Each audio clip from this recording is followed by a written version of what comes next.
mean, it's weird and meta progression-y. Like, it's a fixed meta progression thing, so it's like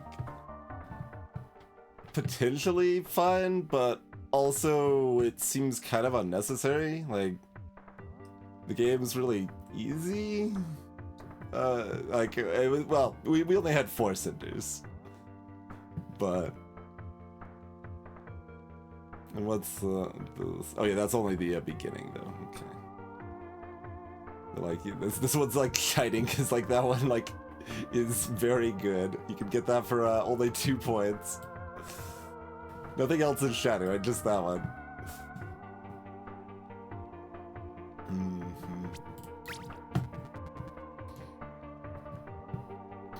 But yeah, I was leaning towards something like this on Cinders and a new character and hopefully the full end game and see how that goes.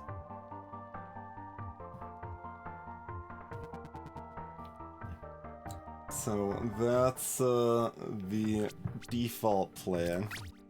That's a demon, but that's a ninja. Hadesh, summon a shadow clone companion that uses a different weapon and grants a different effect depending on if you're using melee, ranged, or magic. Curious. Let's start with those really crappy tabby, but that's, you know, you don't expect the starting equipment to be that good.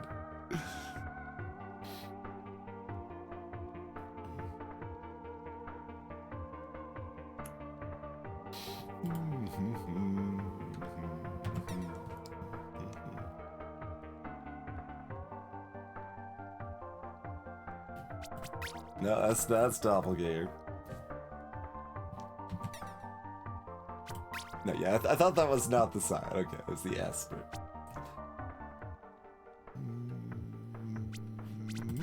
Alchemist. Dancer.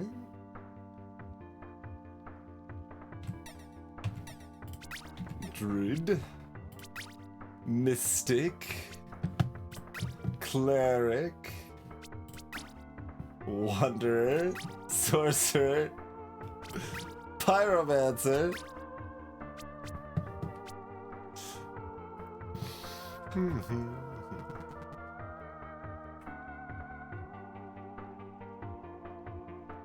oh yeah, did we enable that one? We did, right? Yeah, well equipped.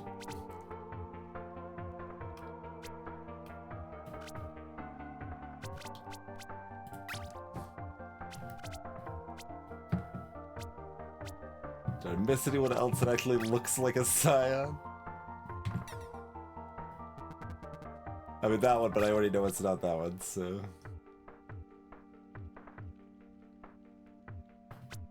I mean that's obviously a Paladin, yeah, like... Necromancer.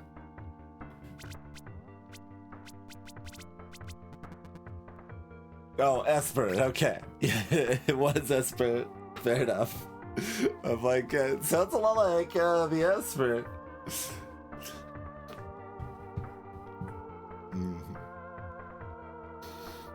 Okay, sure. Let's try an Esper then, I suppose, huh?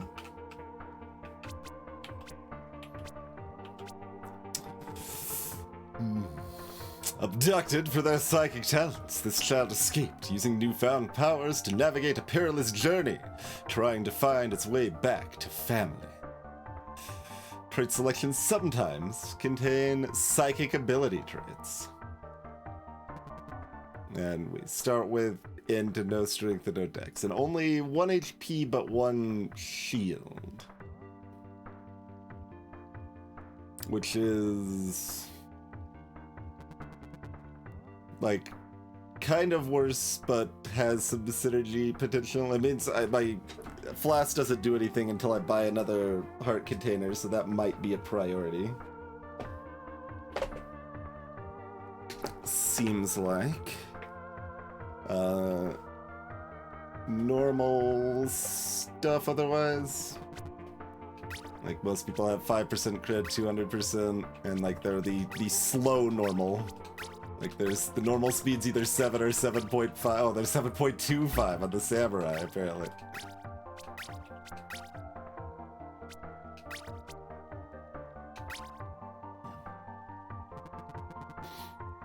But standard 2 mana, 2 stamina. Okay. Oh, is that just a single soul heart?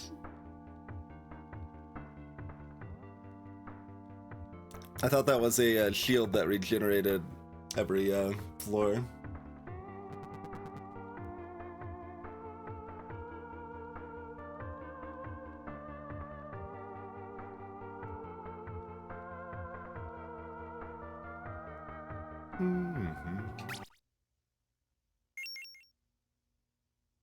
Alright, so should have the full end game.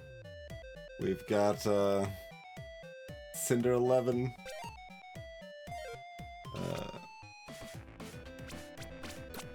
Okay. Where did we get this red dice? Maybe that character started with him, or maybe we just got him at some point and I didn't notice. Oh, Teddy Bear gives us a companion, I see. Also, wait. Why do we have 2 hearts? Oh, because I took the, because I forgot to set my starting... Yeah, but that's probably the best starting gift anyway, if I start with 1 heart. Okay, yeah, I'm fine with that. I'm fine with starting with a heart here. Okay, we've got Pigeon Gown grants 20% increased non-weapon damage. So that includes triggers and companions. I'm surprised companion's not one of their examples, but...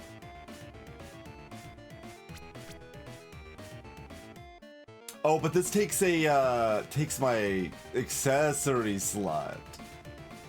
It's not just automatic. Okay. Little troubling. Teddy Bear Companion. Decent strike. The Teddy Bear Companion also grants increased non-weapon damage.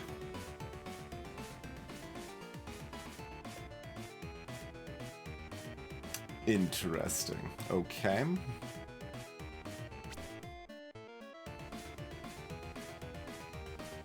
Alright, and I don't think there's particularly anything else to look at there.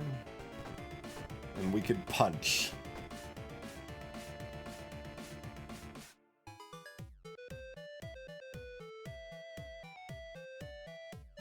My load capacity is...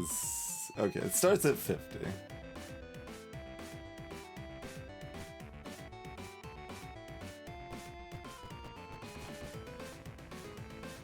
I guess strength is still probably best. Alright. Okay. Teddy goes off and does their own good work. I can punch some stuff.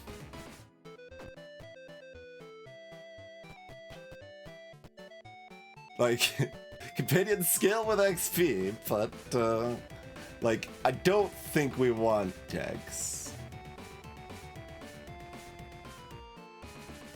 Particularly. So that's my default inclination right now, so... But, rushing XP to get a psychic power is potentially, yeah, as Banana said, greetings, potentially reasonable. I would like to pick up a single key, though.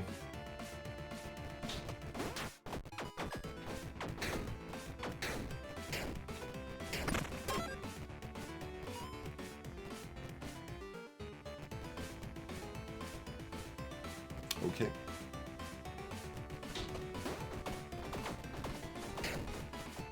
Get gradually punched. Alright, so same thing. Do we want a dex or 2 bombs? Candy was... I didn't have a bomb, but the door was locked.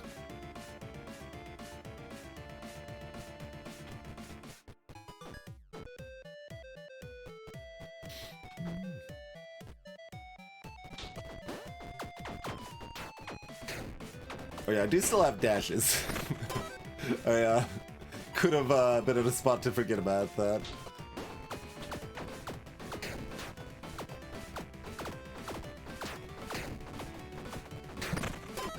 There's some candy. Offhand, huh? Okay. I mean, there are builds around Curse, but my default thought is to not embrace those builds.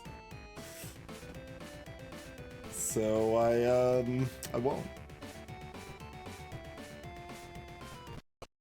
It's a tree!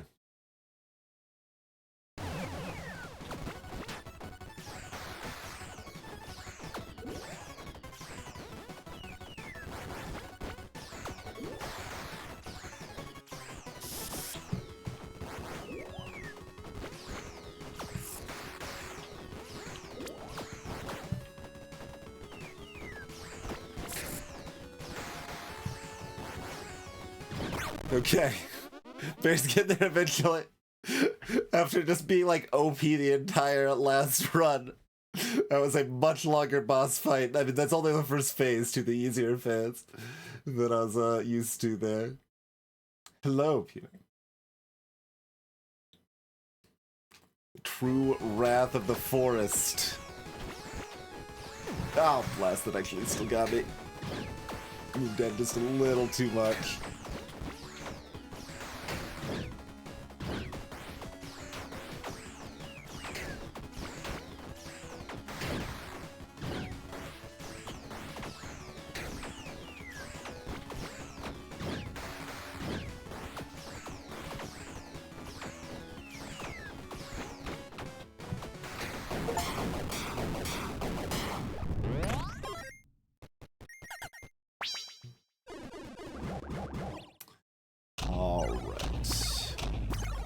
We've got a slime orb. Power was increased damage and aura radius. Yes. And it's also an orbital. Okay, I mean that kind of fits with what we're doing in theory. +1 armor. Pretty good. Not upset about that at all. +1 armor, pretty good. Not upset about that at all. We gotta take the frisky thing that's theoretically synergistic and then also further limits our options, right? But potentially add synergy options with sticky goo debuffs. Greetings, Chrono.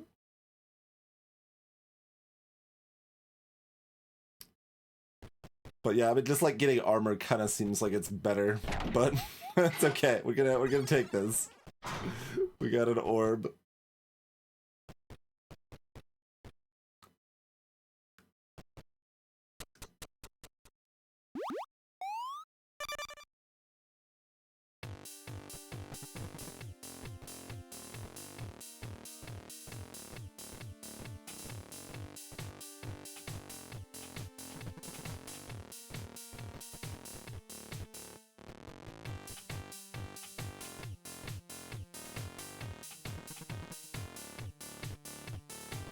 Make just enough walking noise that moving to the music has a little impact on the music.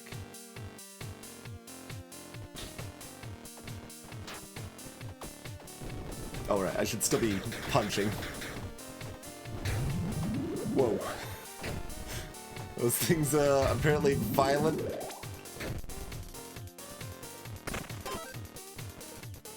Gnomes violently explode. Uncommon weapons, yeah. Give me some sort of one-handed wand. Yeah, wand. That's what I want. A triangle. Just a two-handed weapon, yeah. Eggs! Eggs aren't two-handed, though. Do any of these skill with intelligence? Only barely. Poison signals. Alright. It's slow eggs +1.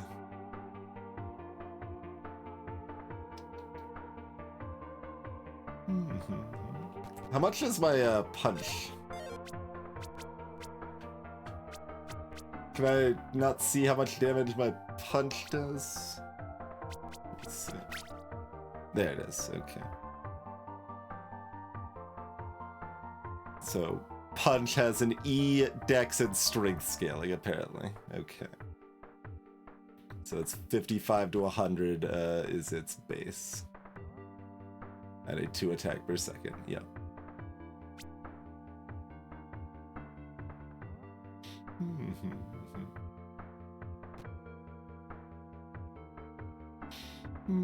Motion debuff.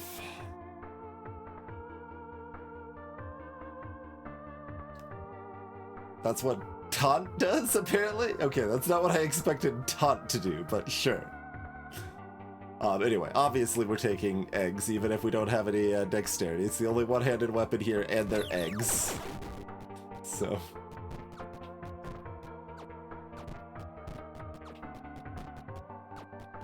and we apparently chuck them in an arc.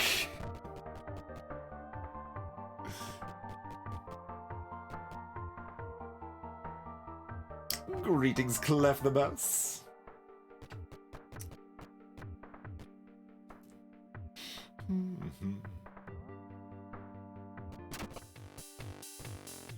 This is... Alright, we've got blue, green, and red, and a cabinet.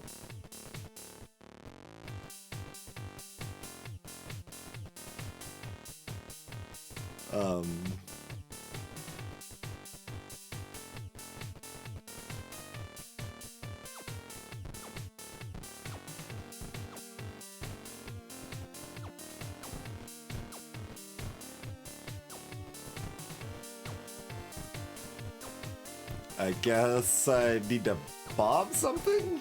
Oh, there's a... oh, okay. The lever was apparently invisible to me.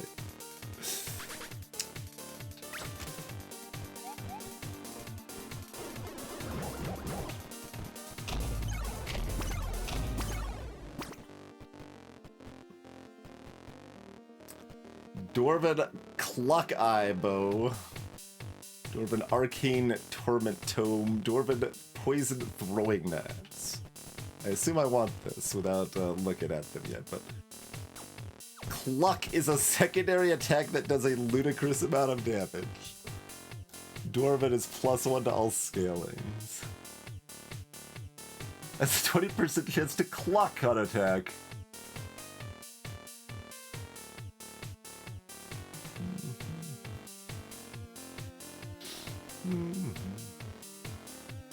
It's pretty it's a lot of damage. Arcane Torrent Tome. Attacks very fast for currently a lot of damage. Doesn't do anything else fancy, but just, you know, does a lot of damage.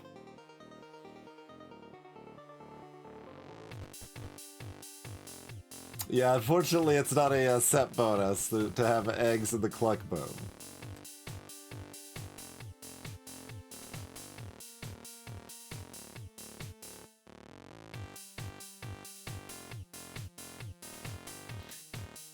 Okay, poison is 10% of inflicted damage. Twice per second. Stacks 10 times, lasting 8 seconds, but also decaying an unspecified amount.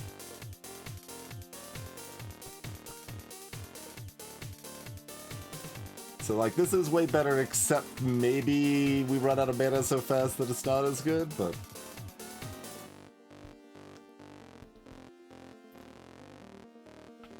The cluck's also home. Oh, wow.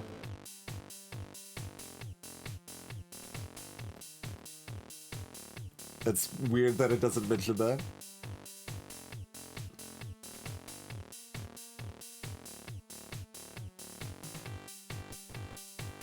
I mean, certainly my instinct is to just stick with, yeah.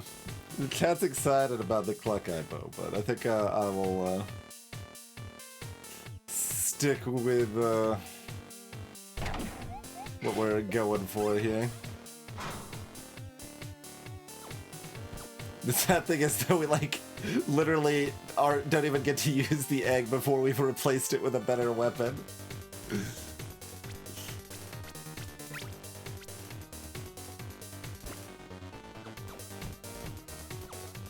Or these homing shots too. Arcane Torrent. They're either like chaos nonsense shots. Oh, well, oh, they're not necessarily homing. My targeting is just weird. Okay.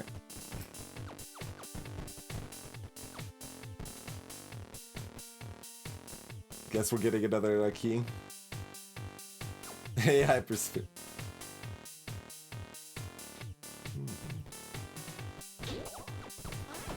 Oh, no, no, no, no. This, but it doesn't...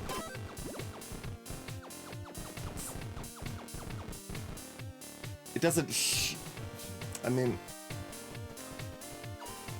That's so weird. It's a really weird targeting with a controller.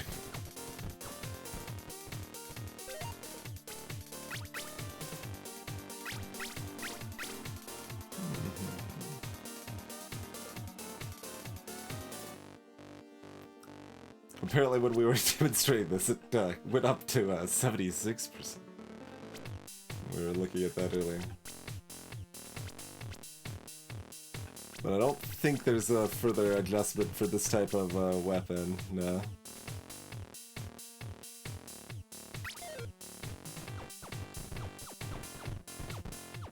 But that's weird to only be shooting when I change what I'm aiming at.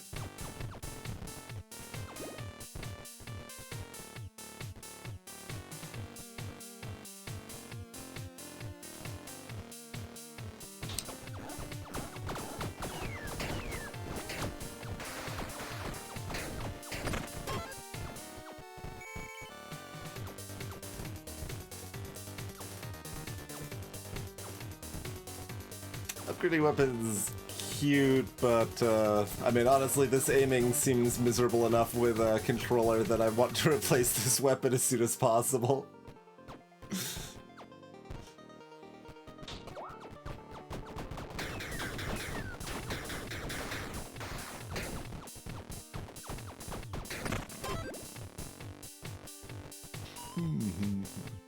Charm?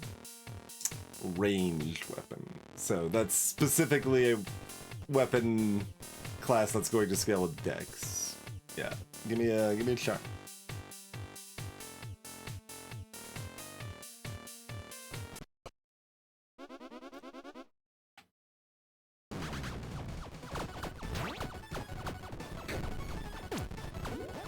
But okay. That is so hard to aim with.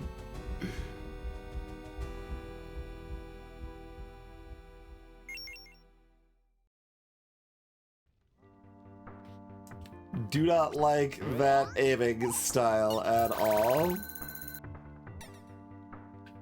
We'll try it again. They might be neat if they ever level up. Well, that's not happening.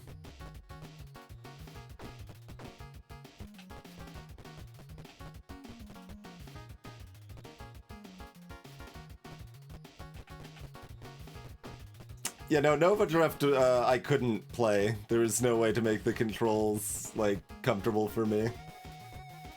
It's kind of a wonder that I still kind of like the game.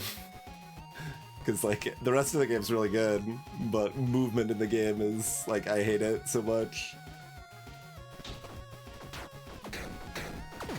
Oh, great. Okay. Let's start off immediately getting hurt. It's fine.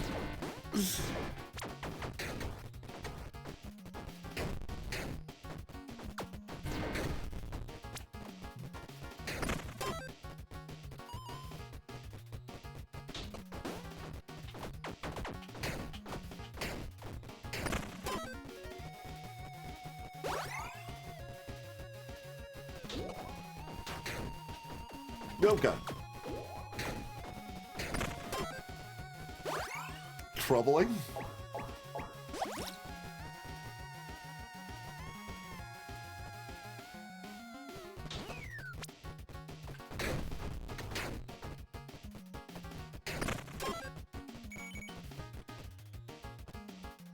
Boots or helmet? No particular inclination. From what we've seen, helmets are more often tech. Boots are more often garbage. So I guess helmet.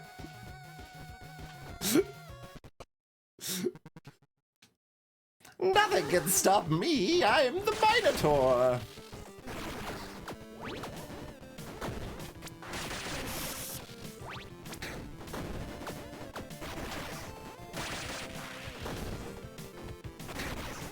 Man, those early delays on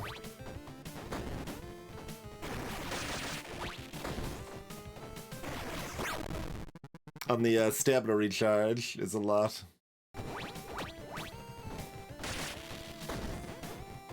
Timbers has a hard time chasing the Minotaur around.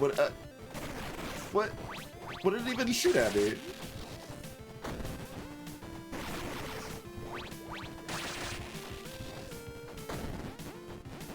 Is it like, do I see some little yellow, like, sparks that shoot out of some of the falling rocks or something? Yeah, maybe that was it.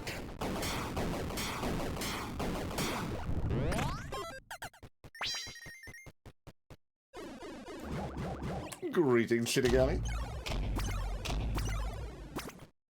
Higher rarity stuff this time. Angelic Hood, part of a set. Oh. You revived once per floor. I mean, that seems pretty good. And it gives you +1 good.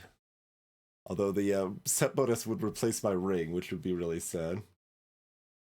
Oh, that's the set bonus, is that the item itself only gives you +1 good. Okay, yeah. We probably want something else then.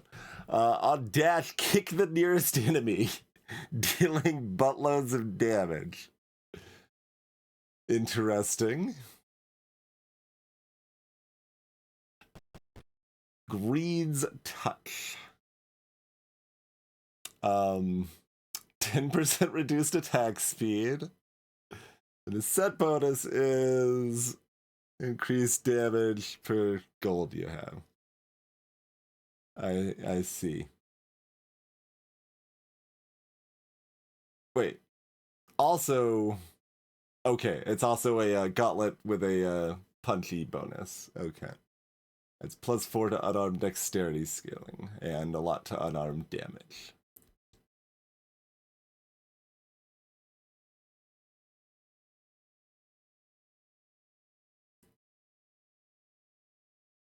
Curious.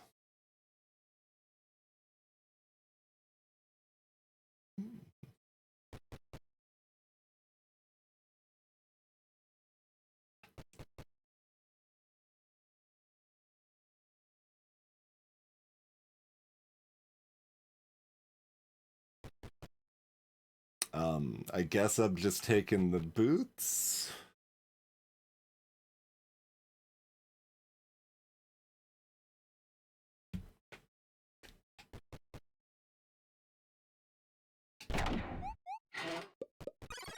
We can kick things apparently now.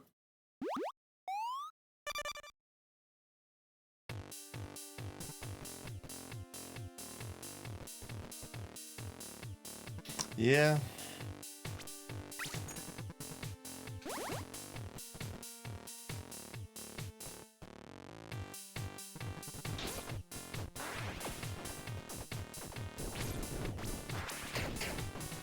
Boot to the head.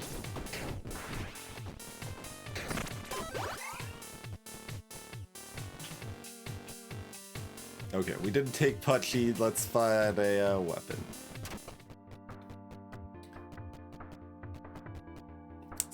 Trash Slime Wand. 3 attacks per second, medium range. Inflicts sticky goo. Okay, but that's a wand, not a tome, so its targeting isn't gonna be trash. Wait, we don't have an offhand this time. I'm like still in we've got an offhand lead into that mode. We can look at the other things more seriously too. Slow twin daggers. Lucky hits with this weapon roll an additional time for crits. Sure. Pus spitter. Well, that's pleasant. Does a secondary attack that does a decent amount of poison. Well, that's the best of these, right?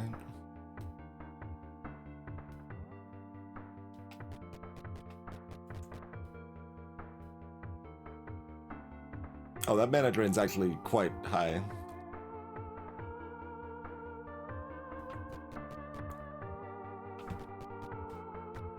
Okay, Pus Spitter it is. Wait. What? No, this is also... Apparently we never found any of these weapons last time, and now this is literally every weapon.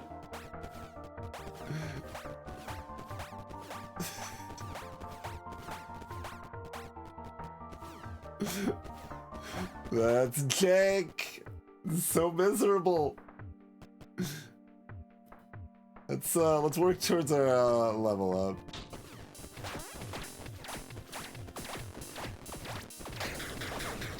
I mean, it wouldn't be as bad if it auto-fired, or like I had an option for auto-fire or something. Like, if I'm just moving where I'm targeting, that's one thing, but like I have to move to shoot in the first place. So like, what the hell?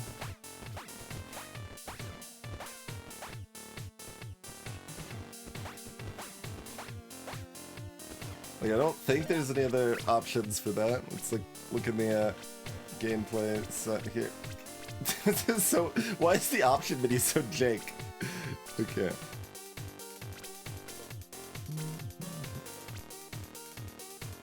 I think I'm actually cool to speed those up.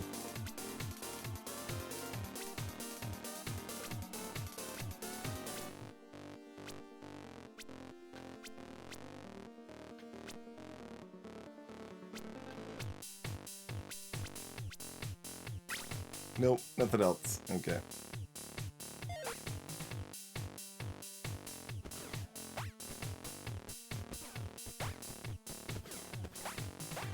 Yeah, you have to move the targeting cursor to shoot when there's enemies on screen. Yes.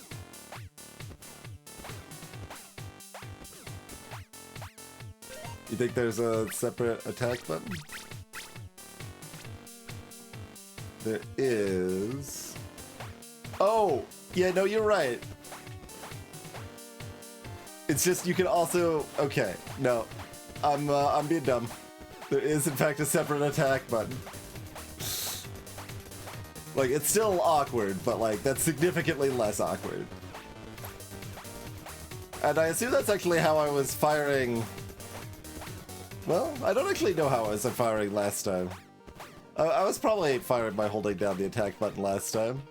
It was yesterday, too long ago. You can't expect me to remember these things.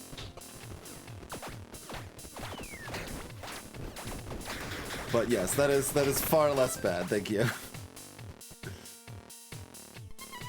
We got a stomping blessing. Adds to super effective multiplier. Shit. These blessings are really bad. Cursed candy. It would give us that level up.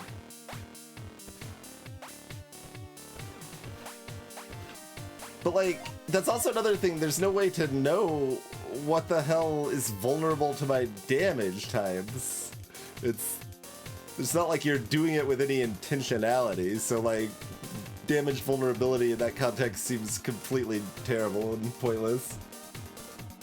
If you bomb a shrine, you get XP. That is good to know. I assume that doesn't count one that's already been used, right? Only unused one.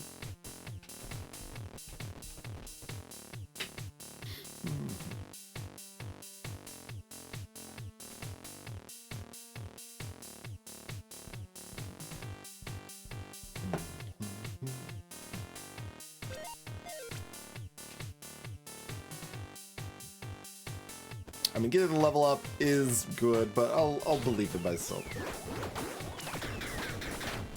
Right. I was back to my terrible aiming again. Okay.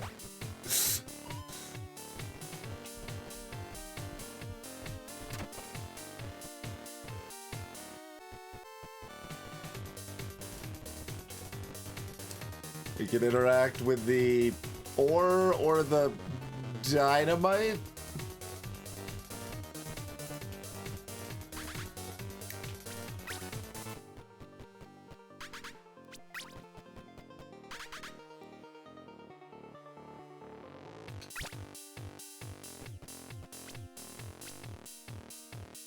Like a bomb, but with more kaboom.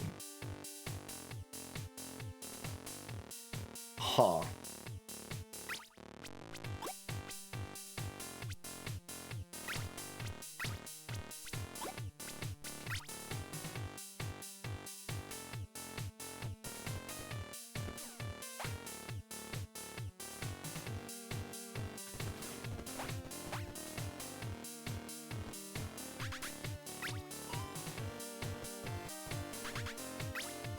Okay.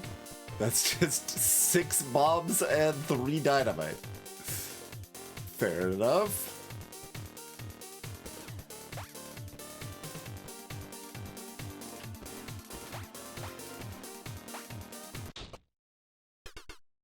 Looks like you dug your way into trouble.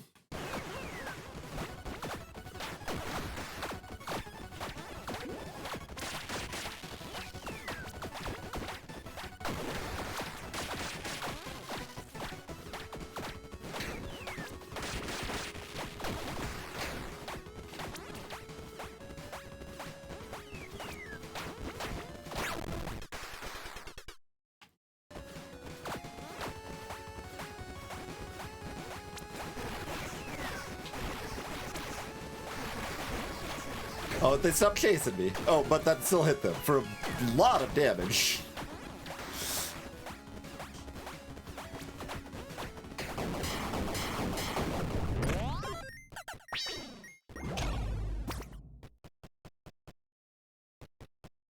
Puppeteer mask.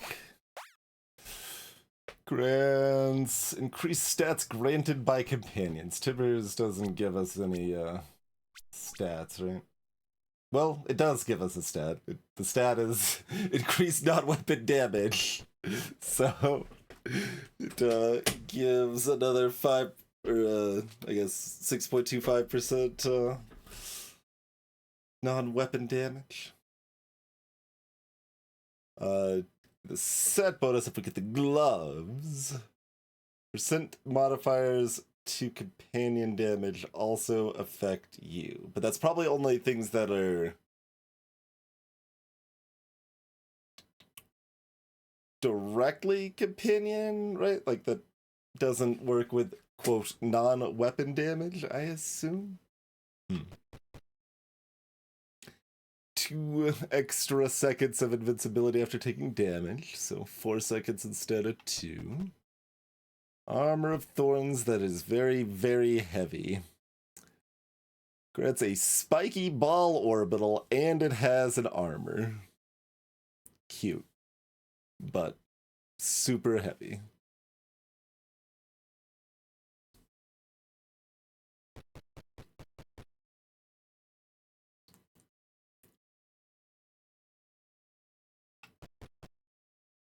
It's probably just the cross charm.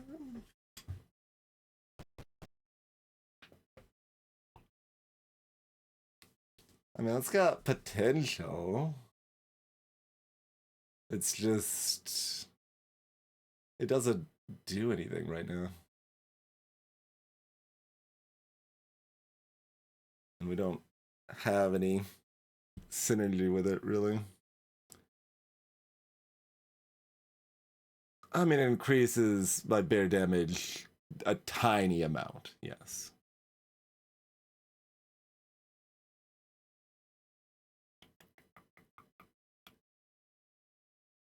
It's basically nothing.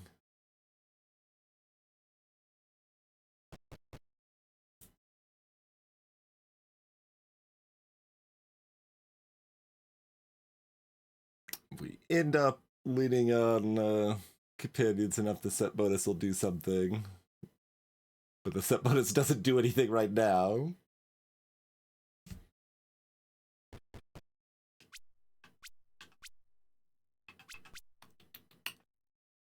Non-weapon damage includes triggers, auras, orbitals.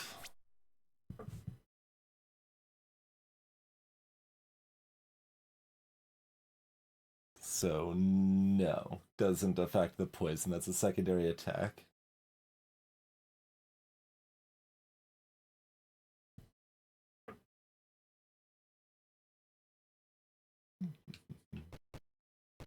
Not that we're that likely to be keeping this weapon terribly long anyway, but...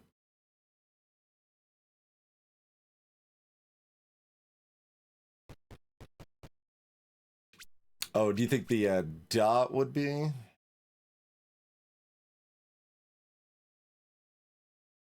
The dot might be. I mean, companion damage isn't on the list either, so like... It gave some examples, but it's definitely not all the examples.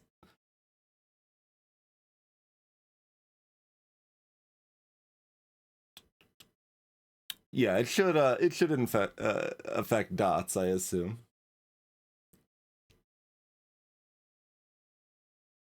So it would have a modest synergy with that at least.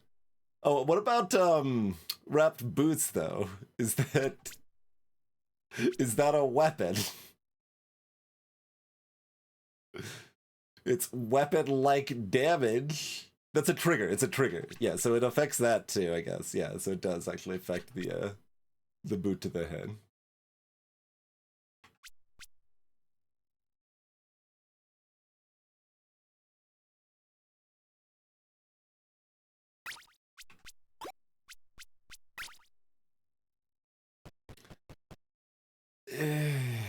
Fine. If that starting soul heart was a regenerating shield, then we would take this for sure.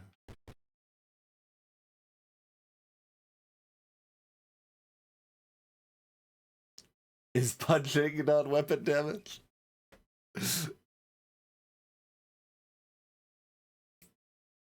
Yeah, I think that would count as weapon damage.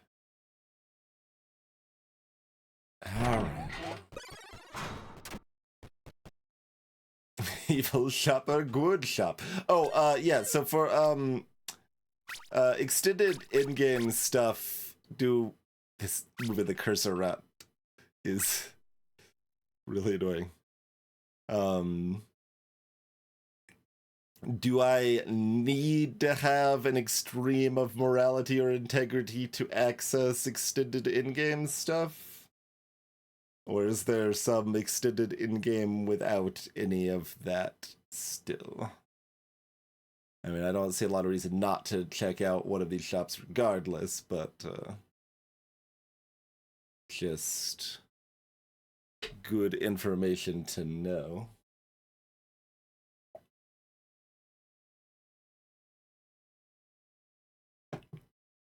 Greetings, it's Ambrosia.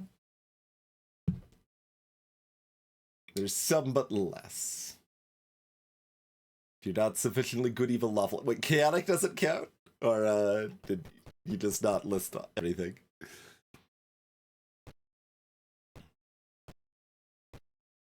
I mean, I've got a bajillion bombs, but this one's open. Let's check it out.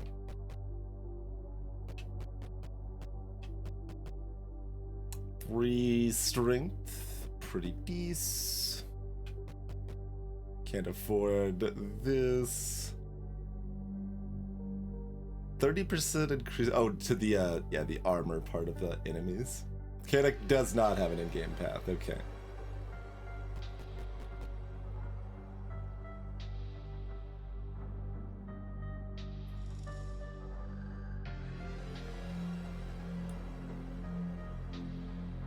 Okay. A pact sealed. A destiny altered. Pulled around my souls is for suckers. In this swamp.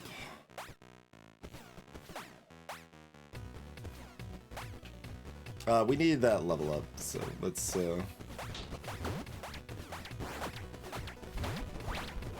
Whoa, whoa!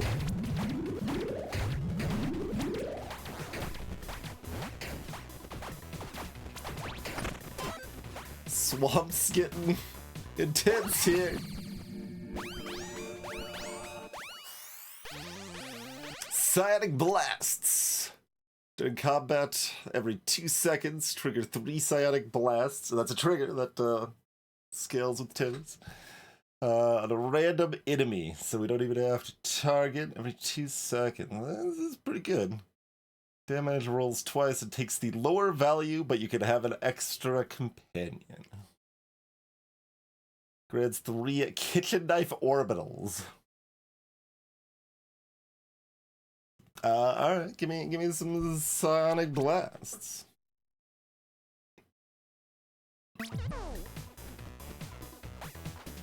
And give me some cake. Oh, that's a key. Still give me some cake? Yeah, still give me some cake.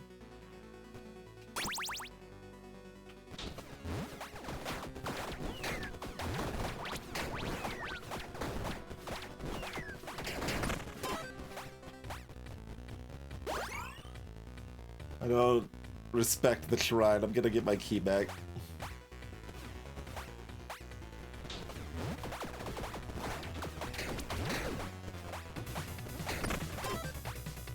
Fish and chips. Okay, sure. Oh, I almost left without the key.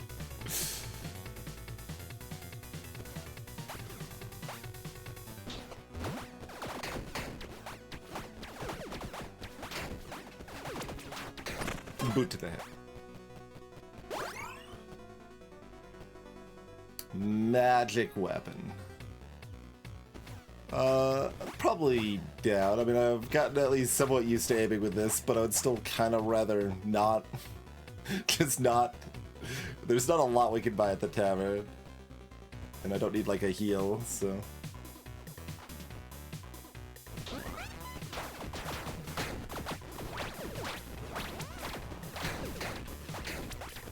Ah, okay, that was really close.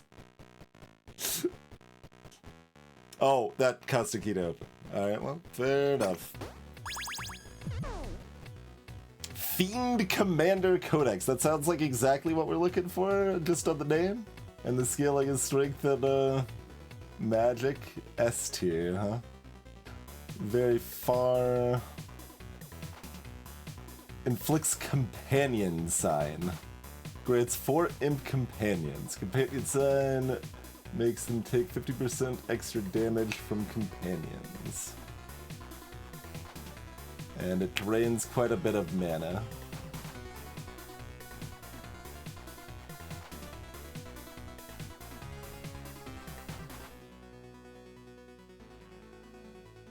And apparently increases attack speed slightly? Weird.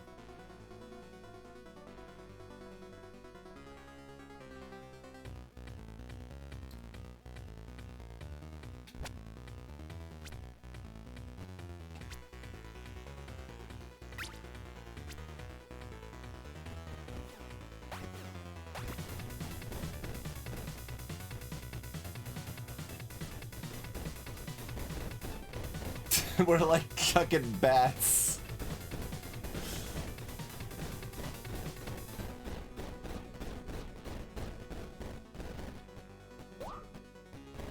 So once again, this sort of nonsense aiming.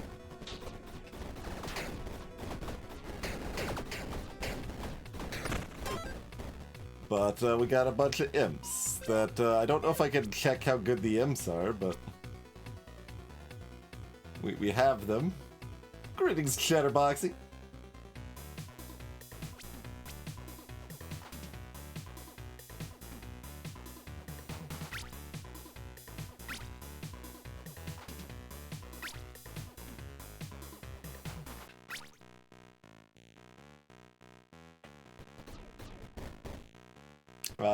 Yeah, give me more in.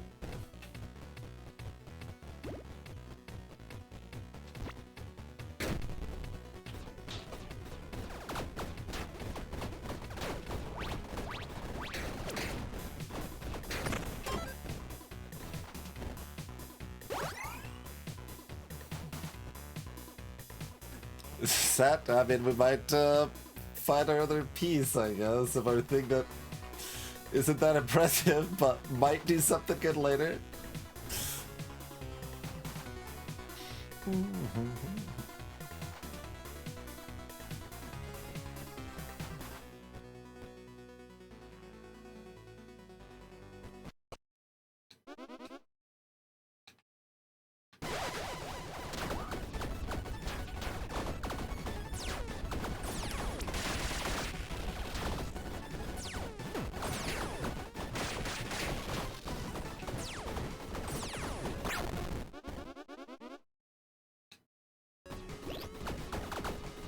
Oh, that's the wrong button. That's why. I was trying to, yeah. There's no easy way to use those. But I knew that was going to be harder, so I was trying to use a dynamite, but I was thinking that one was bound to up and one was bound to down, because we haven't ever tried to actually like use those intentionally during combat before. They've just been accidentally used whenever I try to use the D-pad to navigate a menu. Alright. So how much of that is Psionic being harder, or Esper being harder, versus having more cinders versus having harder to use weapons? Like, all of those things make it harder. Just kind of getting a gauge of what specifically is doing a lot of the work here. The Soul Automatons coming with the bosses is definitely a bit raw, and then there's also the half damage for the first 8 seconds of each boss phase, which is a big difference. Oh yeah, the automatons self-repair too. And then enemy enchantments, sure.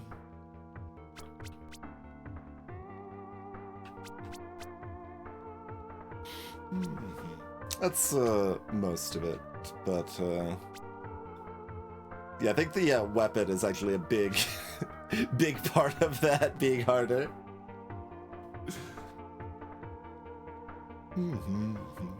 Well, we have 0 companions now, I'm afraid.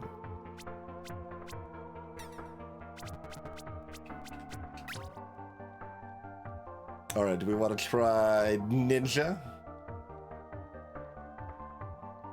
So, I mean, there's only one of the 3 main classes of int-based weapons that target like that, right? I'm just like, I kind of wanted to do an int-focused character, so Esper made sense anyway, but then I'm like, if we gotta deal with that weapon a lot of times, I don't know about that.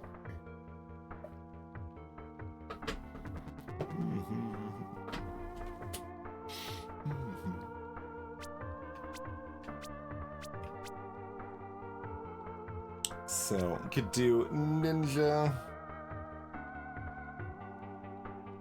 I mean, that's just stand by traditional at this point, Banana.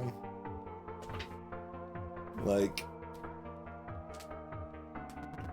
there are plenty of references in Isaac, and I mean, it's really kind of an indie game staple in a lot of ways. I mean, you've got like all the unlockable characters in Super Meat Boy are from other indie games. I got lots of references in Gungeon and Isaac and however many other things.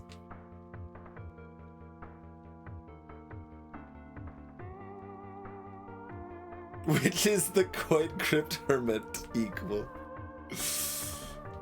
Monk, maybe? Mezzo said that Monk and Jester were the only two characters they didn't like.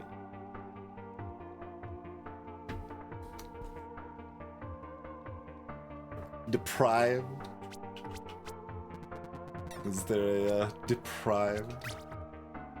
Barbaric Hobo.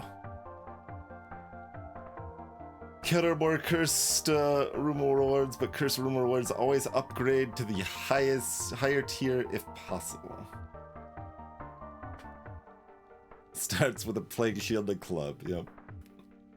And 1 HP and... yeah.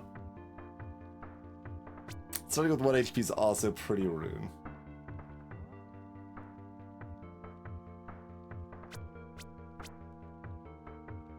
Alright, do we want to try to do melees? Like, dex-based range stuff seems like by far the easiest for me, but maybe we should look at someone more strength-based. What about like the Dragoon? Are they dex-based or strength-based? They're strength-based.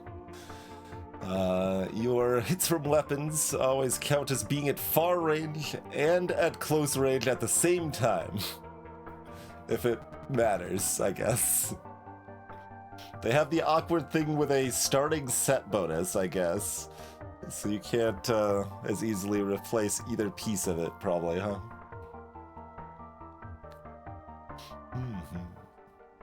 Sure?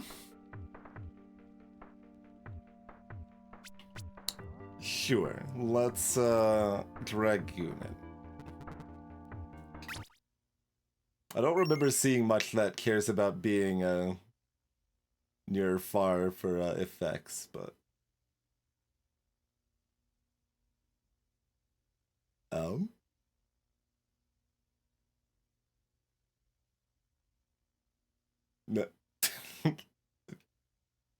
Hello?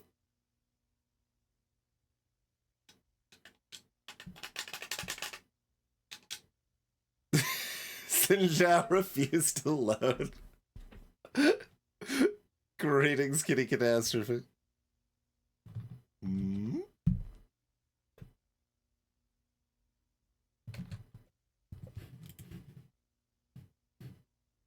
TinyRogues.exe is not responding.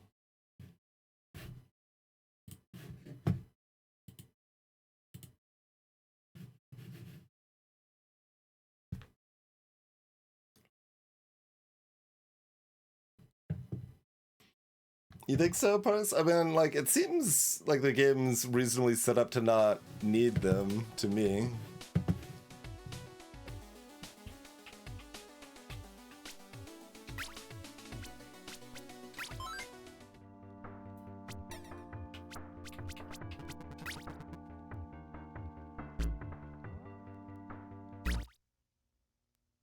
Oh, I should have looked at my starting thing.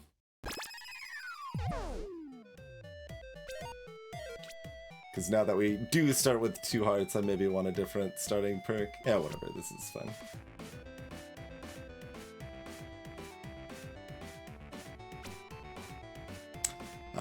Slow Dracosphere. It has a 20% lethal hit, which is a crit type of effect, but is not a crit. Against dragons. Sure.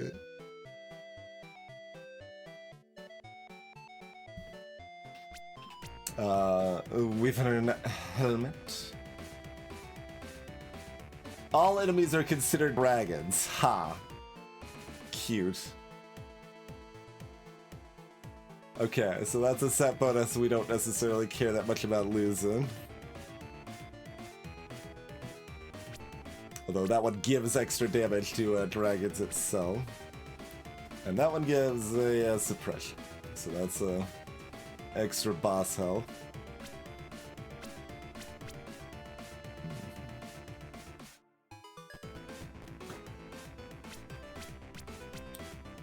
We're theoretically looking to focus strength more to be different.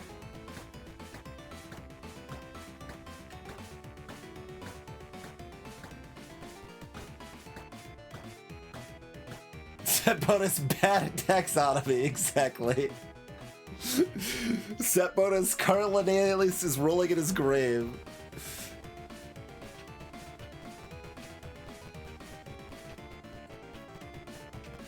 Give me a key.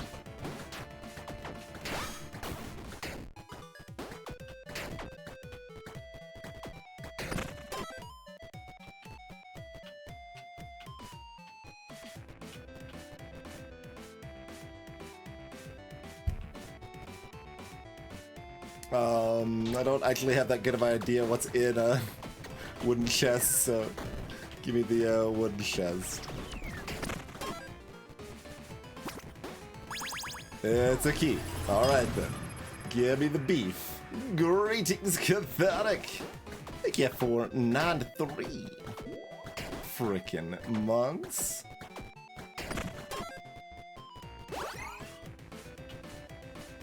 I don't have bombs, but I don't have gold, so...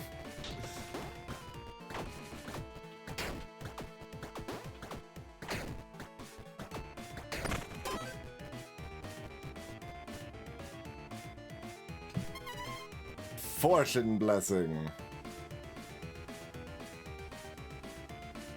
Last 60 seconds.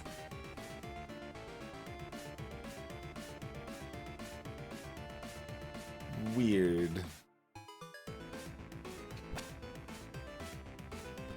I don't have souls or money, so I assume I'm not opening that thing down there.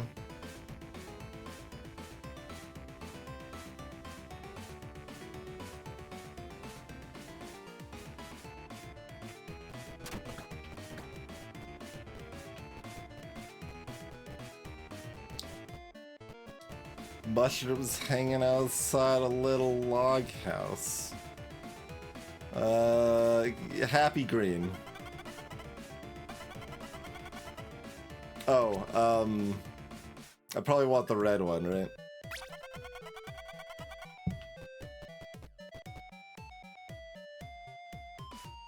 I mean, the green one would also be fine. The friendly mushroom hands you a smaller mushroom. Summons a red cap shroom that gives 5 strength.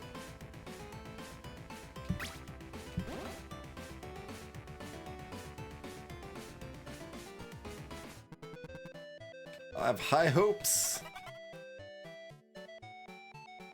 Shall wait for a nimbler traveler. Alright, we probably want to keep our set bonus to start, so we'll go to Boot Town.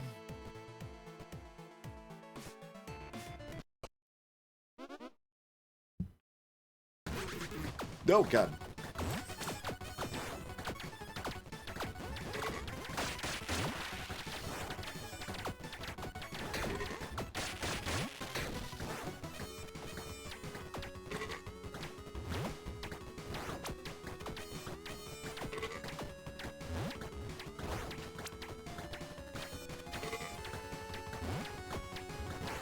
Since those confetti cannons don't fire immediately, it's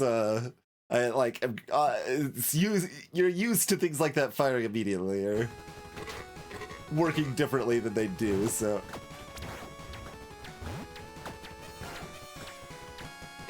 feels decidedly weird.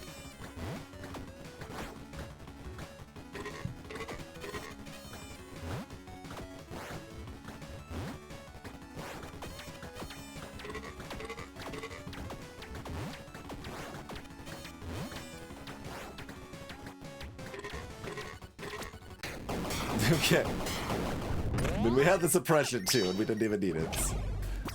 Wasn't too bad. This is garbage, right? Oh no, that's Greaves, not the Tabby. That would actually be good. Winged Helmet. Strength also gives movement speed. Socks with sandals. Intimidate all enemies in the room. Non-bosses take more damage. Oh, bosses, yeah, everything takes more damage for 8 seconds. It's not bad.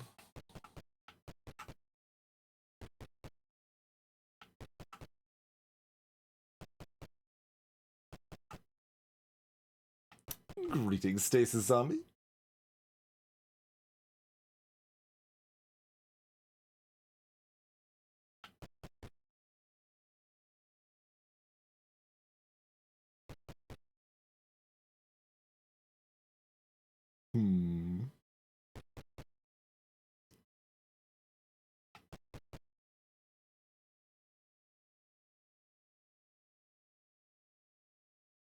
I mean, building up some armor is kind of appealing.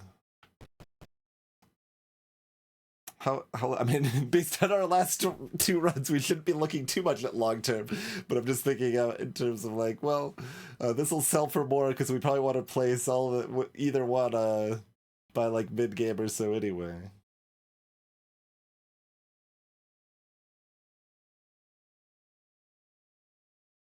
Okay, and that does trigger for the second phase of the boss fight too. Okay. Yeah.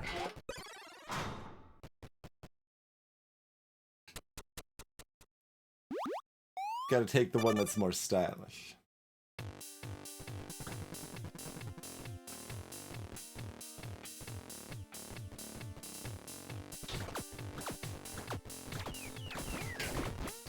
Okay.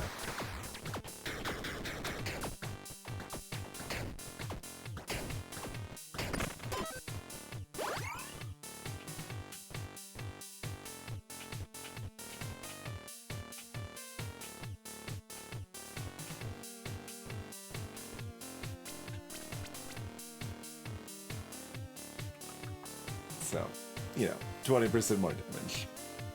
Nothing particularly good. Yeah, let's get a better weapon. Like this glowing mace.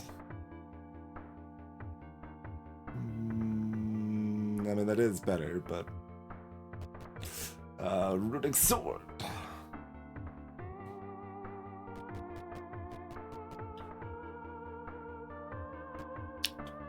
Hits twice.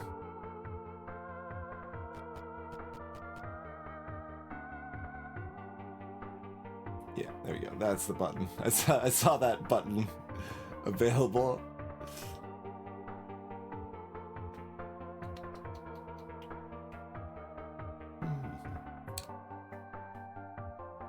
So.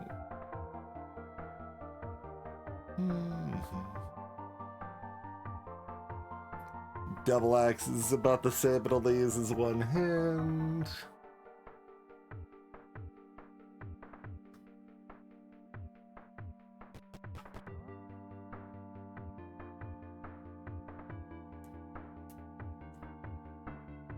Oh, that inflicts bleed too.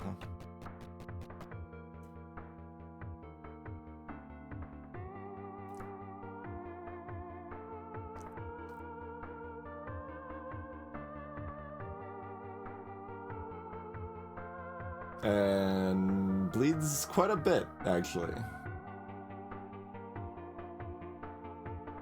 Yeah, so that averages like 300 damage, and then second later we're doing another 300 damage. Although it's short range. And that's medium.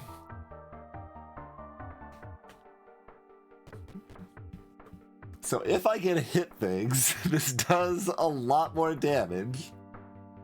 But I do have to actually be able to hit them.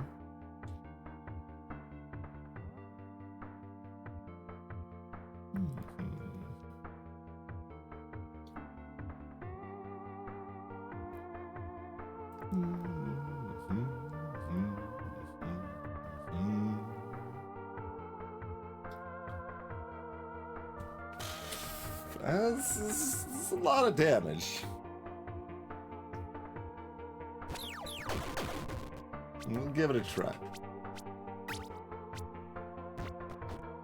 Okay.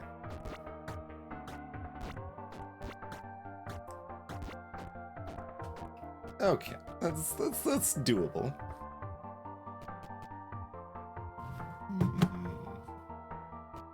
No, I'm not.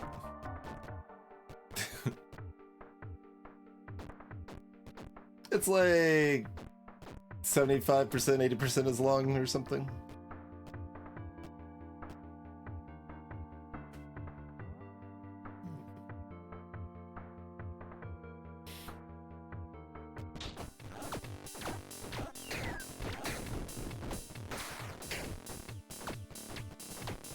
This also means if I do hit something, I can then run away from it, and then it'll just, you know, die eventually, too, which is nice. Yeah, it's further than I was expecting to.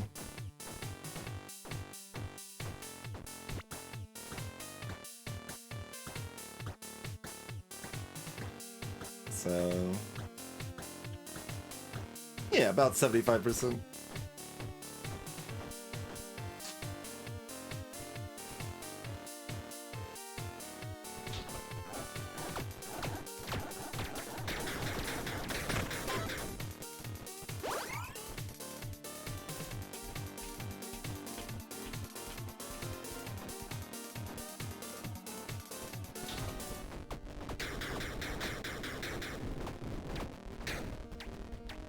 Just watch them bleed out.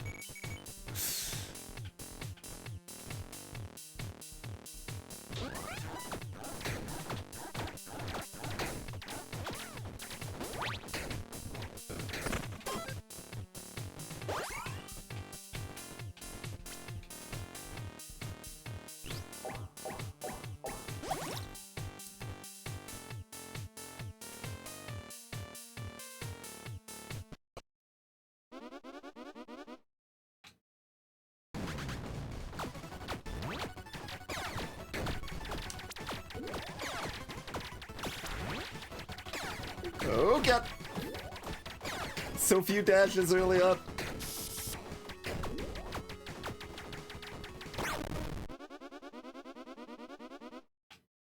The automaton that we didn't kill gets to stay around. Oh, blast, that's still...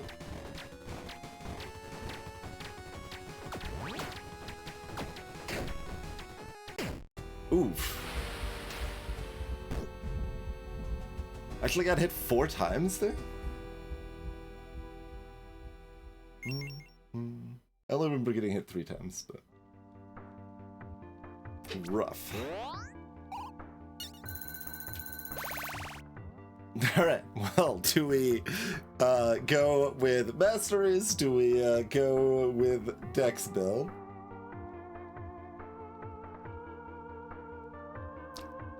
Greetings, Rakuki. The bleed only lasts for 8 seconds, but that's still a lot of bleed damage.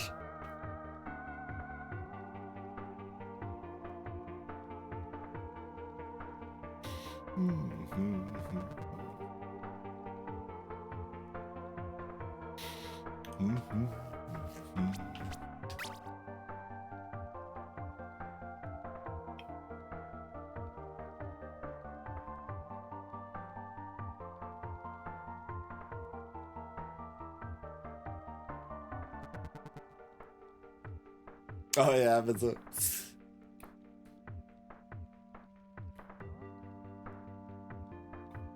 Mysteries? Oh, Masteries, Masteries. I was like, wait, what are mysteries now?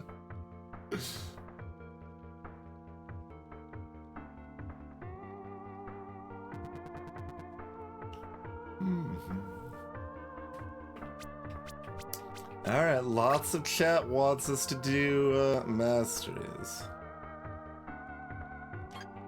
Alright, well, that's like mandatory.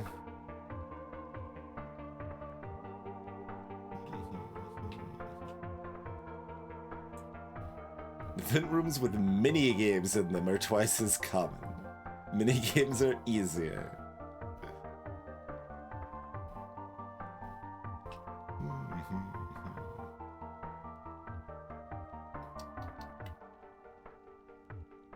Equipment items that grant hearts or stamina are more common.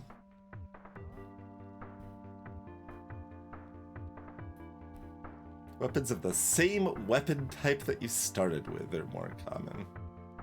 That's potentially pretty good.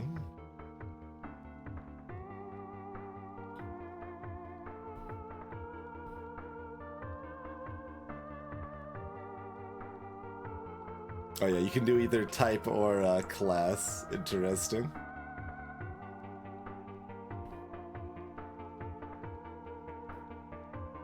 Opening any treasure chest permanently grants you magic find.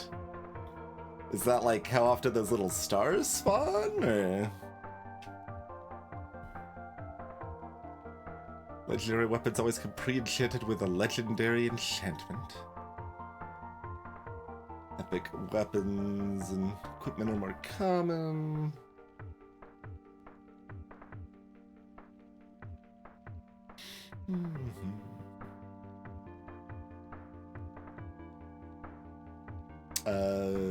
So that's, yeah, just a better chance to get like the on the if you're getting 2 or 3 bombs, it's a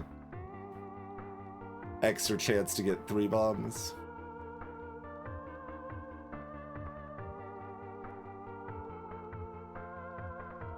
Wait, the roll amount of room rewards is below average, the amount is rolled again. I mean, that's just a better version. Like, what is this better?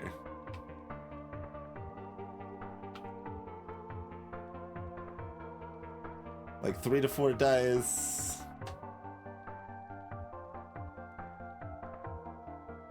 Two to 3 bombs. I'm trying to think of what else, I assumed it was one or the other, but yeah, it's one or the other. 10 to 15 gold.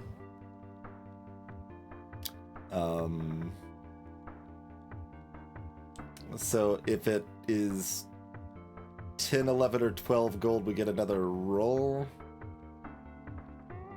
Versus 20%, it's just 15.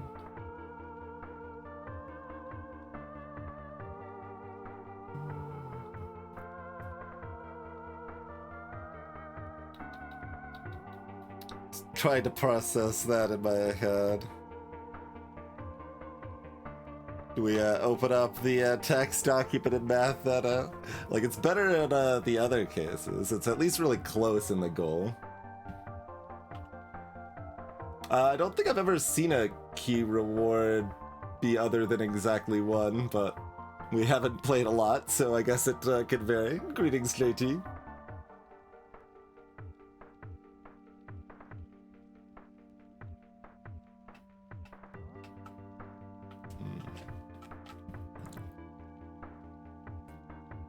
Once per run, when you enter a floor without a key, you gain 1 key. So you get a key at the start unless you already start with keys. Or 10 gold, or 2 bombs. Sure.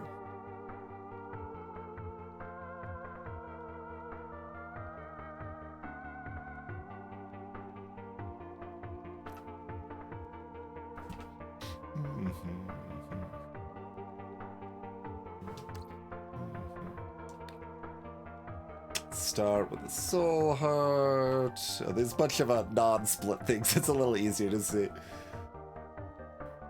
1 additional health flask. How does that work? Drink your health flask faster. Blood chest more common. Start with plus 5 XP, but every level takes 1 extra XP to achieve.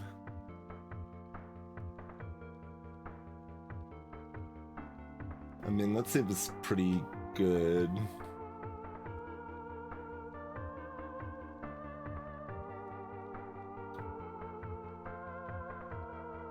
Oh, the key rooms can be 2 or 3. Okay, yeah. Makes sense. I don't think I've seen that hit a key room before, but I've seen it hit the others.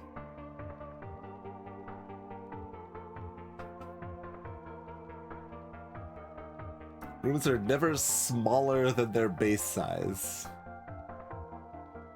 Weird. Bombing stuff gives twice the stuff. Floors have a secret room.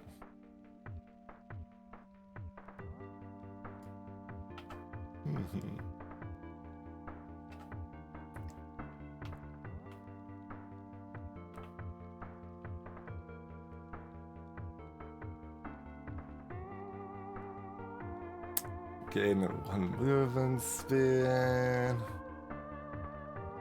An extra 25% iframes, or an extra 50% iframes. One of those.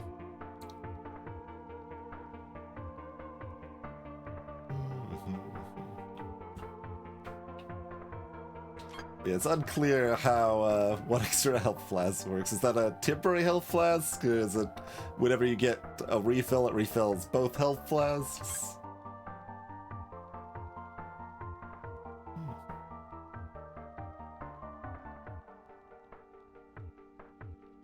Oh, I see. So this is specifically the variance reduction. I guess not very effective if stuff is strong against your element type.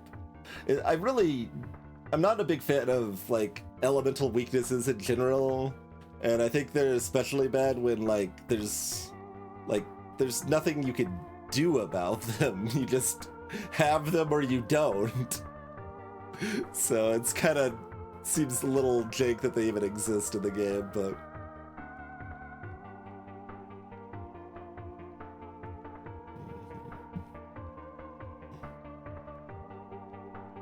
Reduces alignment requirements to enter final floors. Your first trait selection has 4 available.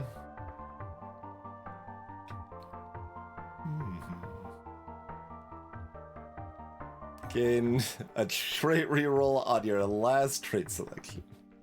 Or your first.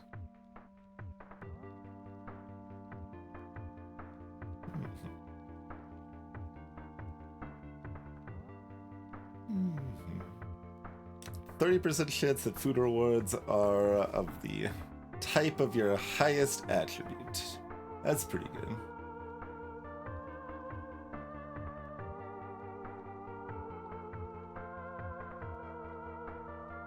Mm-hmm.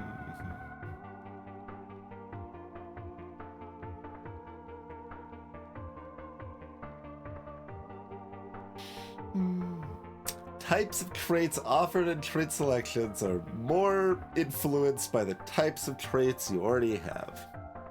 So apparently they're already somewhat influenced by them. Trait selections always contain a trait of the type of your lowest attribute.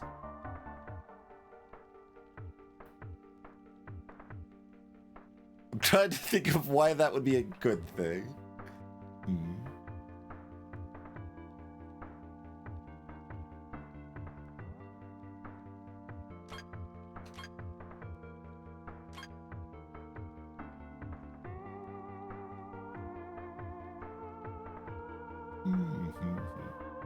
One luck at floor 1 and 2. Curse doesn't debuff as badly. Locked cellars never contain locked things. Secret rooms are highlighted. So this is like assumedly pointless if you're familiar with the game, but I guess helpful for learning how the secret rooms work.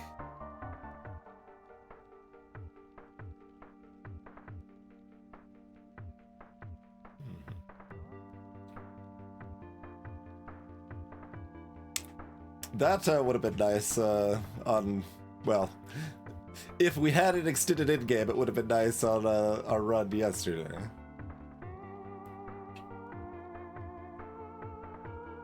Beating a boss without taking damage grants you Magic Find. So, yeah, what is actually Magic Find? Was I right that it's, like, the random star drops, or is it something else?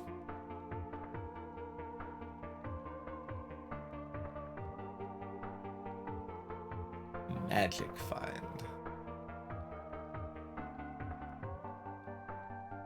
Next reward if I go without taking damage.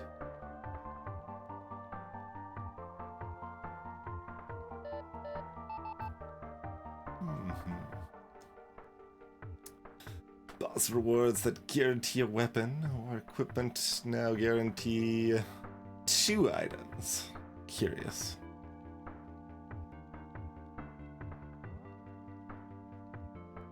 And rarity guarantees.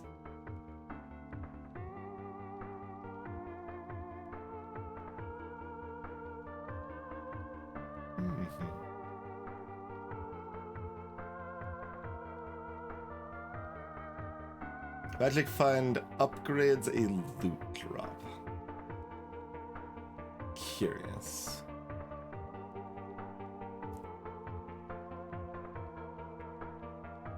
Backup armory.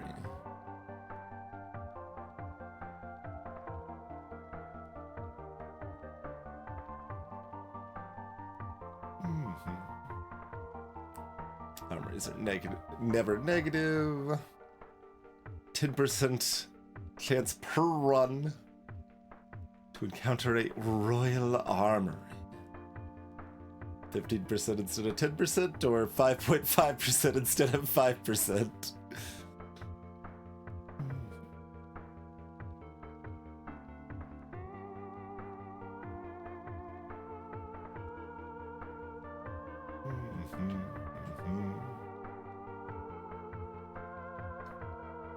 More chance to find black markets.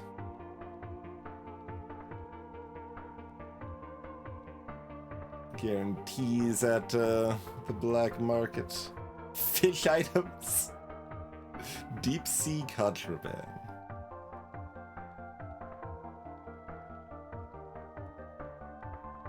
Twilight branches are twice as common.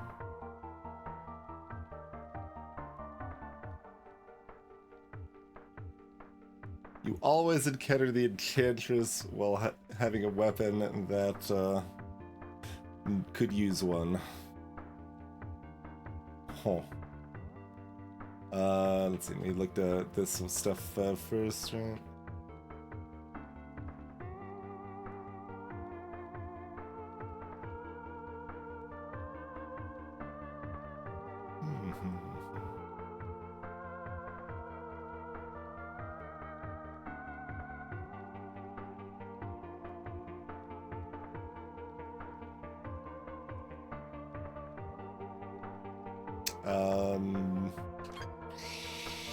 Sure.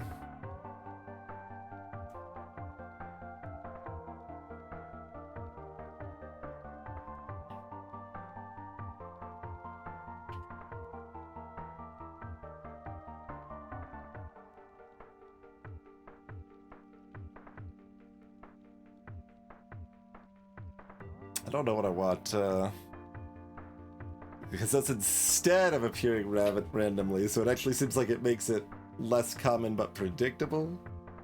So that seems like I don't want to do that to taverns.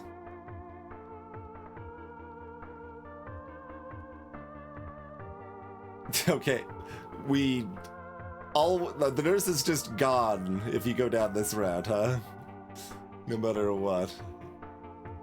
I don't know what the tax collector or the cleric do.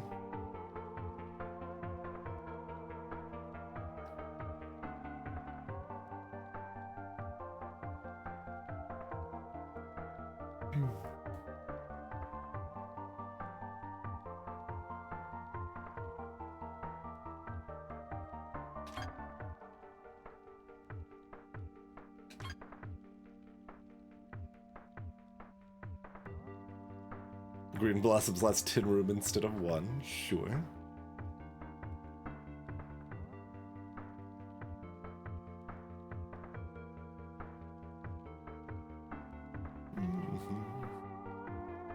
Okay, so the nurse will still show up, it'll just be random. Gotcha. Clerics can remove curse. Tax collectors, the souls for gold. Gotcha, thank you.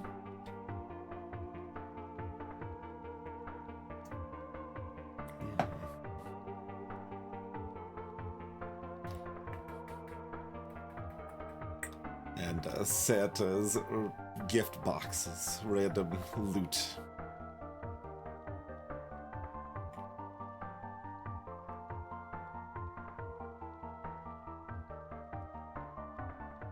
I don't know, all of those sound worse than the nurse, but I did kind of want the stuff down here.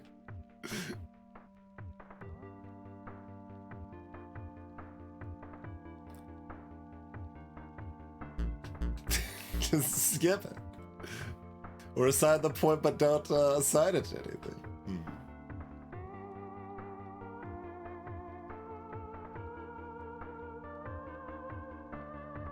Sure.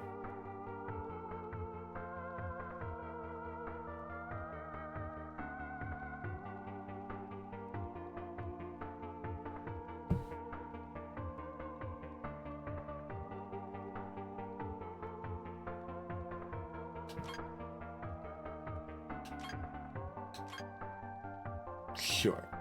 We'll have fancy enchantments. Still got 16 left over here.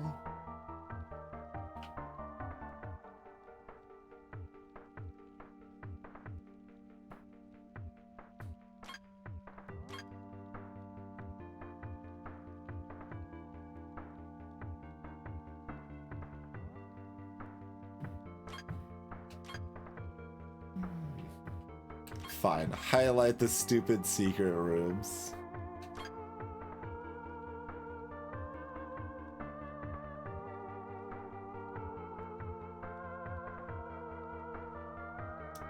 Guaranteed charm, weapon or companion.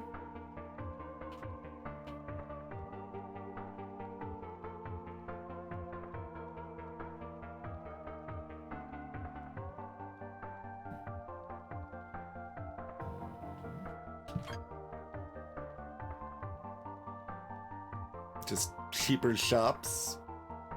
Yeah, sure.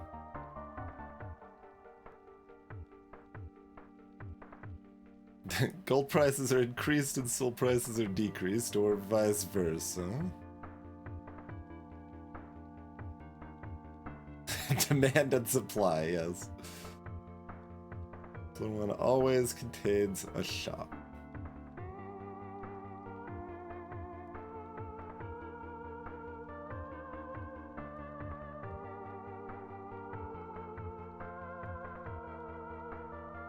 Prices can be mixed.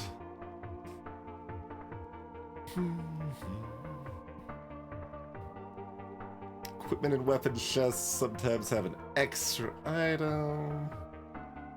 What's this one? Bonuses for selling stuff back to back. Sure.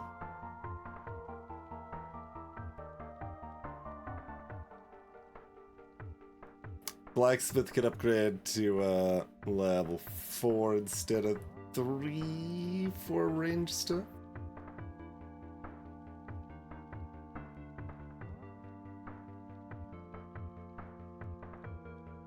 Blacksmiths charge souls instead of gold.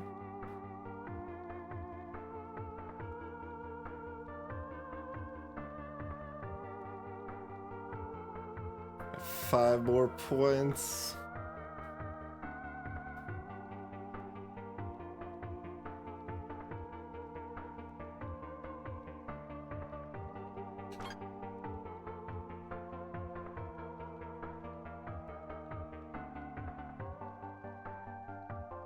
Start with some stuff.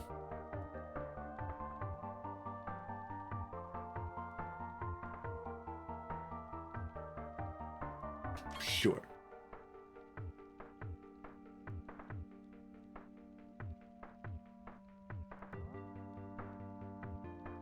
The enchantments are gonna be easier, so care less about them being pre-enchanted, in theory.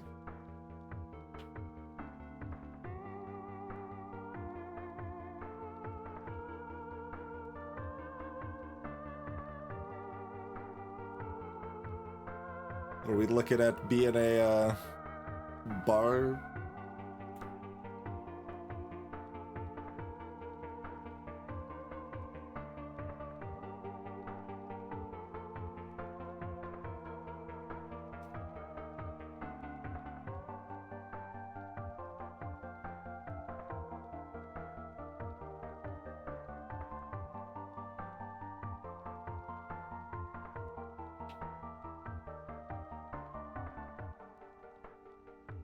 Those would be fun.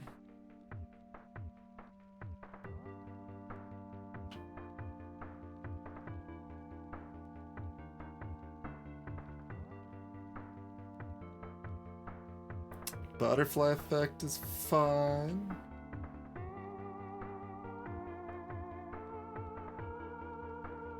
Yeah, indeed, banana.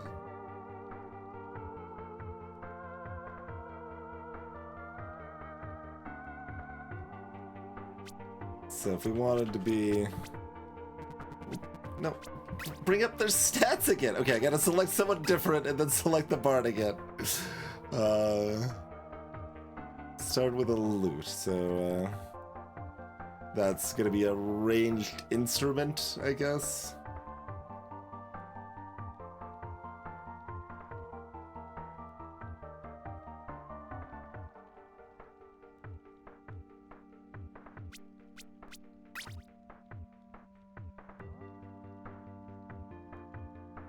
Sure.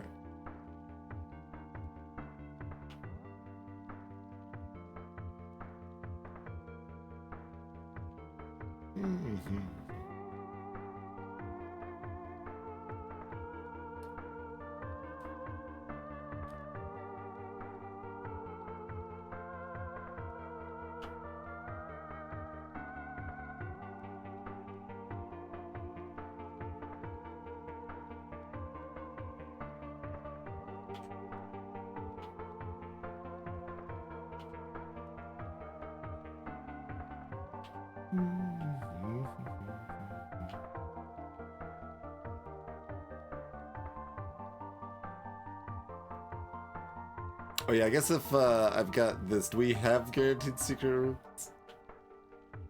I don't remember what that was.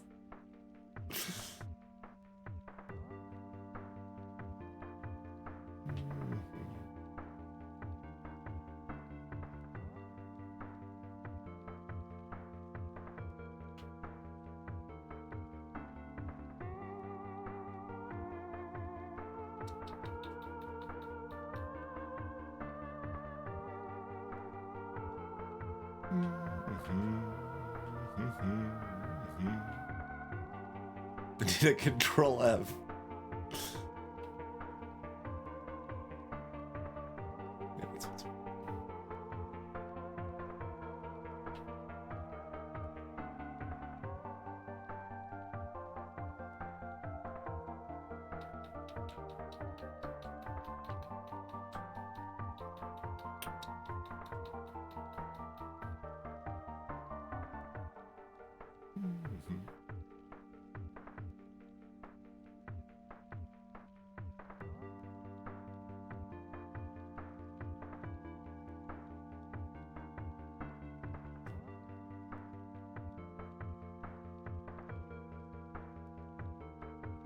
One o'clock.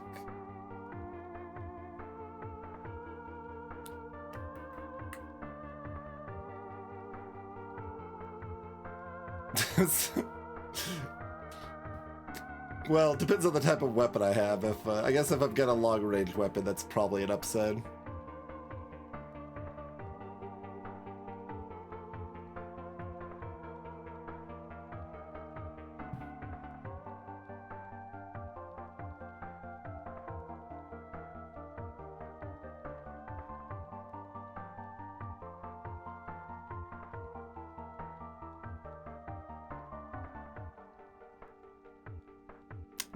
Do we like that stuff enough to take away anything else, or do we just not worry about it?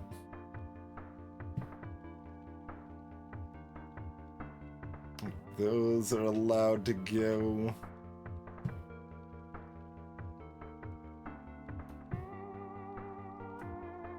I don't think I ever actually encountered this anyway, but it would be rude. No, no.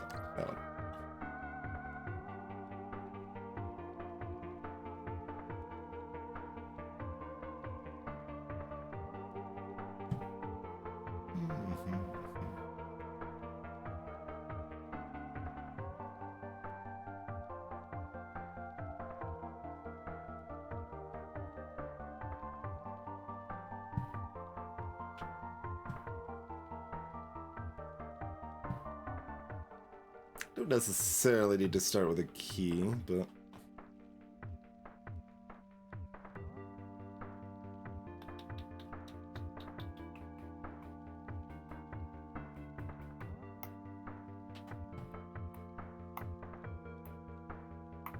Yeah, that might be the only easy one to draw.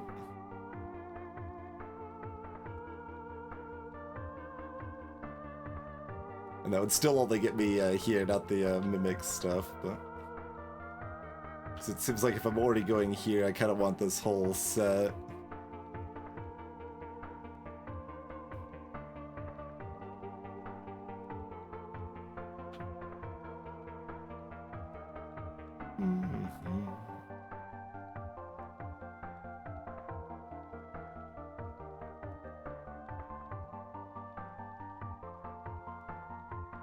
Given how we've been going, well, I need this one, and if I'm already taking that one, then we kind of might as well grab these. I could drop those too. Like, a lot of times by the time we're going to 10, we're fairly strong anyway. Alright, I could drop those too.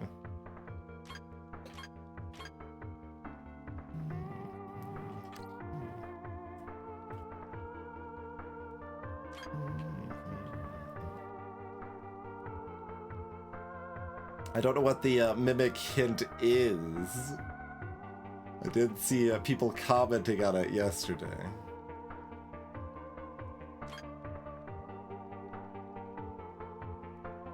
Also, this one, it says slightly rare. Like, they did a pretty good job covering the percentages throughout most of this, but then over here it's like, slightly rare, you know?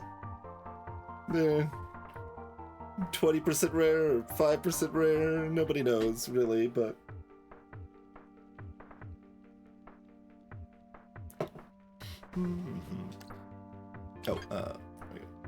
we'll call that good enough, and we will be a bard.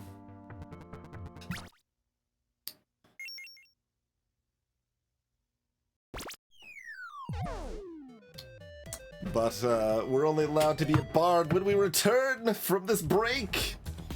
Thanks for tuning in, everybody. We got fangs on the mimic chest. Okay. Yeah, we'll be back in about 5 minutes. See you shortly, everybody.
Right here, we are back.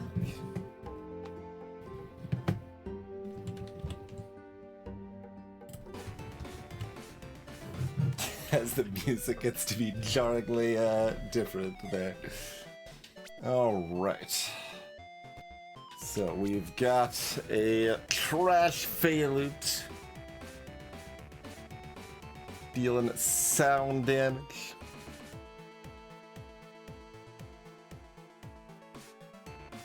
Draining mana.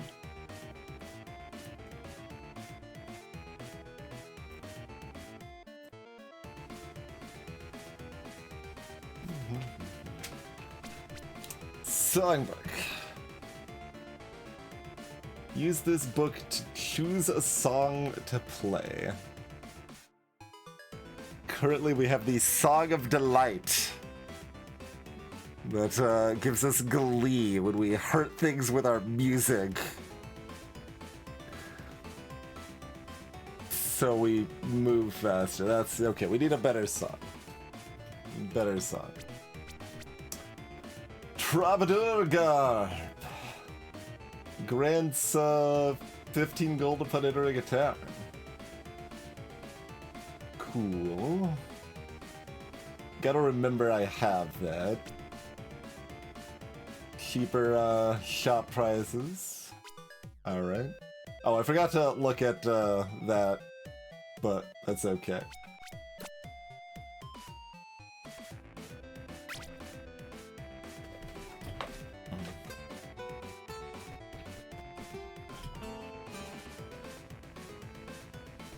Refills one flask for a flask refill effect.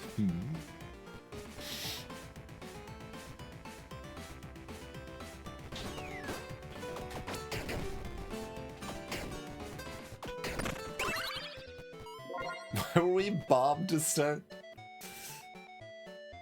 Yeah, give me 5 bombs. Wait, there was something shiny. I missed it. I don't think we had the bomb to activate it anyway, maybe, but there was something glowing on the side of the screen. Alright, give me a song.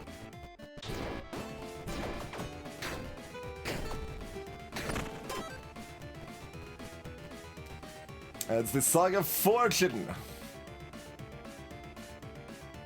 Joy is an emotion buff that grants lucky hit chance. Okay. Oh, I have to use it as a consumable?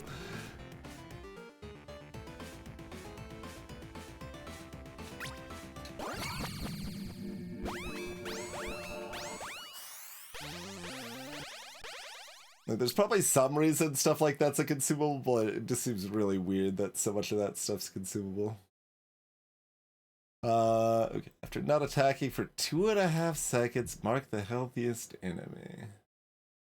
Guarantees 10 lucky hits. Cheat shot. Lucky hits are always super effective. And grant cheap shot. I need, like, there's no music during these spots, and there's always all these new abilities that we never see until read through. Double trigger damage for 4 seconds.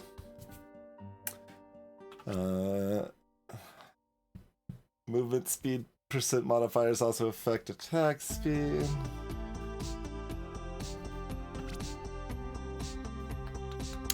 On the... it still feels weird. On the tally of 5 attacks. Like, I guess there's probably some reason they don't say every 5 attacks, but... magic ribbon. So I'm re-rolling this set, right? Like, I don't... think I like any of these.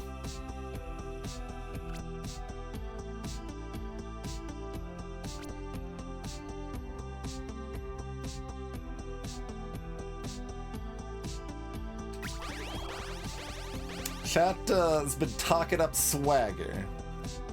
Every 5th attack, your next attack is a guaranteed crit and triggers on dash effects.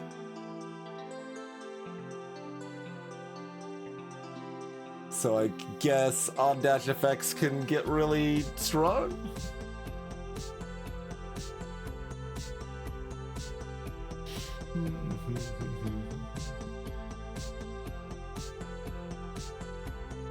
Every 10 seconds, mark the lowest health enemy. Oh, this is a rogue's mark.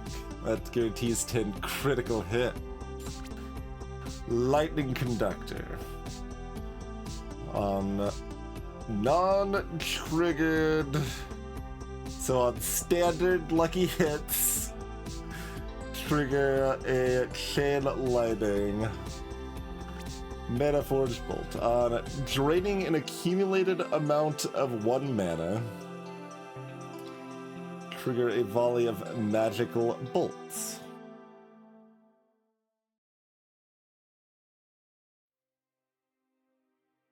Like, every 1 mana drained is, I think, what that's trying to say.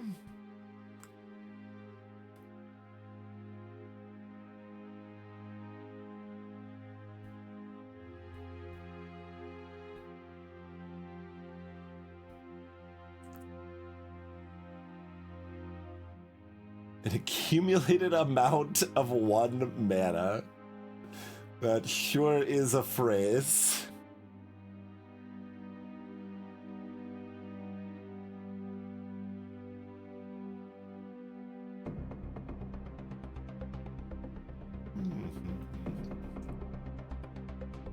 So yeah, Swagger has synergy with both crit and dash effect, potentially.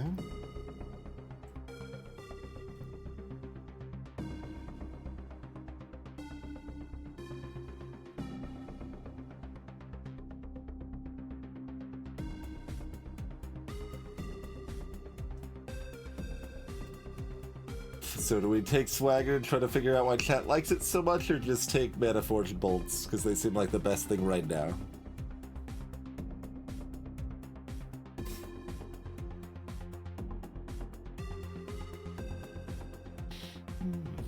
Those are the choices. I am remembering correctly that this does drain mana, yes, okay.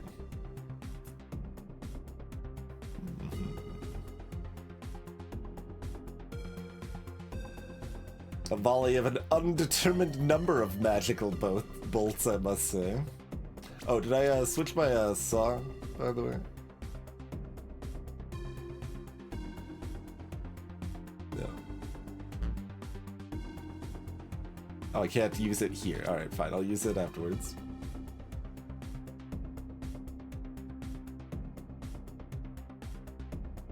But, alright. Swagger's still, like, 18% more damage right now or something anyway, and then has further potential. Meanwhile, Mana Forge is, I guess it's not that much more. It's probably, what, like 25-30% more damage? I don't know how fast, I mean, I guess I could estimate. Yeah, somewhere around there, like 25% more damage. So this is still not that much worse right now. It has a lot of potential, although this damage will keep scaling up on its own and apparently does have some synergy potential too, but alright, fine. We will take chat's favorite, the Swagger here.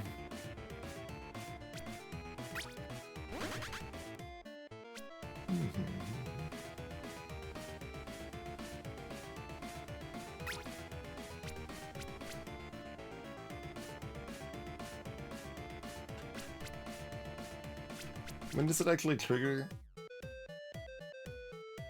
Just whenever I deal sound damage. Okay.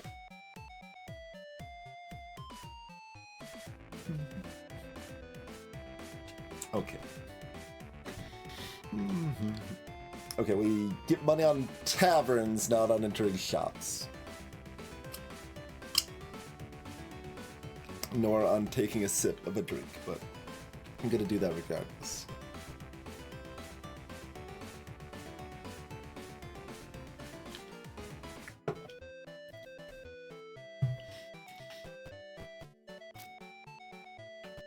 So we've got a decent handful of potential synergy paths now.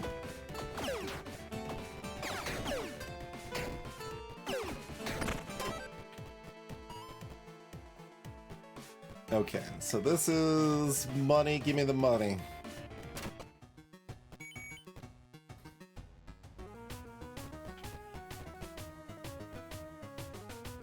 I don't think I have enough to buy anything I care about here.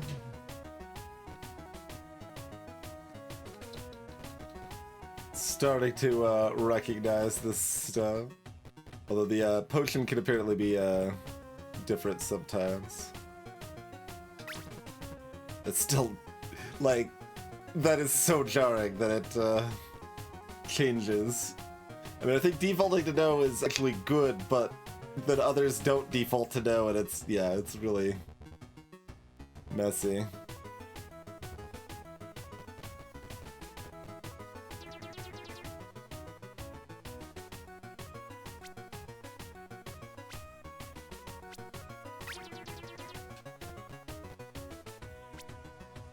Glove or charm over gloves, I think.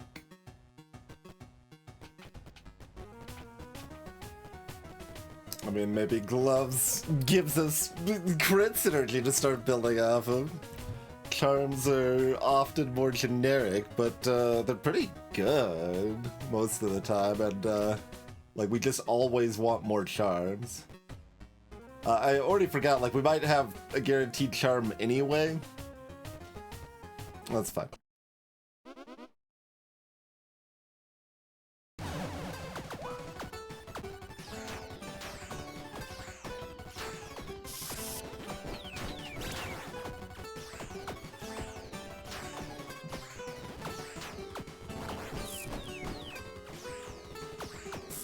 Don't really want to be hitting those, but that's where the targeting's going. Because I need to either finish them off or not, because they start regenerating.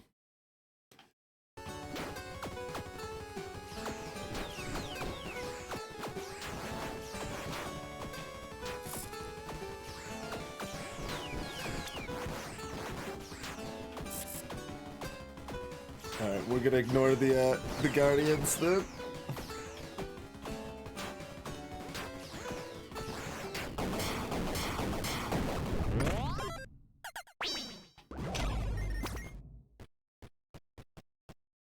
%10% increased melee damage. Well, we don't always want the charms. Jester boots. Increased stamina recovery speed, sure. And armor, but very heavy. When we aren't very inclined to get strength.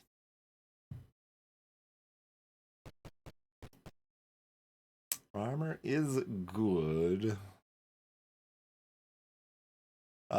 Stamina recovery, I mean, that leans into further dashy sort of stuff, potentially. Hey, Elan.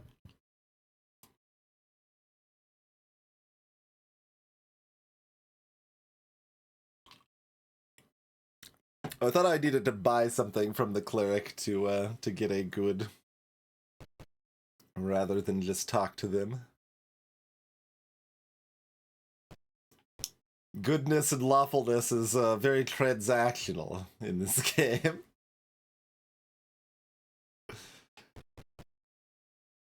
So I mean, like, that's definitely better, but like, I don't really want much strength. And this potentially goes with what we're trying to do.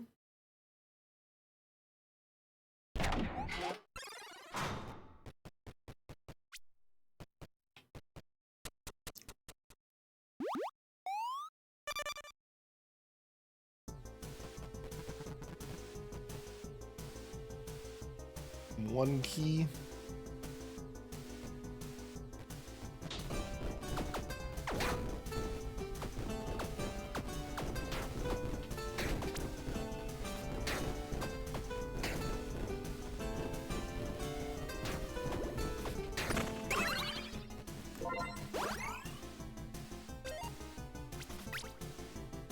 I think I remember seeing instrument volume, yeah. I've already got that lower, let's go down to about there. That sounds better.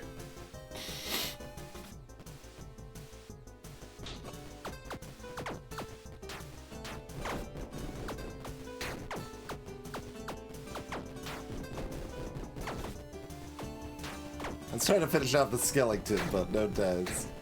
There we go.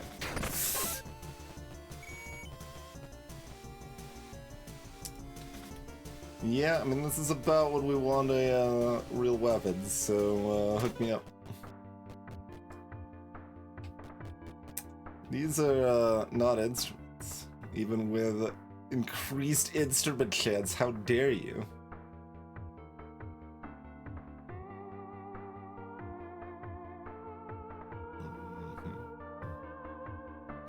So all codexes do like that somewhat miserable lob shot sort of attack?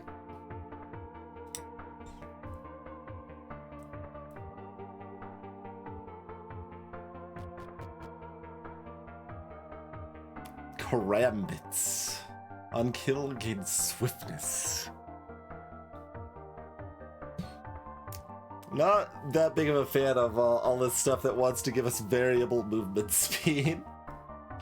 Well, these are our tomes or codexes, like they are visually the same. I don't know, like if they're both the tomes and the codexes have the arc shot.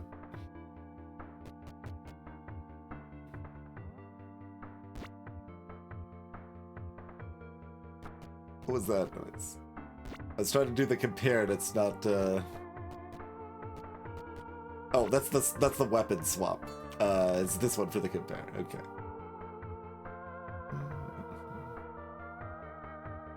Oh, that's not even better.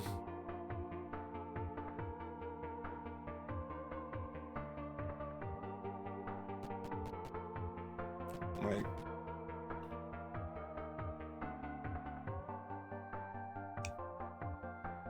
that's... Oh, the mana drain on this is really high.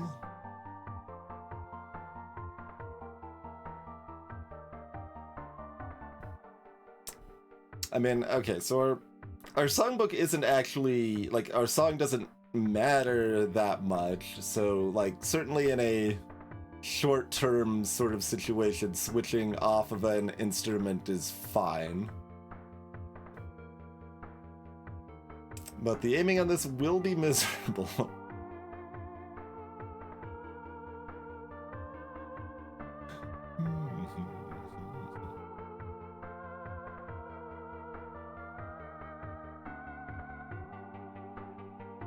It's probably the one that'll sell for the most as well.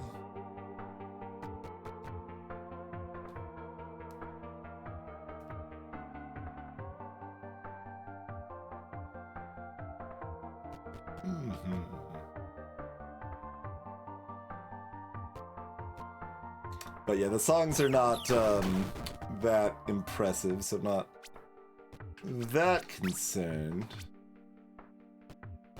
But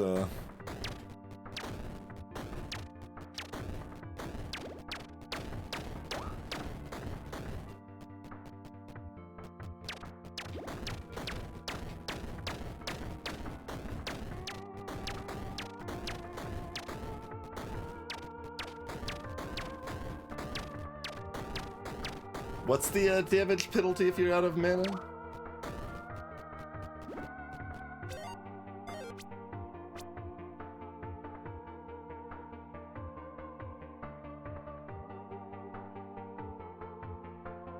Okay, so burn's the same as bleed.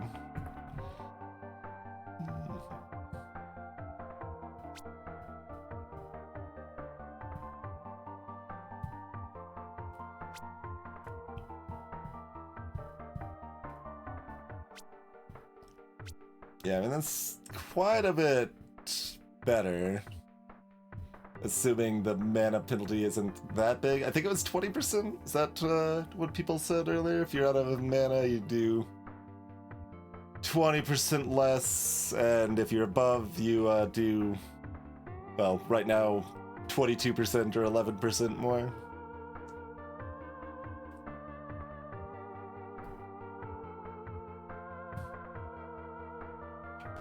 So, awkward to aim, but like a lot more damage with the burn.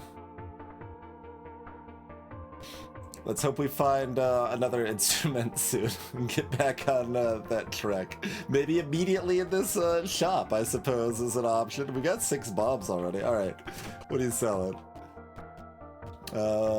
That's, yeah, we're probably buying that.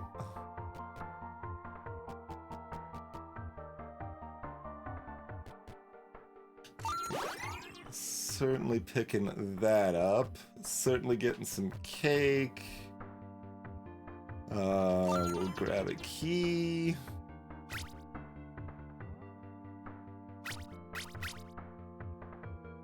I mean, we've got the guaranteed cleric right now, so buying these willy-nilly before we have our item slots seems bad.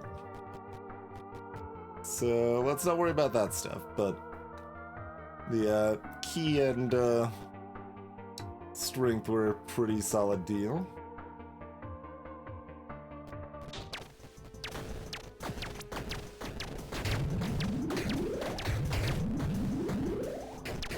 What's left?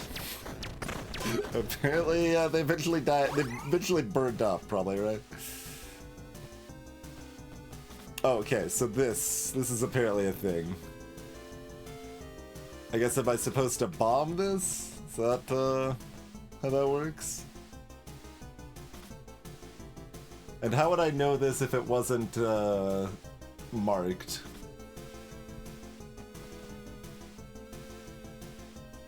Just that it's an X.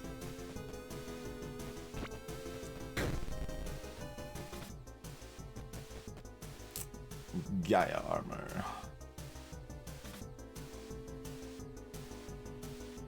Stamina surge is permanent?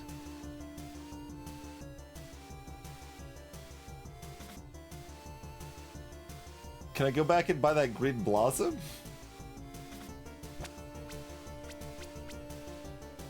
Three attunement on that. Yeah, that makes sense.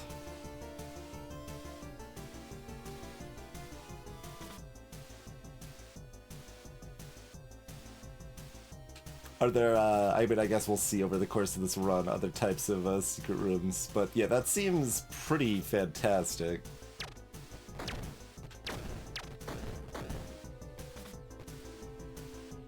I guess we'd rather the XP because I don't respect resin.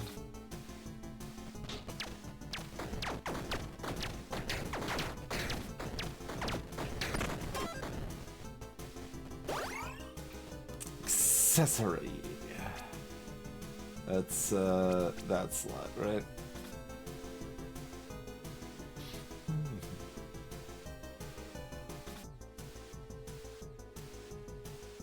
Yeah, I'm not sure of that banana. Like, I need to tune this before I eat the green blossom, but kind of unclear otherwise.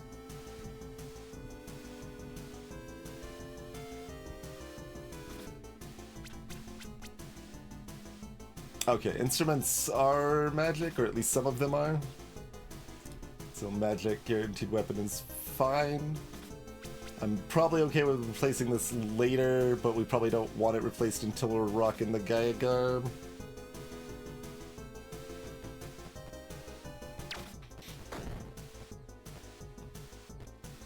Okay, aiming is annoying, but the burning is way too strong to not use it against the boss. Okay. Who dares enter my lair?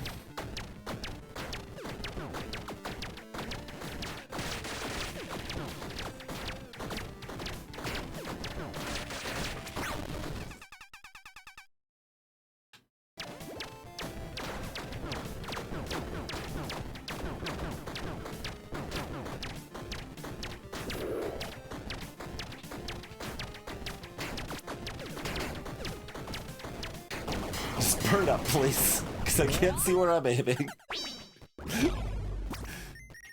That looks like that looks like lots of instruments. Bell. Yeah, that's like no special effects, just lots of damage. Lots of damage. Pretty good. Triangle.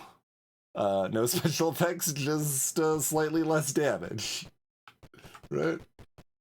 Yes. These are... Oh, Triangle doesn't have any scaling. Weird. And what is this? Crappy gold chakrams. That, Xena cosplay not looking very appealing. So this is just, strictly better? We don't usually see strictly better. Yeah, they're both two-handed. They're both at +1 currently. Neither has any enchantments. They have the same mana drain, the same range. The attack pattern still might be slightly different, I guess, but like... Okay. Sounds good.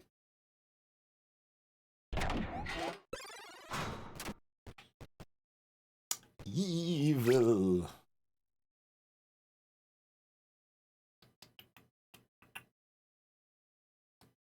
We got 5 bombs. I might rather do Law. Yeah, they're both +1.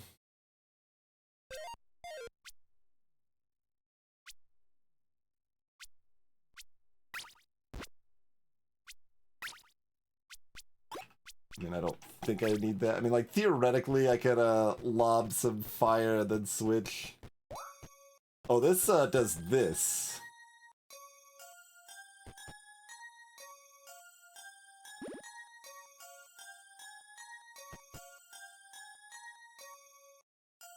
Well, that's pretty cool. Okay, and it does still shoot out one in the direction I'm shooting. So the reason I'm leading away from Evil Shop is because we've got the Cleric in town. I mean, that's only +1 good, but if we want to remove Curse, we're already going to get that +1 good.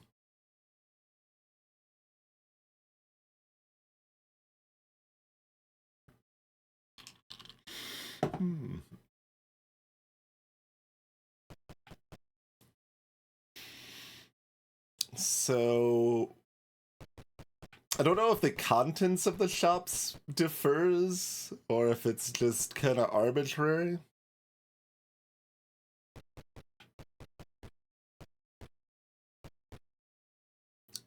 But yeah, since it seems like it's going to be a little easier to do good, we'll do Law and kind of split the difference, and then we'll probably either get to Law or good, I imagine. Okay, we probably want that. We quite possibly want that. Nah. Buy both of these? No charms? Got a lot of reasons to be looking at a stamina focus sort of build.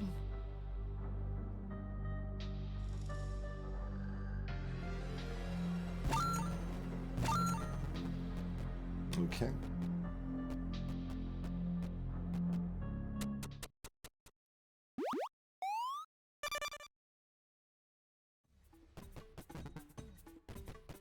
Jungle. You're not a set thing, are you? No. Okay.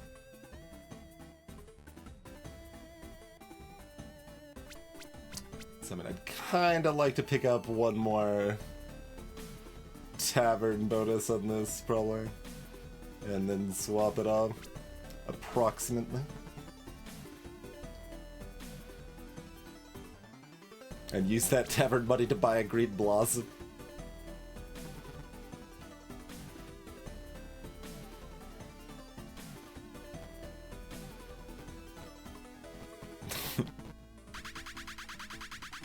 Next pod shop a few rooms ahead. I wonder if they'll take my spellbook. Probably not. We'll probably find another more powerful spell later on, right? Or a song, rather. Song.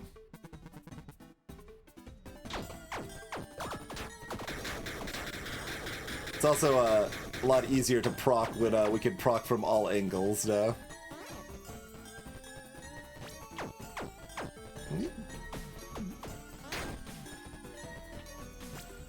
I can't get close to wherever you are, you jerk.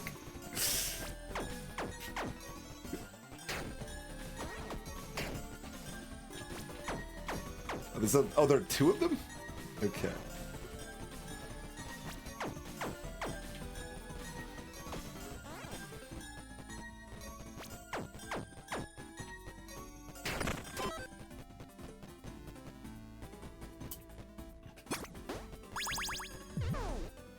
Conjure Talisman.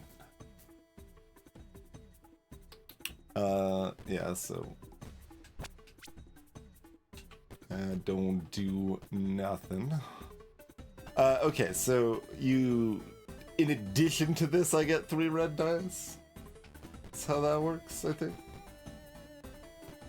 So, and then random consumables could be green blossoms, and are also more likely to be the enchantment granters.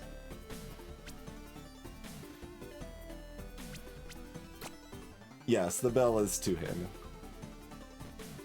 I don't know if it counts towards the set if it's suppressed, though. That is a good question.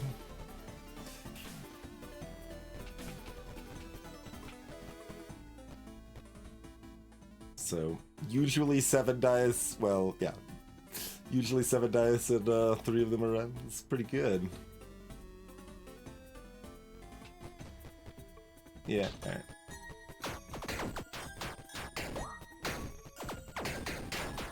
Bees!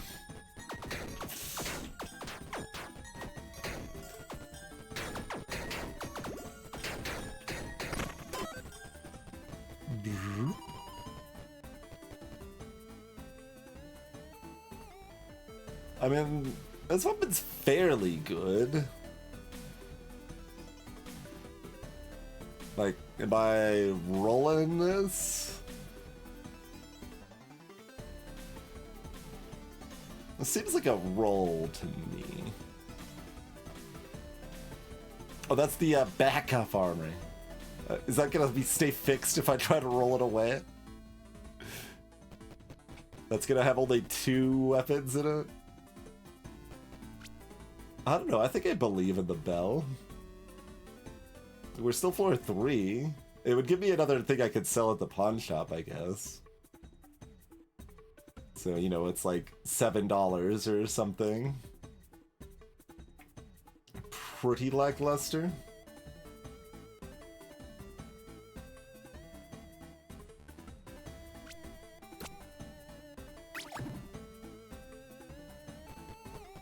Alright, sure. Give me some XP. I mean, isn't it just one random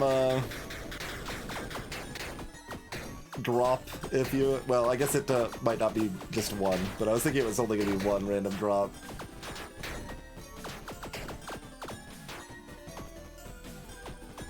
I'm spinning a bomb at the shrine. And given that, like, we might hit a dice room if we roll, like, we can kind of keep that chain of dice going to some extent, which is appealing.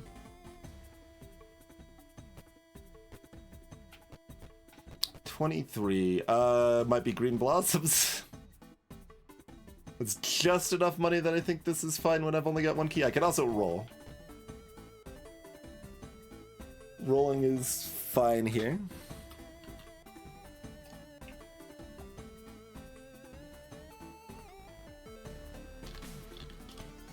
Yeah, I think with our double shop price reduction, this makes enough sense. Cake. Spelunker vest. Yet more references. Obsidian key is a companion. Summon Polter sword.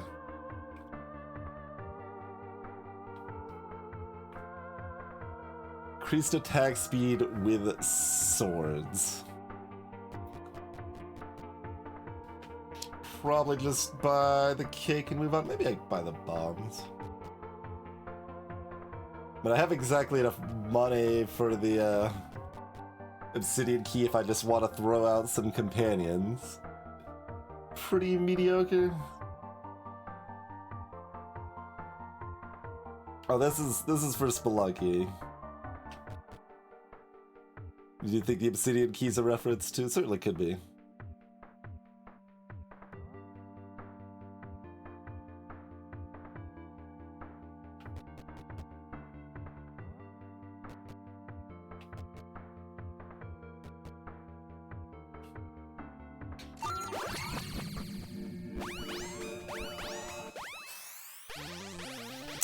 Glass Cannon, Burn Aura, Lightning Conductor.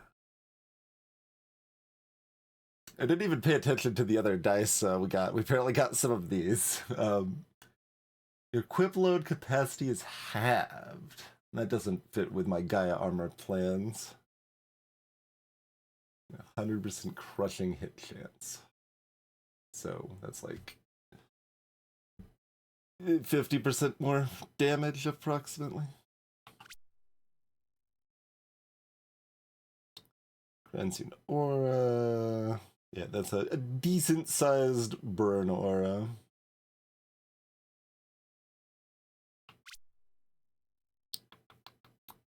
And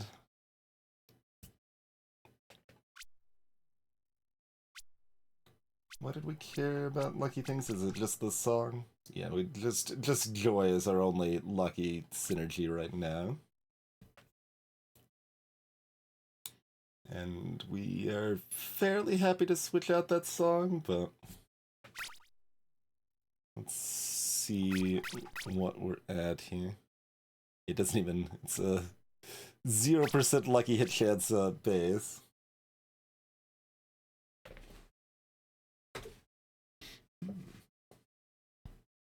Yeah, what did the gold ones even do? That's the items. It's the stuff.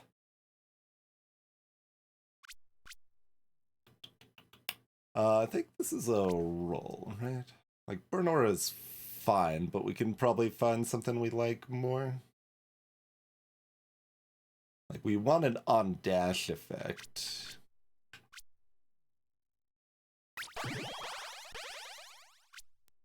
Grants an Arcane Familiar Companion.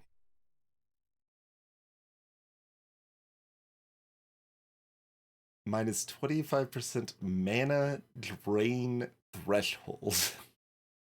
No tooltip for that one, apparently.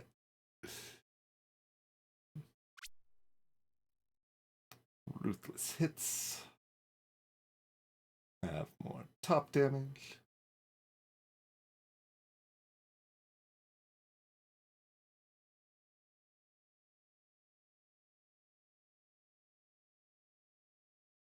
Why does this have a... Oh, there's the close range. The close range text is not highlighted. Okay.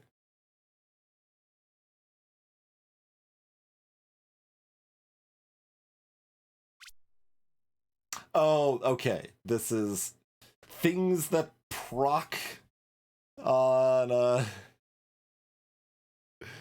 mana being drained proc more often, basically. Yes.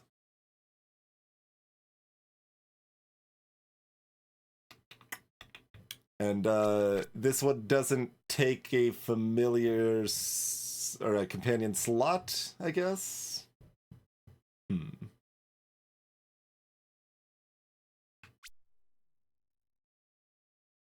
Picking up a Mana Star, 3 meteors drop on random enemies, dealing 1,000 fire damage.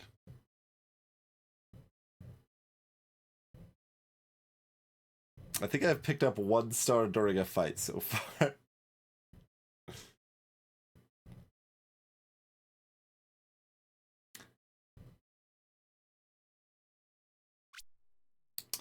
Alright, do I want... I mean, this is like a decent DPS up right now anyway, which is fine.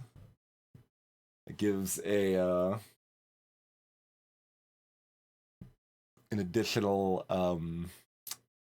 build angle I could go towards.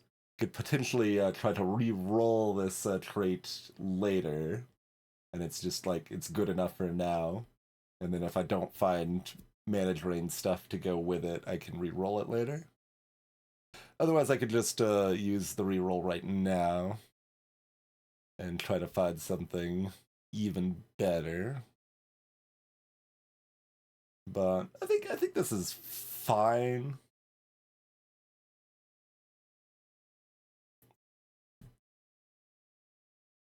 So like this gives me some route for companion sort of synergy or manager and synergy. So we've got a lot of synergy options. And we'll see where it goes from there, basically.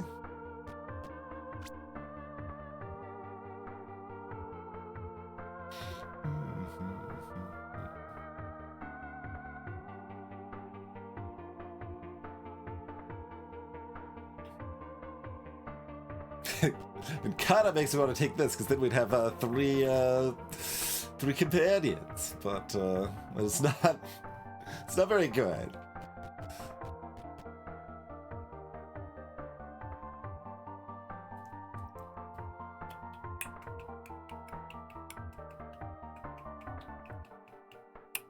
Probably supposed to buy the bombs. I'll buy the bombs.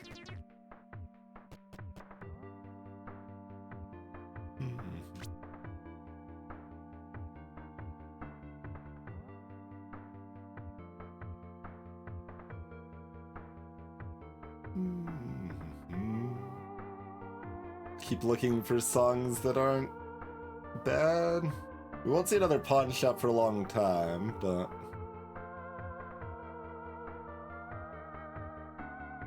I guess I got 3 things to sell, because I can sell this talisman too. So we've got, what, like $3, like 7, so like $17 or something like that.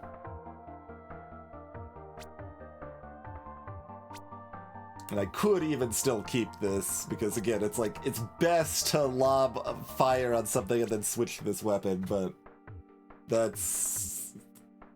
I would do that if this wasn't a lob attack, I think. But the fact that I've gotta, like, position the aiming and then try to switch weapons, like, that's too messy, I think. So, you get about $17. How much is a song worth? Is it worth $17?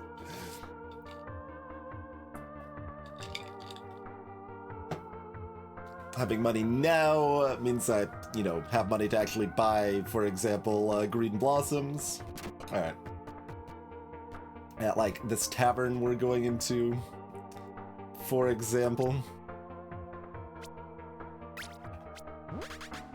Okay, we get 12 for that. Cool.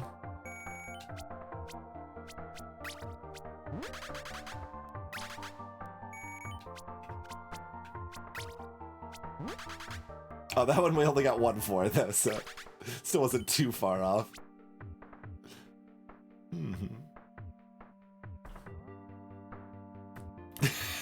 Cat card. There you go, yeah.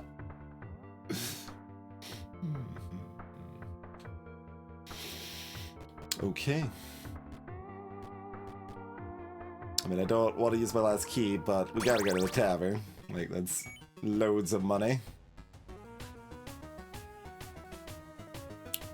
No green blossom sellers.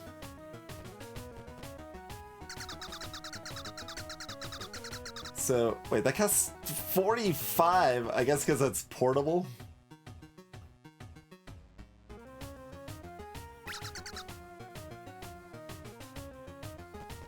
And the Enchantress is not portable, that's why they're cheaper.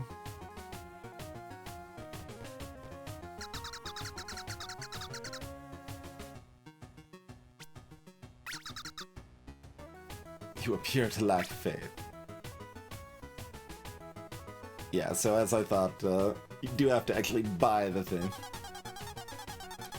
A raggedy bag full of holes. Okay, so it's 10 souls to get your item slots back. I don't have a key. Go down. Illegal gun parts. And here's some other sort of special booze. Mead. Melee damage. Melee attack speed, rather.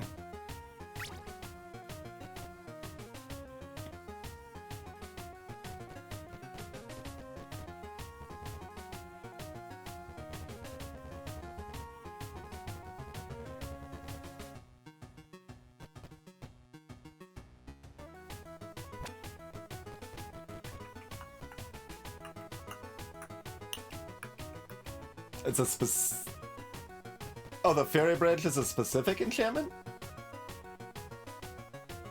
I thought that was a random one too. Does it always give the, what, like the arcane then? Is that what it was? Doesn't that just add mana drain?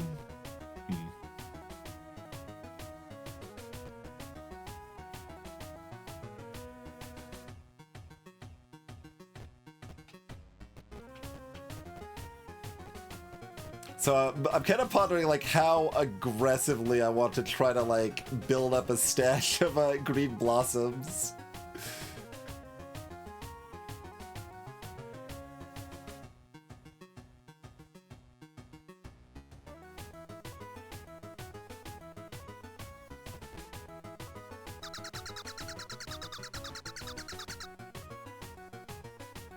Okay.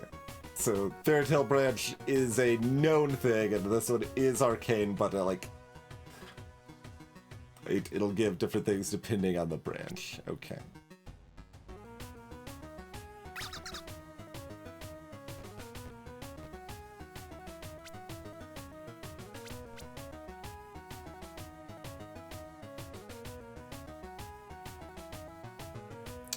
Modest odds we're looking to replace the bill in about 2 floors, so I don't know if I really need to buy the enchanting.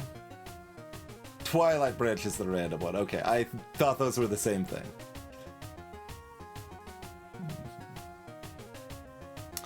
So there's some inclination to reroll to try to find stamina things, but I think when that's the only thing I'm rerolling for, that's pretty aggressive. So I will pass on that for now.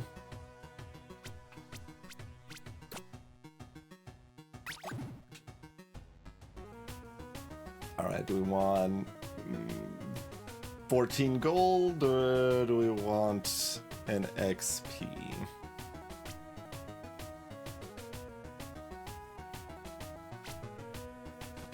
I mean, more carrying capacity is not bad when we're planning on rolling this, but it's not that important. We already got that one chunk of 3.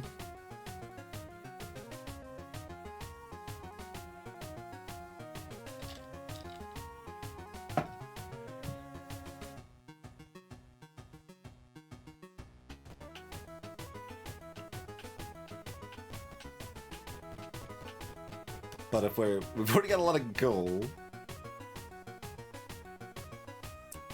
XP is XP, I guess. I suppose XP is XP. There's a bomber?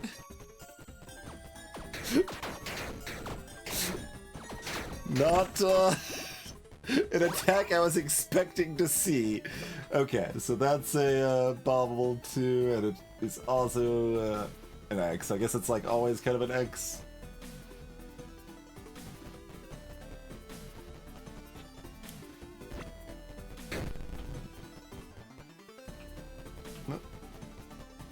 Axe of Despair. Boatloads of damage.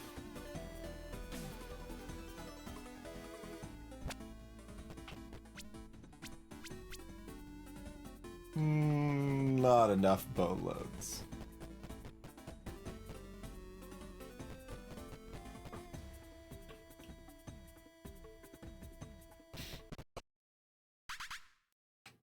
Ah, this is why it's a queen bee when we've been seeing bees all day long.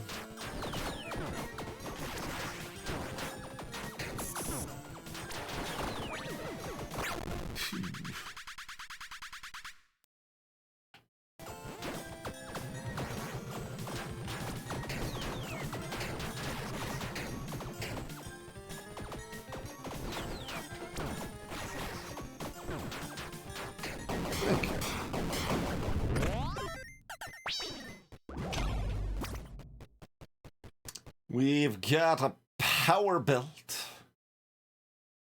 Lose a health for 25% damage and... Wait, it says area radius. I think I always read that as aura radius. I guess that would apply to auras, but also to maybe orbitals and some other stuff.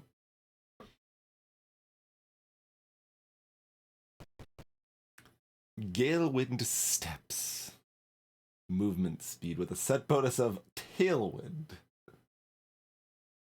Attack, movement, and orbital speed. Cloak. So I don't want any of these things, so take the rarest thing to sell off.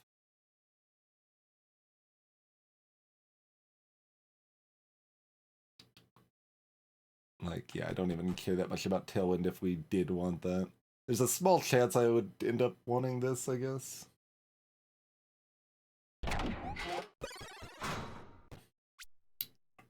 Mostly seems worse than just 1 health, though.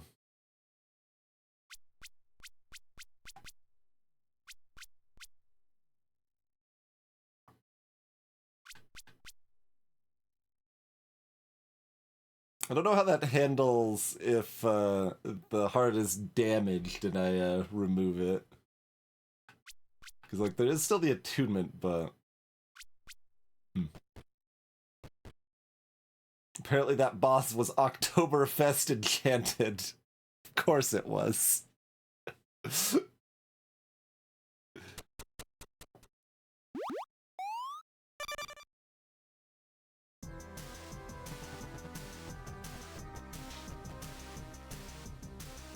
Cursed salad. Yeah, give me a key. Just keep the heart. I think I'm on the keep the heart train.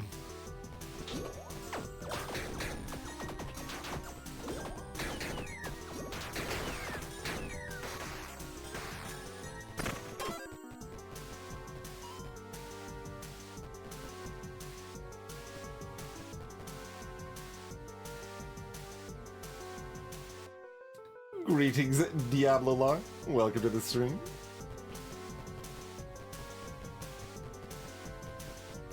Here's salad.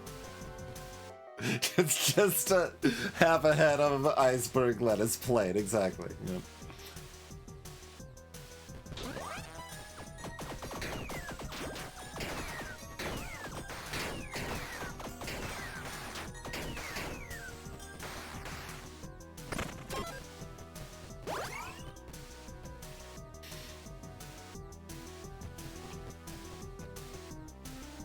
Take this over a reroll? Yeah, I think Bell might be replaceable. We also might just find crappy chainsaw katanas. Harp.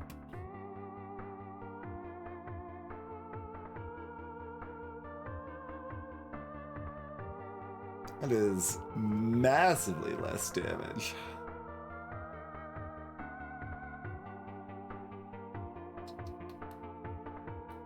Critting modestly more often, pretty whatever. Like less mana drain, more range, more attacks per second. Yeah, no, it's still worse. Still two-handed, both of them at +1.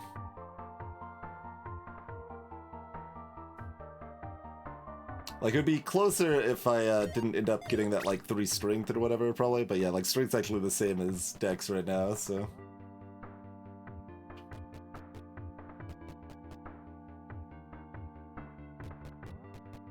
Rupture.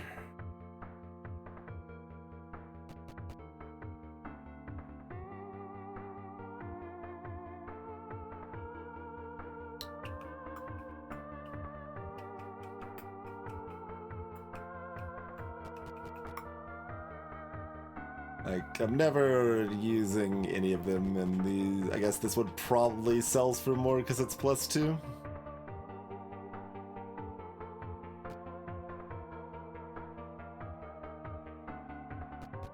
A science potential. But I guess that would be either of these, really. Just to see, like, if their attack pattern is interestingly different. I think the harp's basically the same sort of attack pattern as a bell. But I might be wrong. Like, I had at least... Oh, no, I had maracas. That's what I had when we played, like, a year ago. In that one run, I had maracas.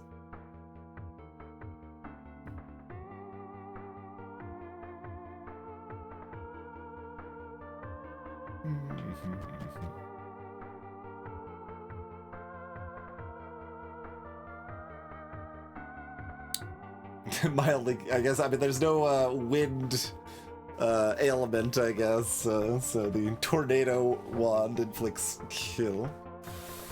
Sure. Yeah, that's just...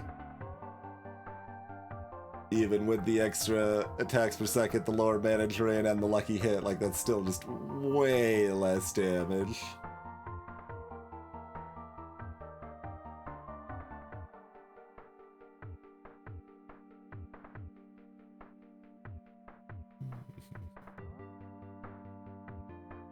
So, never using any of them.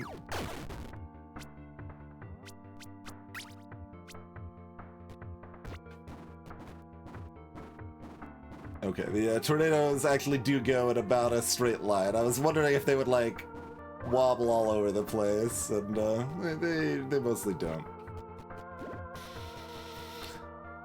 Okay, I mean, events are usually pretty good.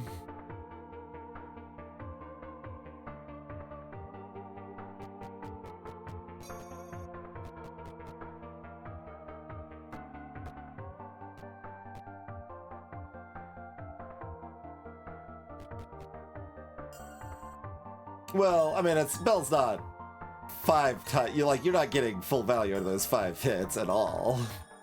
But yes, it is completely hidden as a benefit of the weapon. It's certainly not 5 times better than the numbers shown.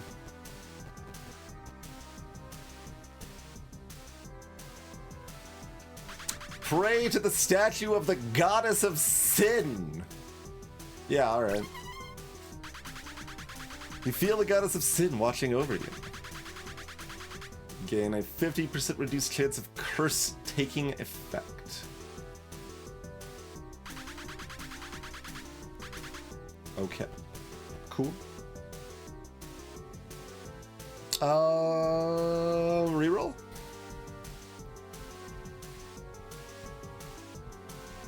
This feels like a reroll. Also, I don't know if that prevents me from acquiring curse or prevents the... I guess it's probably the... Once I have curse, it makes the curse less impactful, right? I think that's the reading of that phrasing.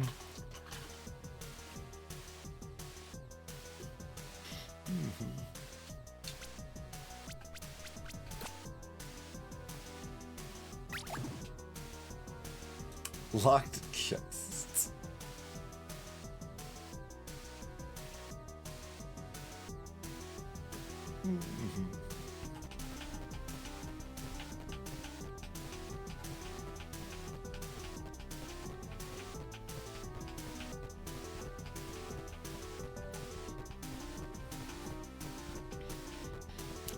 Use another reroll or do the obsidian chest?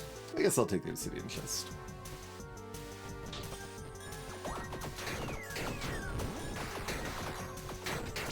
Nope, that's not a useful dash, but it's fine.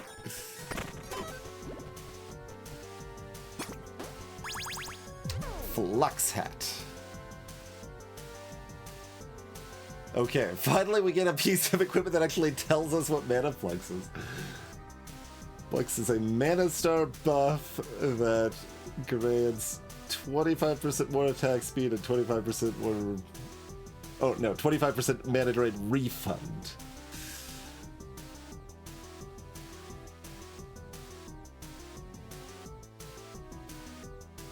And picking up mana stars grants mana flux and stops mana burnout.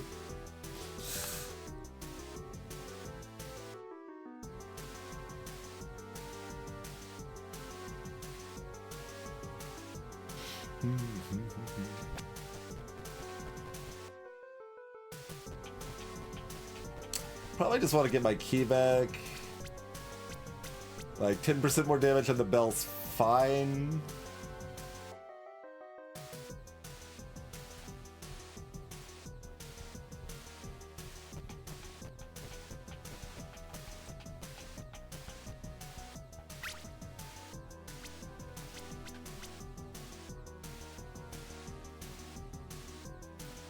I mean, the Arcane Familiar doesn't give us more stars, right? It just lowers the mana drain threshold for things that synergize with it.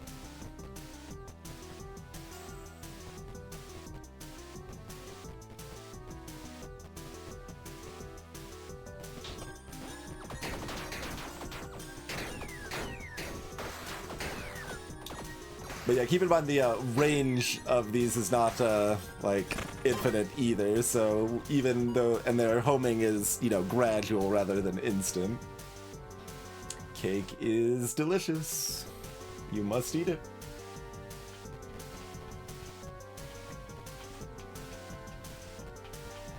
Oh, are the stars spotting on a threshold? That's possible.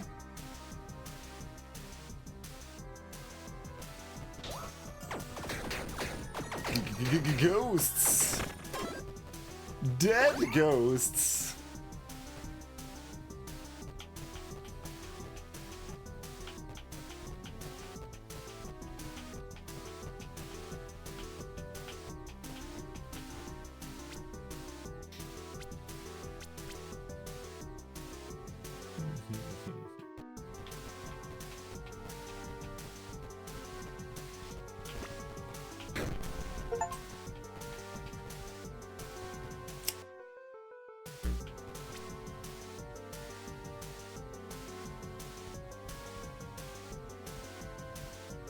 That. Oh, okay. It's the first time we've tried to use the D-pad to navigate the menu again tonight. It's still so awkward. It would definitely make sense to have an option to just like while a menu's up, don't don't let me use, like, just make the D-pad work in the menu. Like, it's that just really seems like it should be the default, honestly.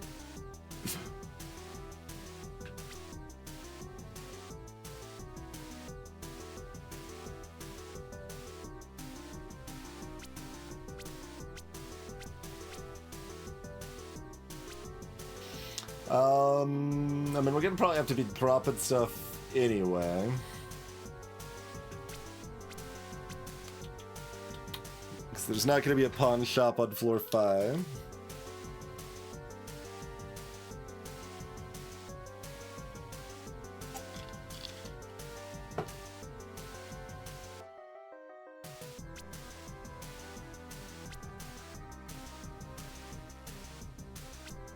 Also, I could just ignore the repair powder because it is somewhat likely to never be useful.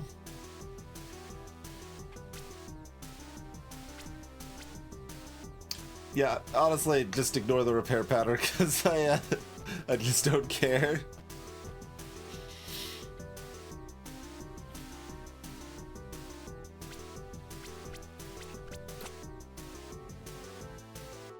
Yeah. Let's get the intelligence without the minus dex. Thank you very much.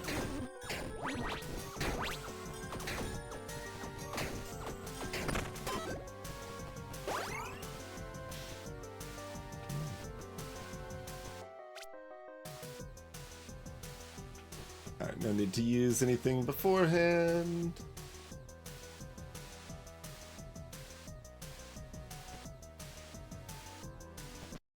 But using the Soul Heart also would have been fine. Mostly because I already have one. Like, I like using it less if I didn't already have one, but like, we already have one that's sitting to be burnt anyway.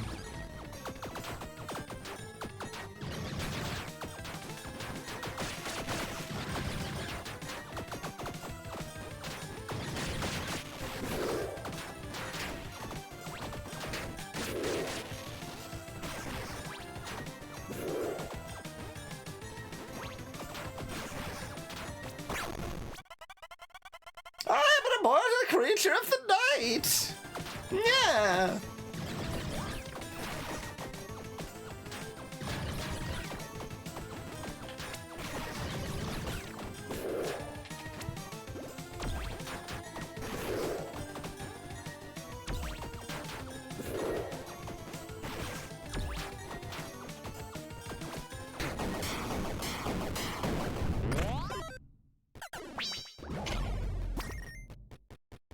What we got? 5% lucky hit chance. Praetor Helm. 20% crit at close range. Close range crits give you Berserk. Doom Slayer, yeah. Sea Urchin. It's a Sea Urchin orbital. I guess I'll take the very mediocre charm. Oh, wait, I could re-roll these. Do I want to re-roll these? I probably want to re-roll these. Yeah? Like, this is takeable, but it's pretty dang meh.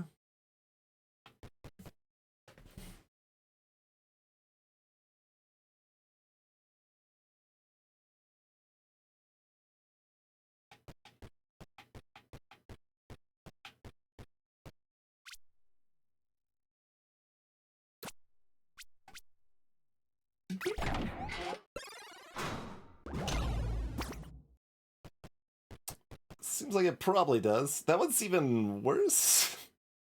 5% movement speed is what you're giving me from a charm? This is garbage. 20% companion damage? Sure.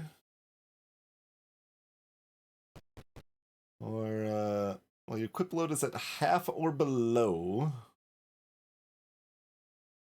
Gain 50% increased stamina recovery speed. I mean, that's cute, but this thing's too heavy. Like, where the floor count's rapidly increasing, and this Gaia Armor goal may not end up being a reality in practice, to be fair, but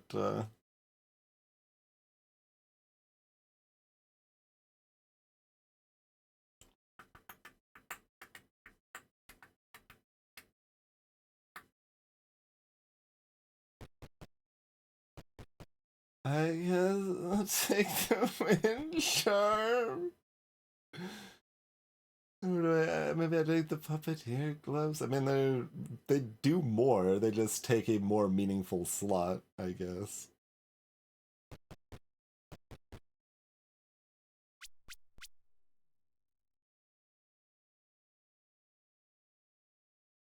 Like, I've already got 25% recovery speed just always. And I would just need more strength and not to use the Gaia armor. The only way I have a lot of dashes is with the Gaia armors, so...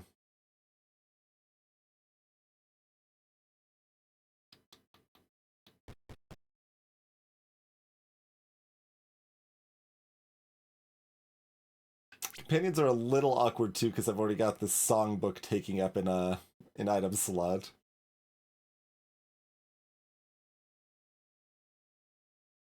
So getting a companion that takes up another item slot is not the most ideal, but also it seems distinctly weird to me that you can just use the same companion item multiple times to summon multiple companions. Like, that really feels like antithetical to what that build, like, I don't know, wants to be. Like, having a variety of companions, but the downside is that it like takes more inventory slots and balance around that. Like, that just seems a lot more interesting than like, okay, I found the one companion that fits my build best and we're gonna just spam it or whatever, you know. But we can have our arcane orb thing do 20% more damage. I need damage breakdowns. Where are my Brotato damage breakdowns? So I can like, how much of my damage is coming from my companion? This does nothing. Like, I mean, at least it's not like random movement speed that like is up and down, but like 5% is insulting.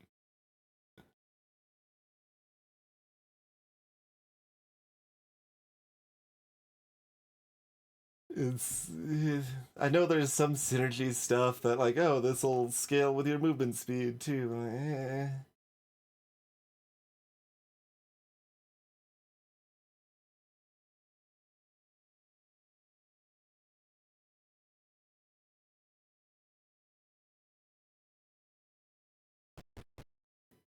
They're both so bad.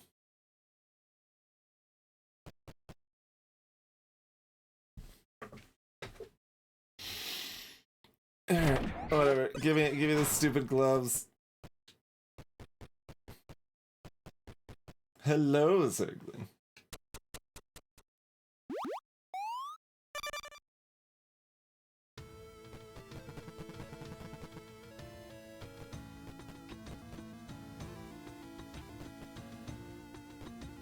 Pretty closely. Yeah, let's get another level up on this floor.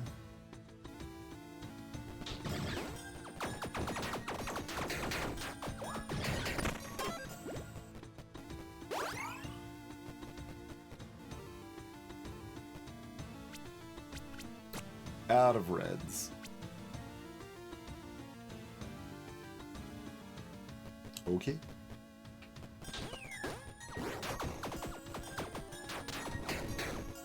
I believe the stamina things are not potions.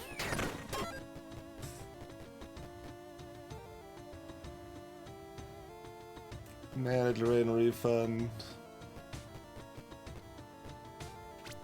I'm deciding if that's something we care about saving, or if I just go ahead and burn it, like use it whenever.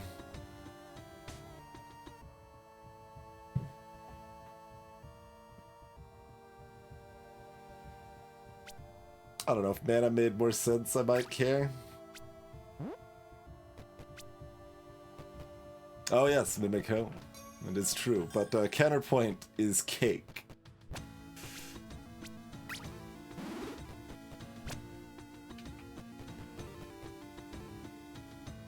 Multiple potions, so there's double Mimic that has multiple potions.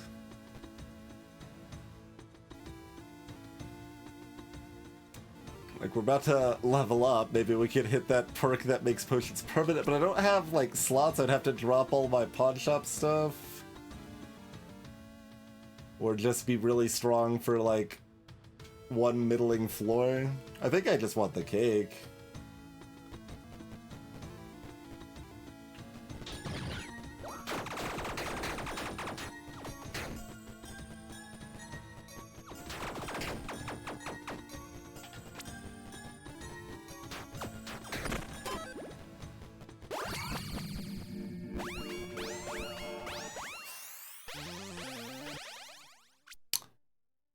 After not having attacked, your next attack grants you opportunity. 8 seconds of 20% more attack speed. Nope. Meh. On picking up a mana star, trigger your on-combat start effects. I don't believe we've had one of those, have we? Maybe.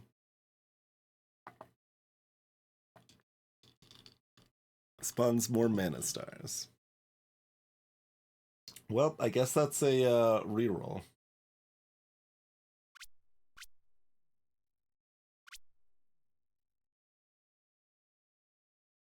Yeah.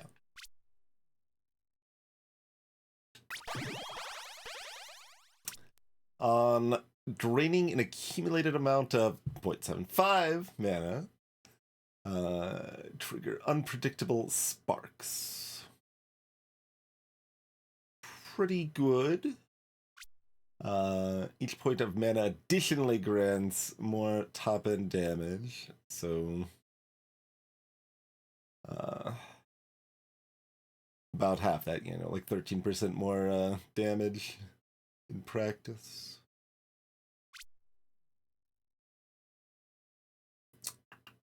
On standard lucky hits, trigger a... Yeah, that's the one we had that good run yesterday. 103 ice shards. So yeah, give me the discharge, I guess. It is accounted for. I'm almost sure. Like it's 0.75 instead of 1.0. Like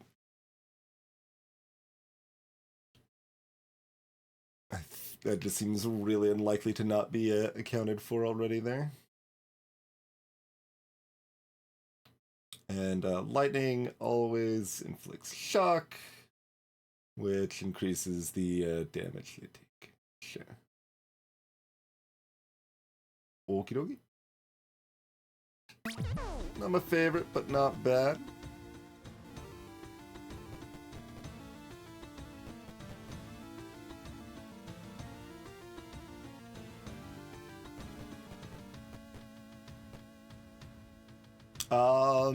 I don't know. There might be a kid here. There isn't that I know of, but that doesn't mean it's not a thing. Oh, songs are XP also, aren't they? I forgot about that.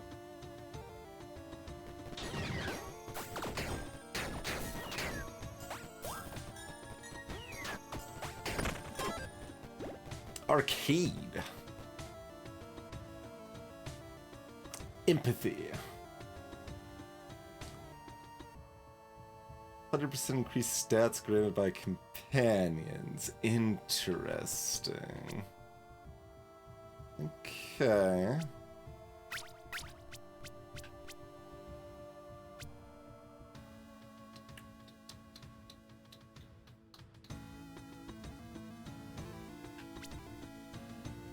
Is there a way to make this less annoying, by the way? Like, I can't hold down A, or... Like, it continues to feel really jank that so many things in this game are consumables that want to not be consumables, but...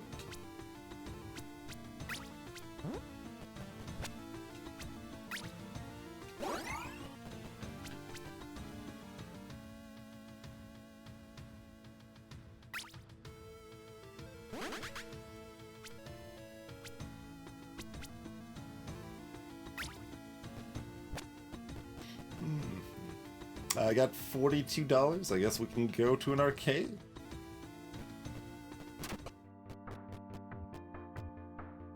Cursed candy.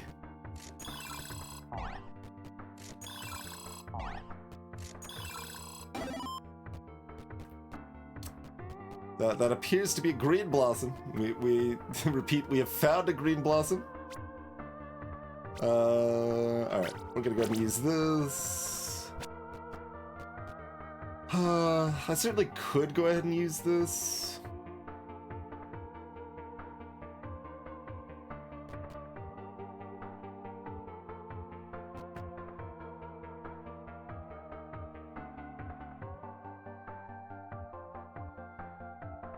I'm just pondering, like, the bell... I mean, the bells keep it up okay with our scaling.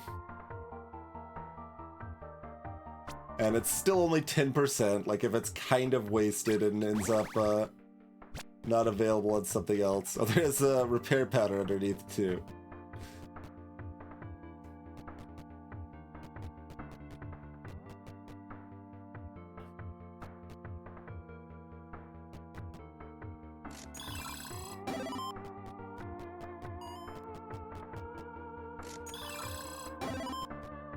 More green blossom! There's the random enchantment from the Twilight branch.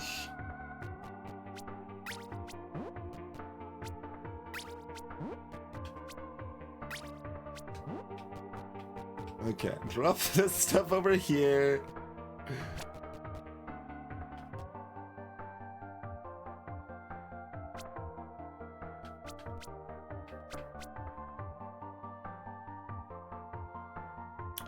I assumed. That was kind of my scheme, was to build up a whole bunch of stamina here, but that is good to question. Like, this feels like kind of weird if it doesn't work multiple times. I guess I would say. So I assume we can use it with multiple blossoms.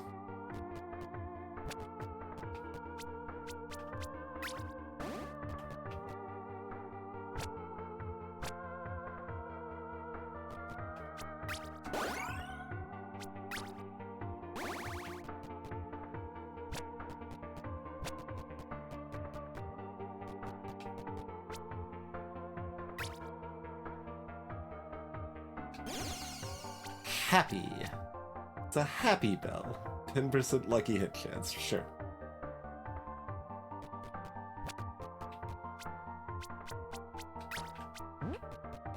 Alright. Can we get a third? Okay, great.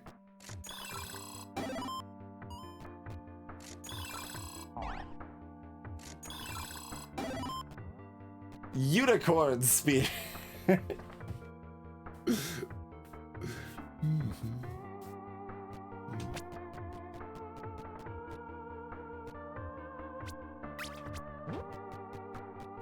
Get embedded in the wall. Yeah, I have to save for the attunement. Ideally, I want to visit a tavern one more time is my kind of hope, but...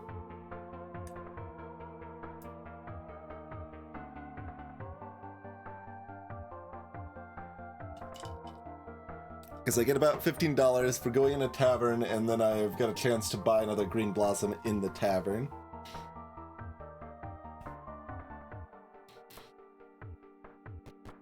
Is kind of my thought process here. Yeah, I mean, like, certainly the rewards so far have been kind of fantastic for the money put in.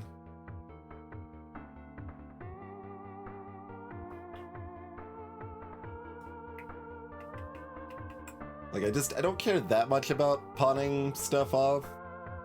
I've got bigger fish to fry. Santa coat. Silent Night set.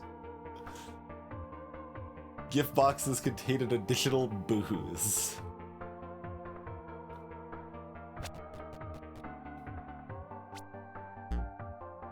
What? No. How do I drop it then?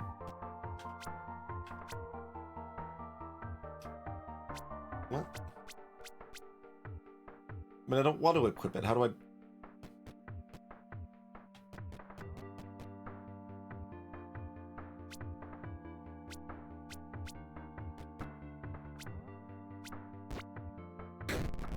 Whoops. Well, I guess we're done with it, but blowing it up was great.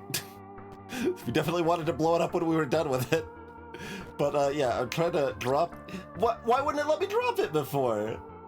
I was like, it was convincing me I needed to press a different button or something, because... What the hell changed? It insisted that I was only going to try to equip it. Yeah, was that a floor limit or something stupid? Like, I don't know what happened. That was really weird.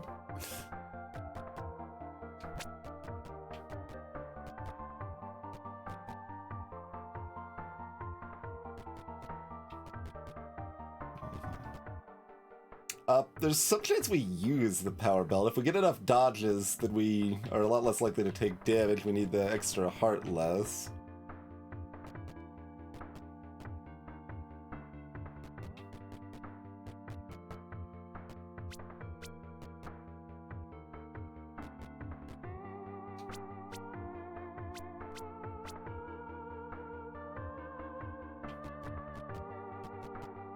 I mean, this is after I just picked something off the ground. No, it still says the A to equip prompt, but brings this up.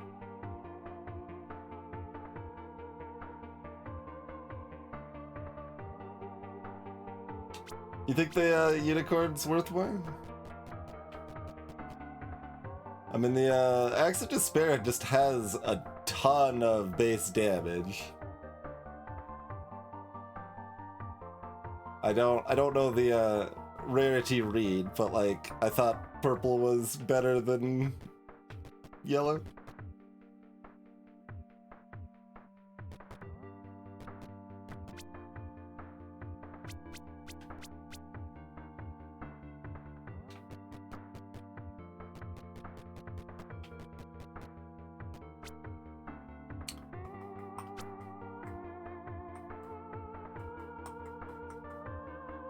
Unicorn Spear certainly sounds fancier, yes. It's got an effect, this one doesn't scale, but like, its base damage is huge and it has a +1 on it.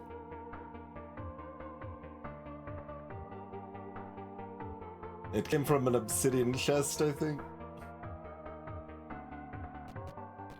Which we're about to get another one of, anyway.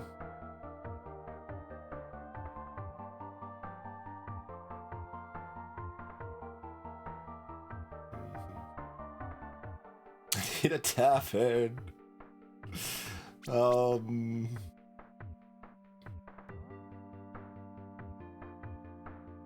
It's a weird kind of pseudo-greed to hang on to the whetstone. I mean, I guess I can upgrade... I don't know if the sell price actually goes up with its bonuses, but I might as well use it on something in case it does.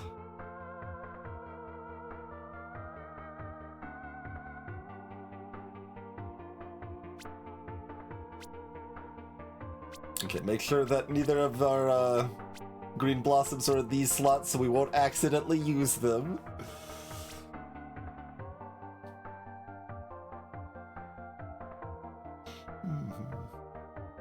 Oh yeah, that's good. The light red, so far away from deep red on that that list.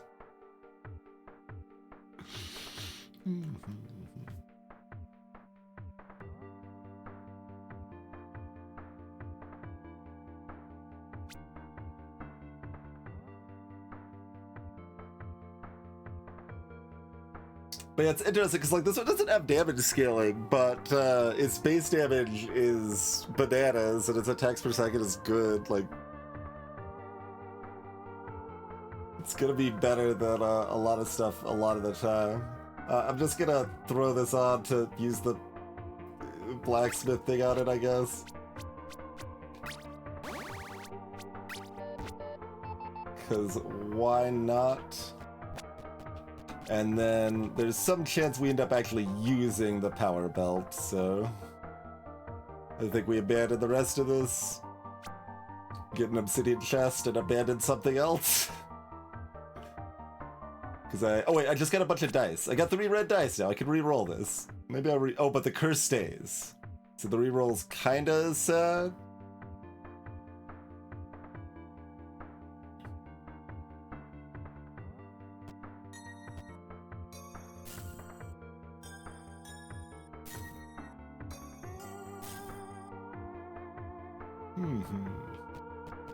That's true. Curses are half as effective, and we can buy curse clears from the taverns if we want. So I could just take the candy.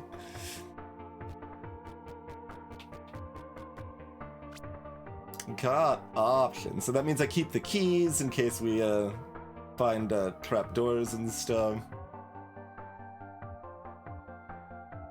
So we missed out on the trapdoor in the last tavern. That was a little sad.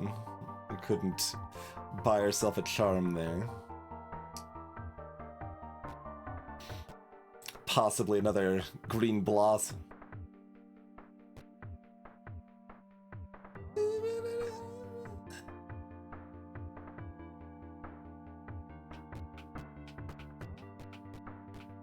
We had some of the meta prog perks that made curses a bit less bad too, I think.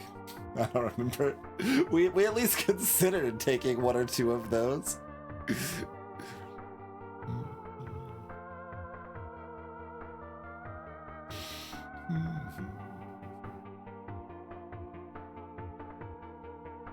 Alright, forbidden candy it is.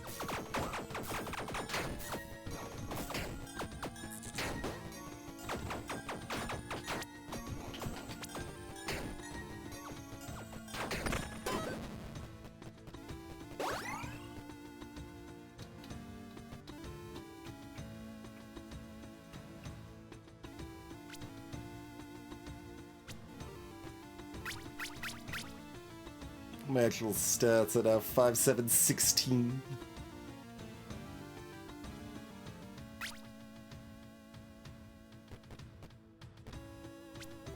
So I still have the equip capacity to put this on. We're probably keeping Jester's boots. We have I mean, 1 more strength is not a bad call. Like, that gives me flexibility to swap out these gloves or hat for something heavier. Oh, or the power belt. Yeah, the power belt's heavy too.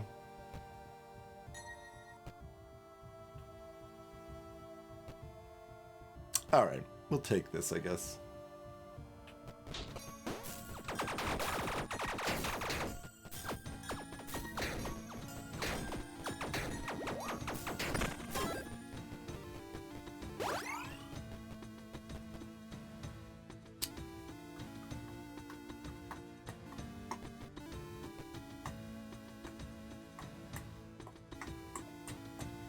Roll? I think that's a roll. Set item. Maybe I just take the 13 to 14 gold.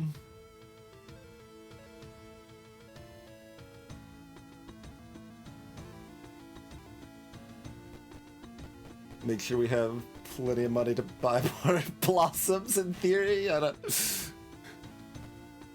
I'm holding off on that other tavern maybe a bit too long, but I mean, we've got 2 soul hearts. We're gonna have a temporary one against the boss anyway, like...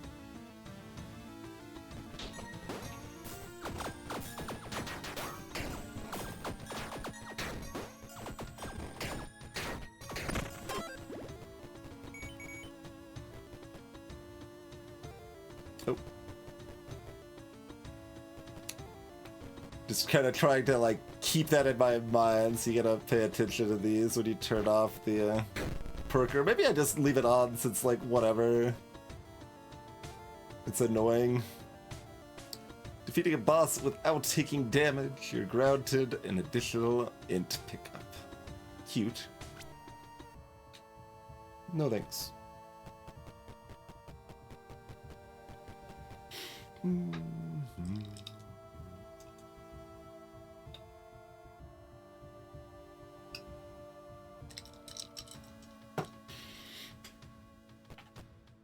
Bell's good enough, like, I could just see keeping it, but... I assume I'm, like, hoping for some maracas or something.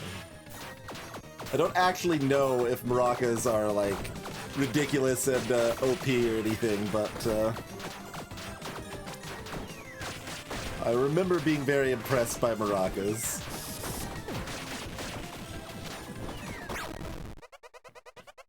Oh, we did actually get hit twice. I was not sure about that.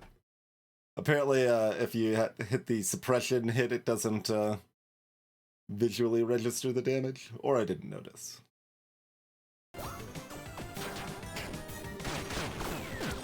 Oh, that actually hit me. That is surprising.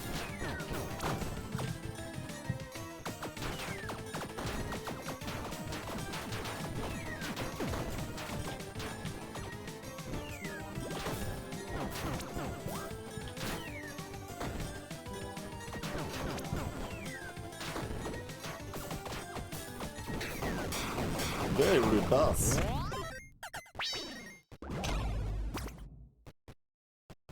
Panda. Sea Prism. Grants 30% increased damage dealt to enchanted enemies. So that includes all bosses because of the Cinder effect? I think? Or did I not turn that one on? I don't remember. Meteor armor. More Terraria. Gives a mana and an armor and is extremely heavy. And a set bonus gives you mana back on drain. Cute. Like, I think this is good. Because, like, with the Cinder stuff, a lot of enemies are enchanted. I think there's, like, one thing that we could still turn on to make more enemies enchanted, but...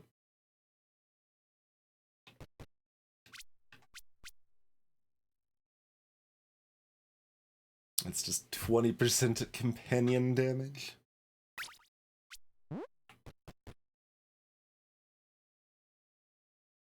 That sounds good.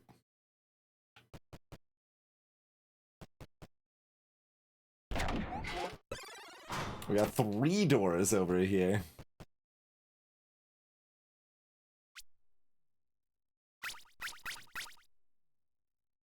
Alright, let's get to 4 lawful, I guess.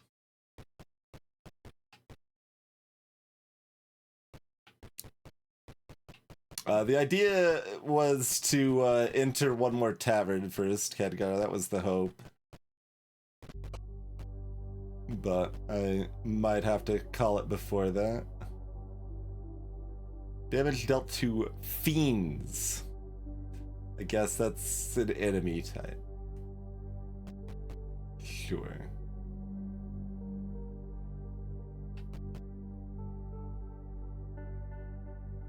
%5 attack speed.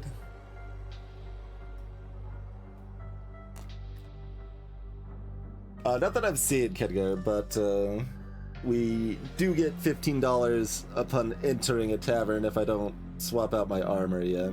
Although I would have another, item slot if I did that too, which has some value.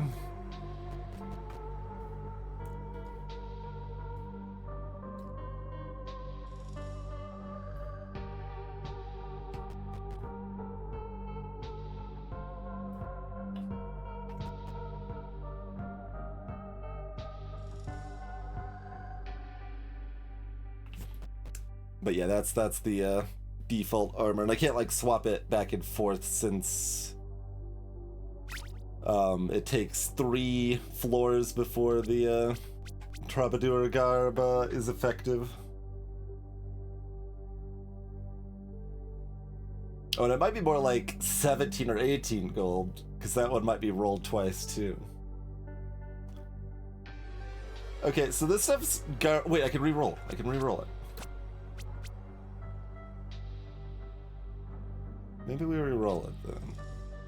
Because I kind of want to buy 2 things. Wait, I could buy the least garbage one and then re-roll? But then if I want 2 things, I might not be able to afford them anymore.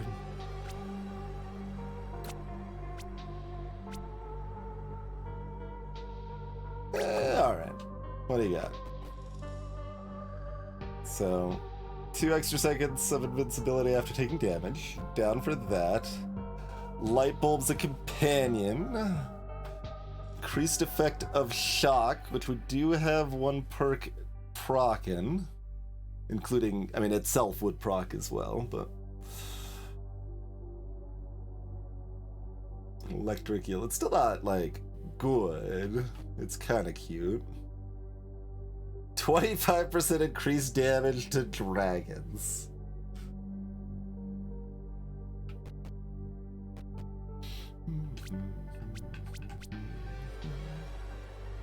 Increased stats. So 200% increased effect from the shock. This is kind of cute.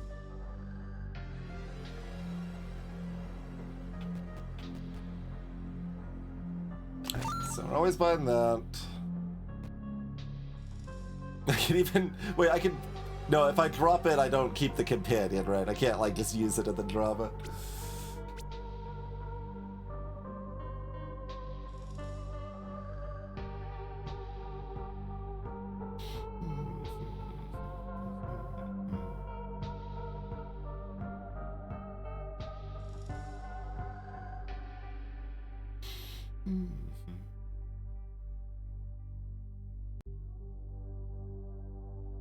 Like, there is a pawn shop, but, like, we don't care that much.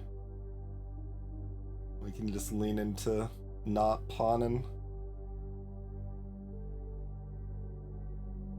And it means we're done with the alignment stuff, probably.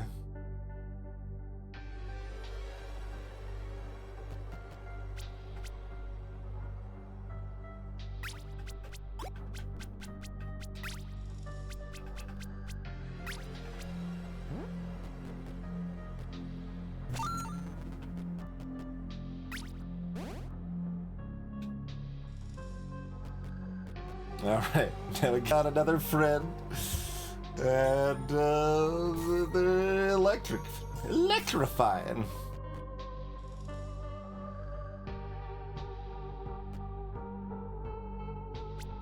And we are pure lawful.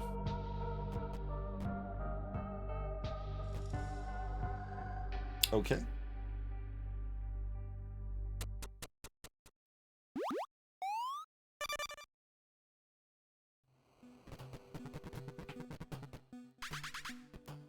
A few rooms ahead.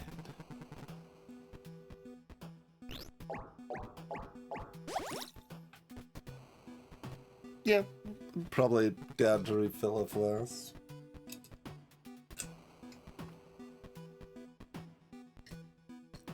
Reroll or gold are also both pretty reasonable.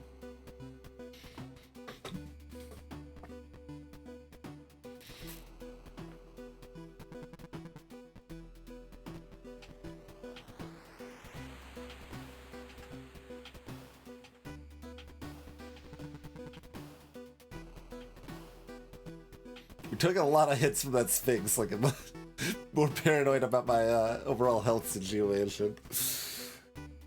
So keeping that as comfy as possible probably makes good sense. We sliced Blage in many pieces.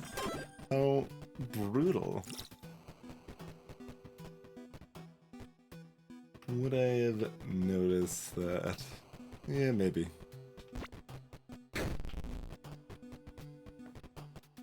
War fans.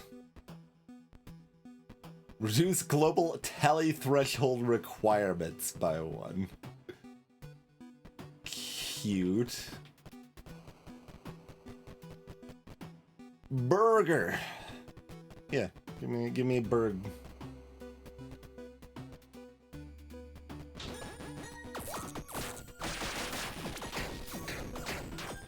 Kind of surprised we didn't get hit there, actually. Level up. Or check for rare weapons we might want when we also have a reroll we could use. And we kind of want to keep our current song anyway, probably. Yeah, let's go over here. What do you got?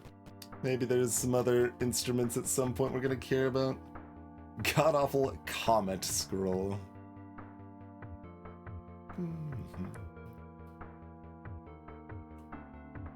Leaves behind a mana star upon impact. Spectral Blade Wand. The, What is... I mean, it's got B and B scaling. How is the damage so bad? It's twice?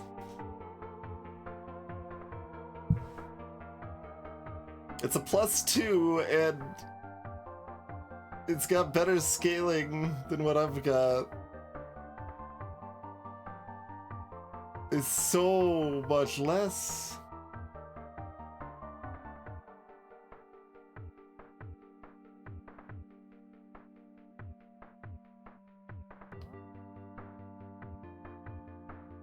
It's so much less.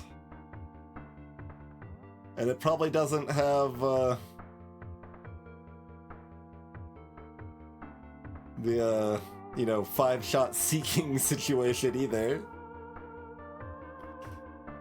Oh, the blades linger? Okay, so they have some benefit. I assume that's still gonna be worse than the seeking and extra shots, on top of the fact it does, only, like, 60% as much damage. Giant hammer. Nope. Okay,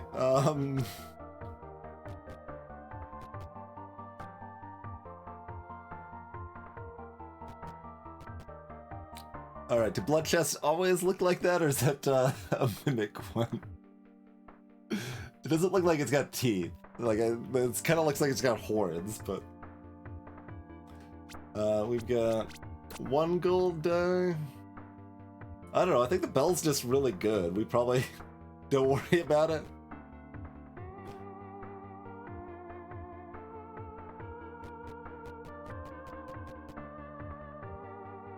Maybe the treasure rock has a blossom in it.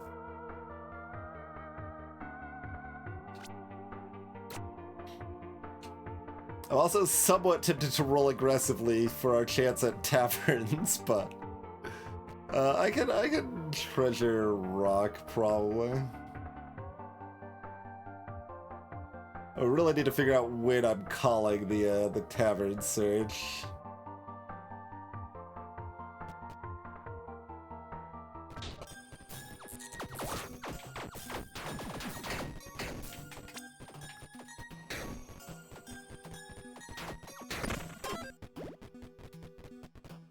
There's our pawn shop. It's locked, just to be rude about it.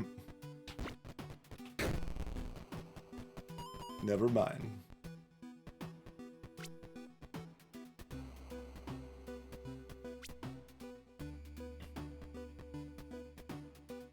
Yeah, I would rather just keep the heart. We're probably going to be selling off the power belt. Yeah, I guess it's fine.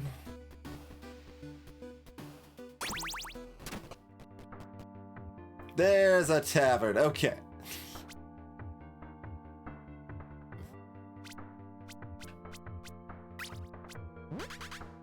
Yeah, see, this is selling for 23.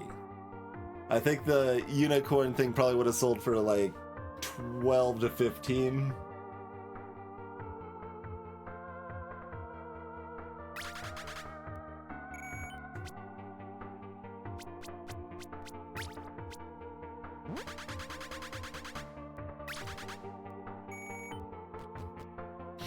All right. Tavern.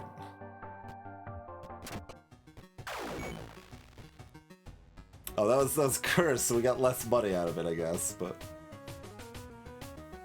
Somebody's selling dice. We'd probably buy some dice. We got no, floor hole.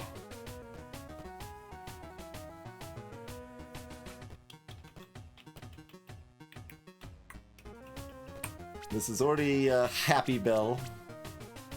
I mean, we could get a different enchantment, and most of them would be better, but whatever. What is this again? Oh, this is this thing. Yes.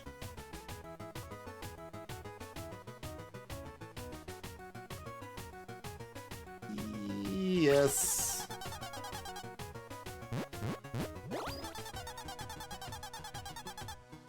I'm not sure. I actually need. Oh, you got. Oh, is one slot, not both.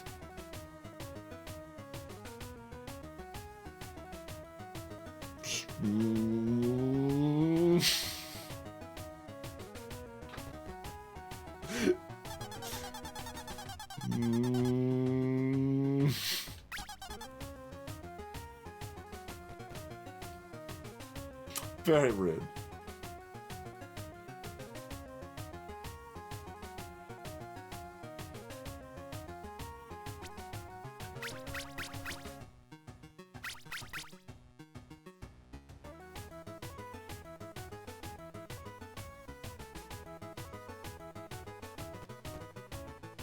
I haven't seen this, I'm just curious how much it cost. 10.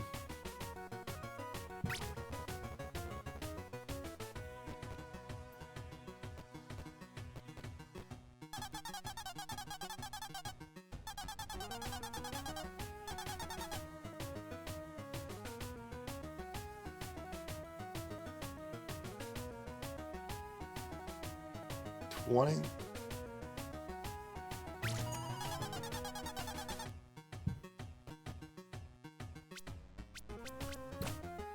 Okay, bunch of reds, no more golds.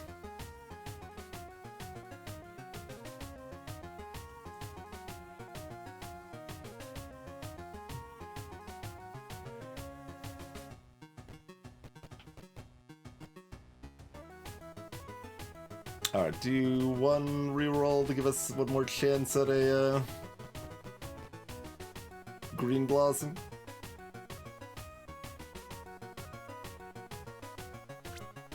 So we got 3 item slots free right now. And then 2 more soon.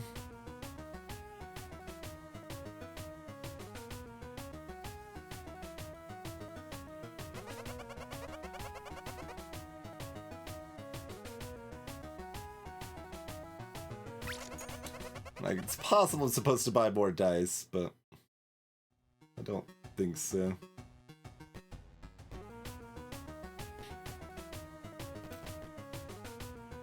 That's a storm in a bottle. Oh, it's a lightning thing.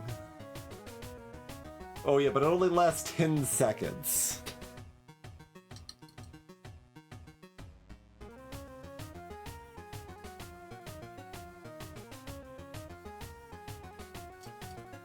So it causes 2 lightning strikes that do modest damage.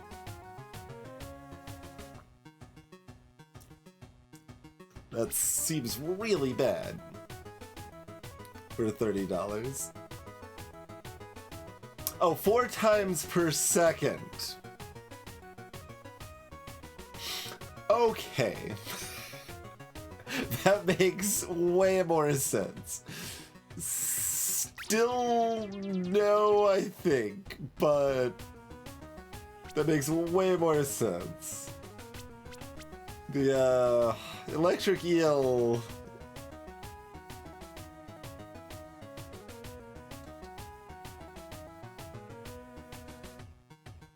Also, I don't know what stacks last 4 seconds decaying at the same time is supposed to mean.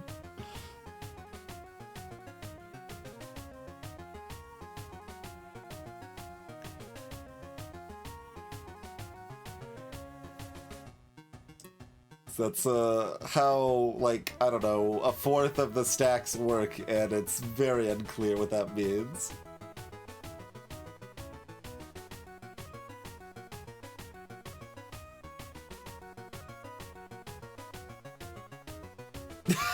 Like how Kengar and Banana immediately interpret that to mean the exact opposite things.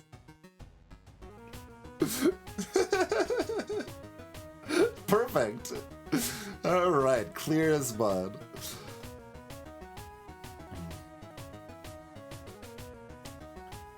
Decaying at the same time.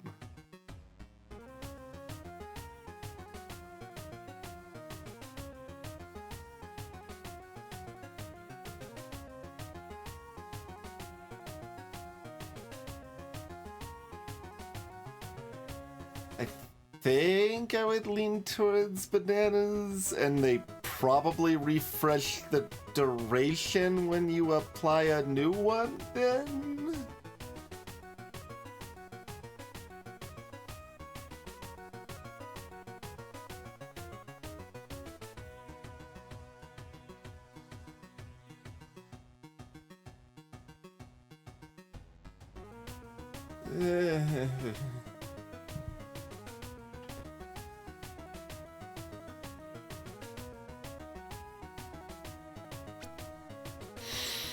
Alright, it's time.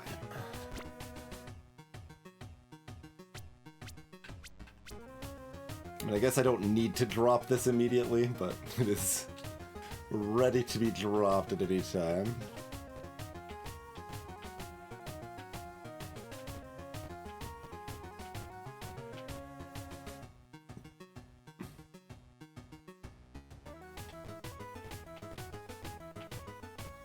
If I don't drop it now, I might be tempted to re-equip it.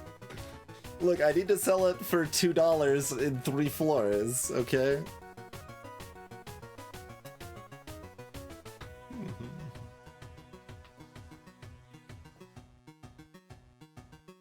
Tavern in 3 floors, the side reads. I mean, if a side did read that, I would be pretty tempted, yeah.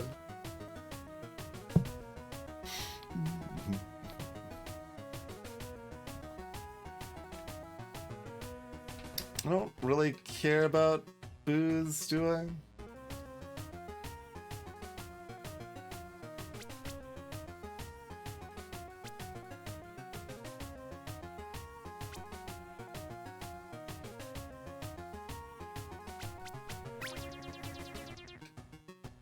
Like, the start of the bottle's okay, rerolling to hunt for another blossom's okay. We're already gonna have 4 stamina. With 2 things that increase stamina recovery speed.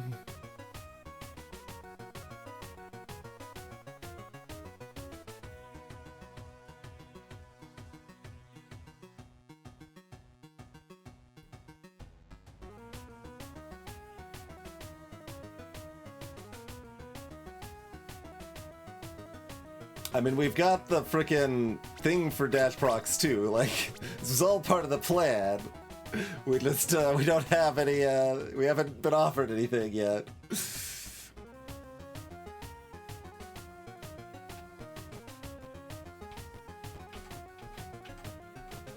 Alright, so I don't care about booze. I think I'm not re-rolling the tavern. I think I will re-roll these options. I could just take the golden chest. Maybe that's fine. I guess it contains rewards, which, you know, could include blossoms.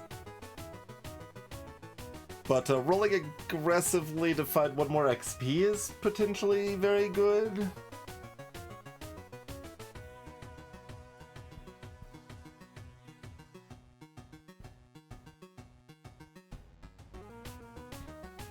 I'll take a golden chest, because we haven't taken very many when we have 3 keys.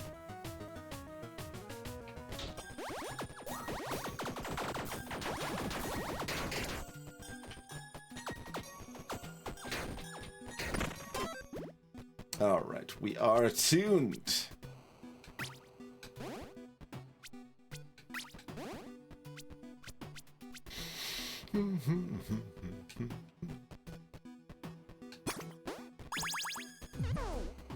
Okay, that was like 3 bombs for my... Oh, and rabbit paws. Okay.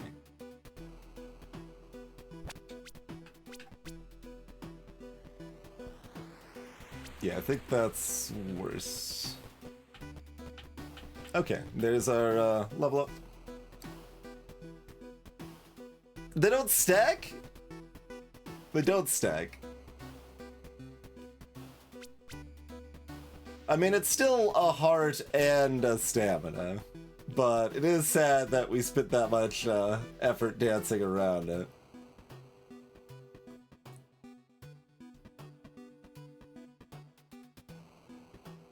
Like, and it should really say you're first or something if they don't stack.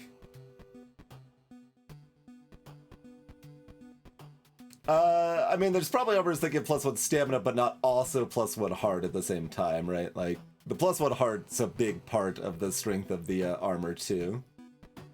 And, like, it's still worth using for that just because we've got the freaking cross charm here, too. Like, having 3 hits I can take, and each hit gives me 4 seconds of invincibility. Like, that's pretty huge.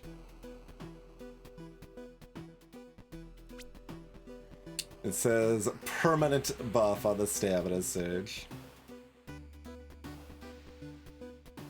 But I'm glad we didn't roll the tavern again and then buy one and then have it not do anything. At least.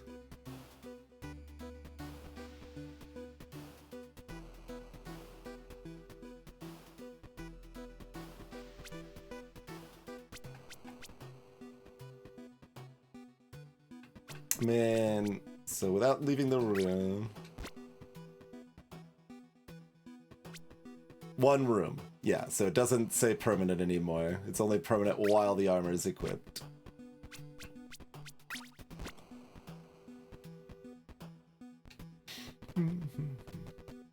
Okay, no secrets. Golden chest was more disappointing than I expected.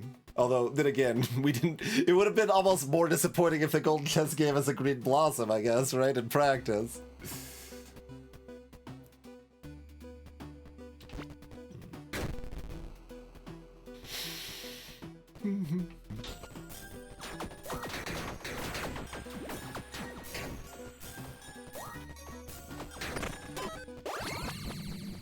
Alright, give us an on-dash effect.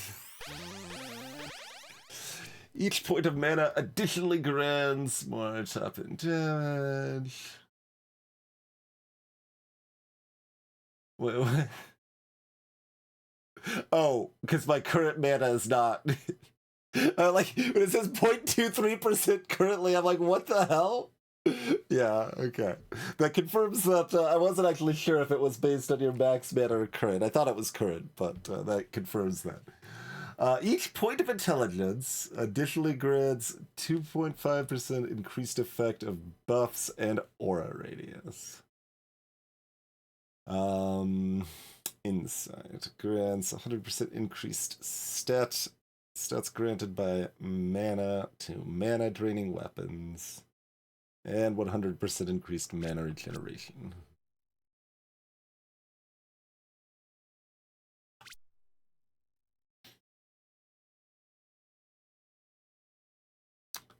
Yeah, I imagine there's... I could see some dash procs on all three, but I would expect most of the most likely ones to be green as well.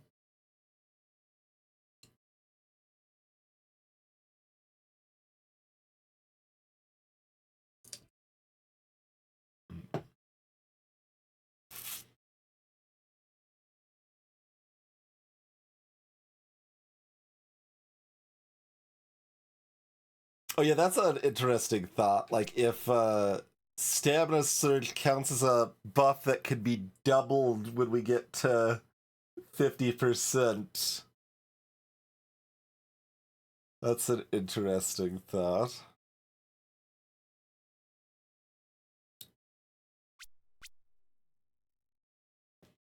So, are buffs a specific...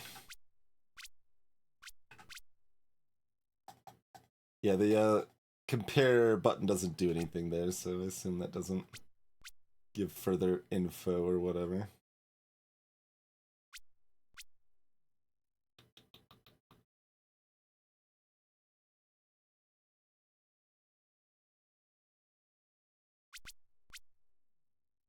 Yeah, buff is a specific tag, so we're only getting it from the songs currently.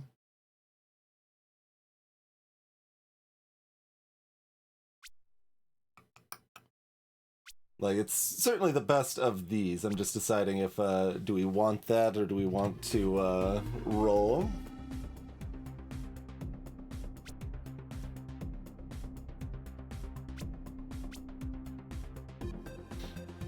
We're looking for a better helmet at some point here, too. Ideally, something that gives us a dash proc or makes dashes happen more often. Perhaps.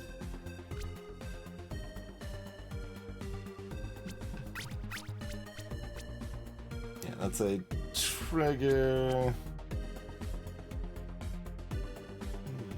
I still haven't seen anything that increases crit damage.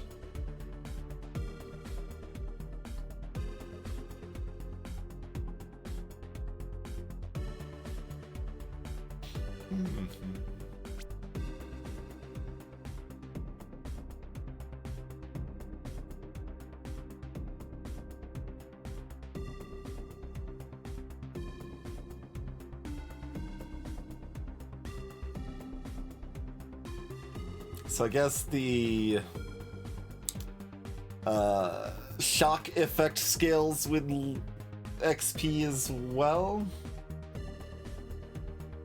in addition to the actual damage of the thing, because it's 12% per stack of shock now, and it was like 4% when we first got it, I think.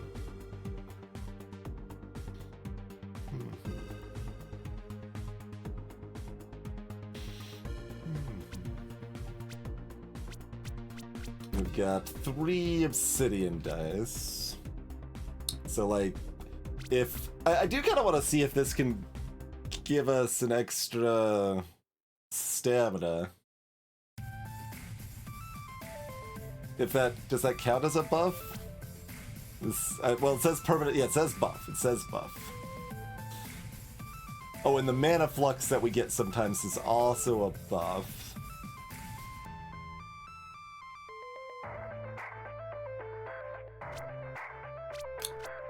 There's definitely stronger stuff we could get, but this is decent and has some options, and I do want to science the armor. the stamina there.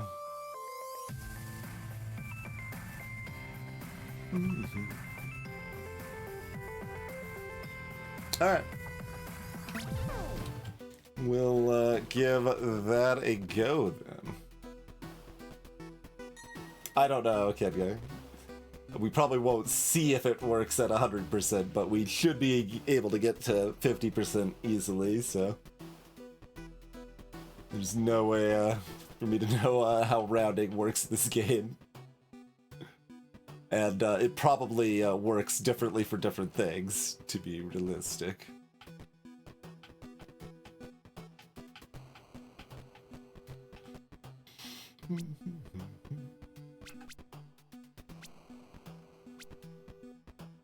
Okay, alert charms are actually fairly important right now, but we do still have the one charm slot, and I think the one health from the ring is still just really good.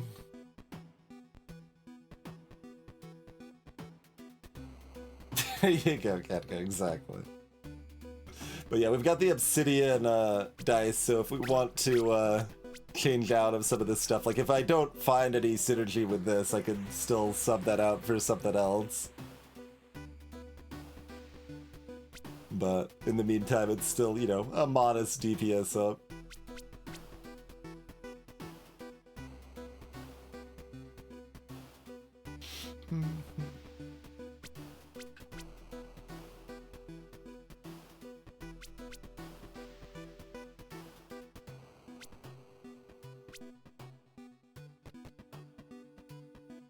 Alright, empathy isn't active.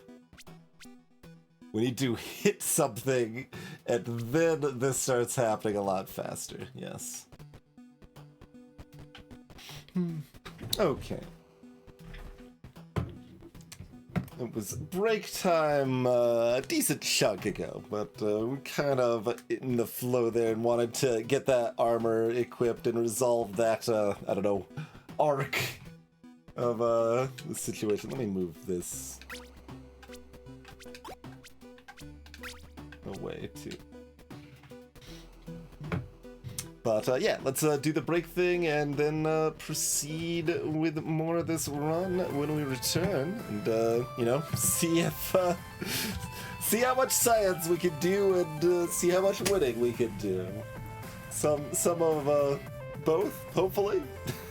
Thanks for tuning in, any case, folks. See you in about 5 minutes here.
I got pranked!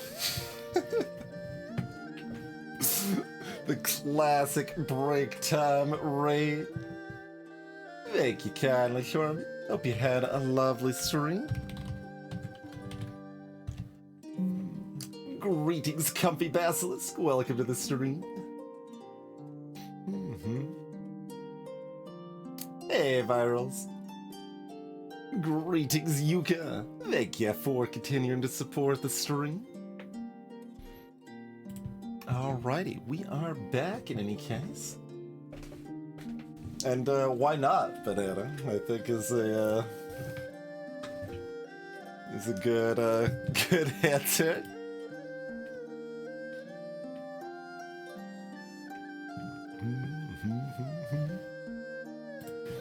Alright, back to some Tiny Rogan.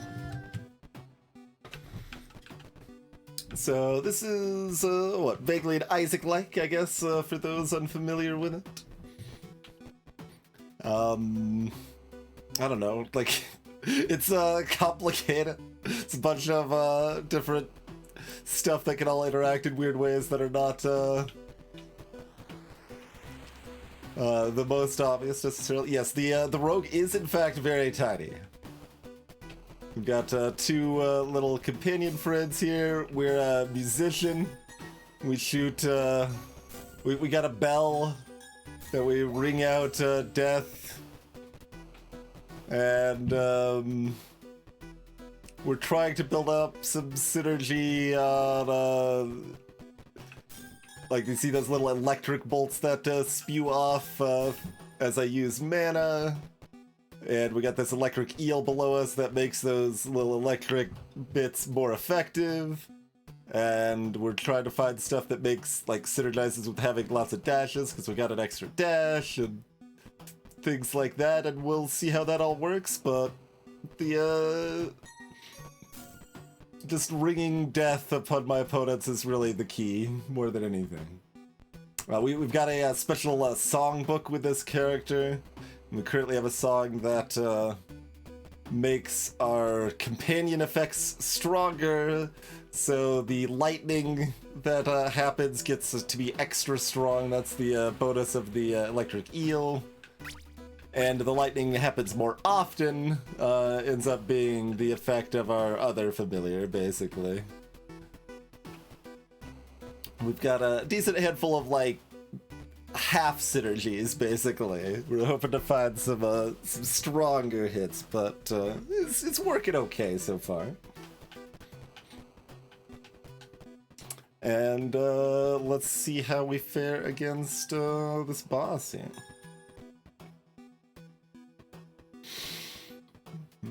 Is there anything I'm forgetting? Like, we're just set back down, so, like, sometimes, like, oh, did I want to use something first? No, I think we're good.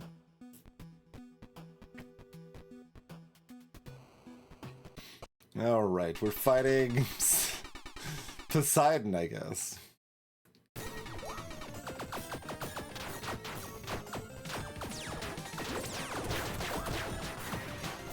Who controls the sea.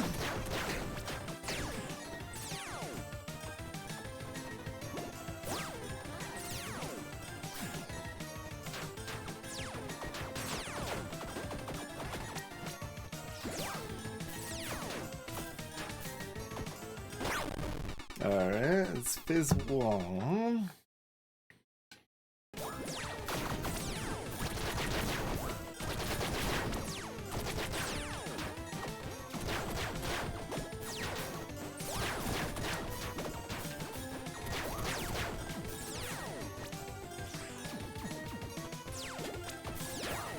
Just one more hit. Something hit them. Okay. Like, they're not dying. Yeah, my little music notes are partially heat-seeking, but they do still have a limited range, so you can see that, like, if something's across the map, we're not getting there. Alright, what do we got? Demolition gloves. Explosion radius, so not for us. Oh, that one actually requires like 3 item to get the set bonus. Cultist Lantern. 25% primary attack damage while missing at least one heart. Cute. With the amount of hearts we have, that's kind of good, except the fact it's offhand. We need to find a weapon that could let us use the offhand. But the bell's two-handed. Oh, do you need 2 out of the 3? No, yeah, you're right. It says 2 set. Good catch. That's the first one I've seen that had 3 available. Oh, more seconds of invincibility after a dash. Well, that's yeah. I'm gonna take that.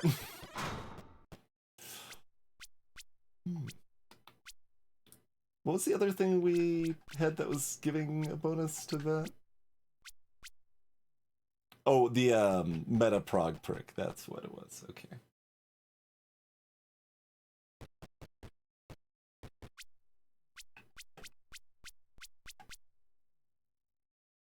Oh, yeah, because that's a... Well... Oh. Yeah, I guess? Does it count? Is that an on-dash effect? Yeah. Move on dead here. So there's music.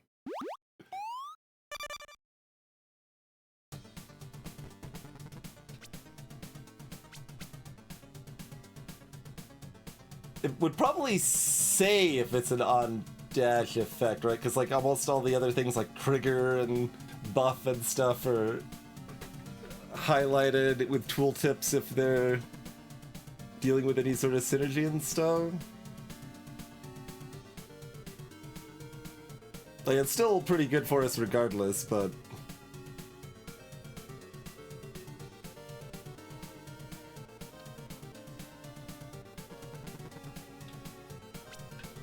So the question is if Swagger here works with it. So every 5th attack triggers our on-dash effects.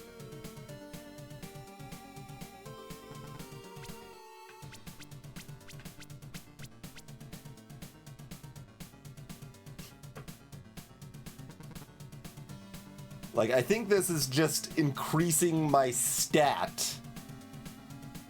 I have a stat that is how much invincibility, like how much iframes I have after a dash, and I think this is just increasing that stat.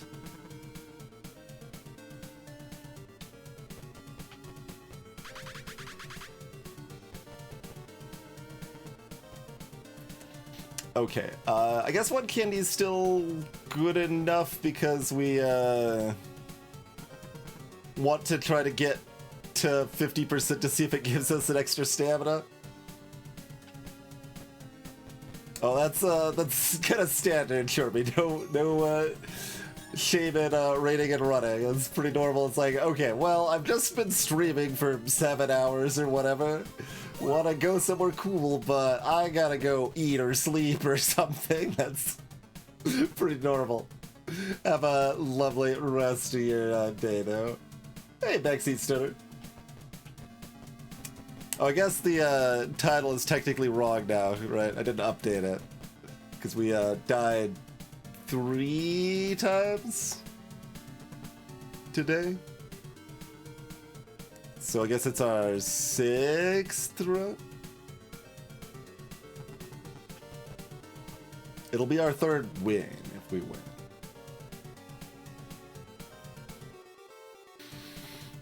Okay.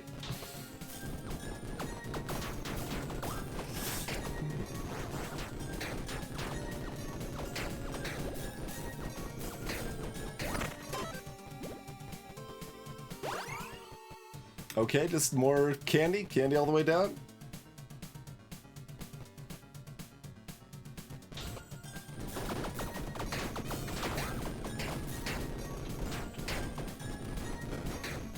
Yeah, the levels are so busy with effects.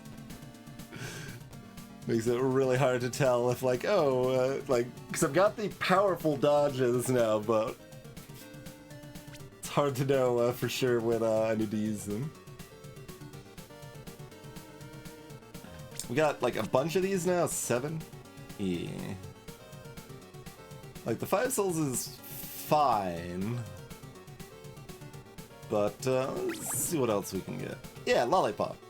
Hook me up.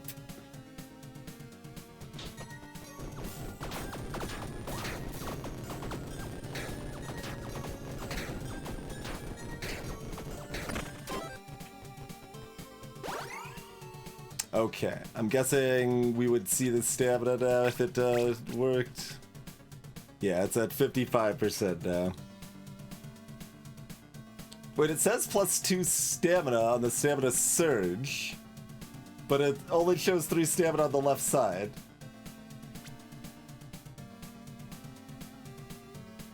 Did that say +2 stamina before and it was only giving 1 due to the permanent armor thing, or did it say +1 stamina before? I don't know if anyone noticed or remembered.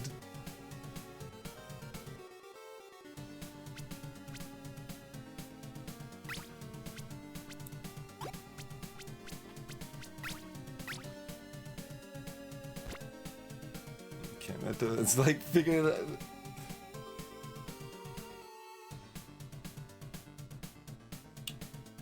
Yeah, no, that's not the question, Banana. We're trying to figure out if the buff effect of the stamina surge is going to be doubled at +50% to buff effects.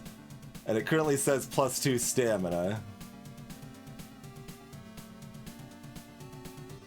But it's only giving us +1 stamina. Default stamina is 2, not 1.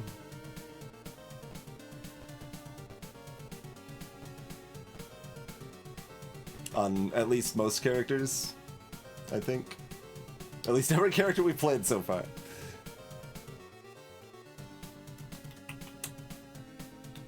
I'm fairly happy with this song and staying kind of committed to it.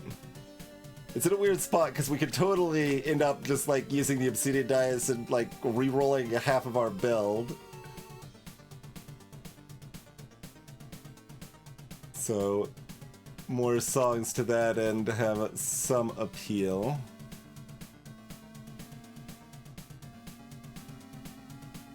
Backseating failed, abort!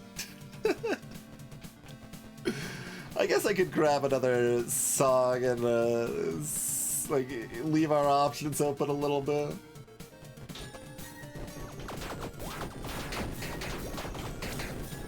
Oh god. Dash into the things because we're allowed to with this build.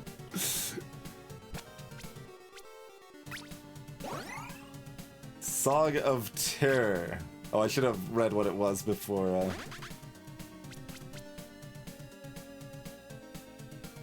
It's 50% to minimum damage taken rolls. I see. Okay, no, we're still friendship time.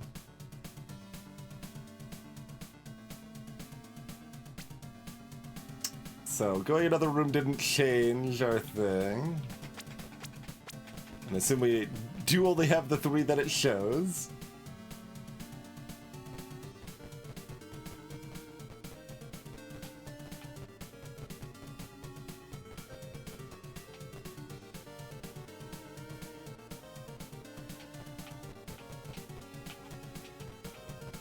But yeah, I mean, my question is if it's a... Like, it could be caused by multiple things. This, lie.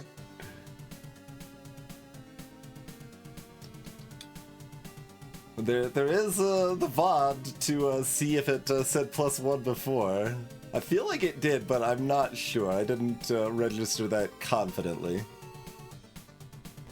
I guess I better just take, another candy and, get my level up as quickly as possible here.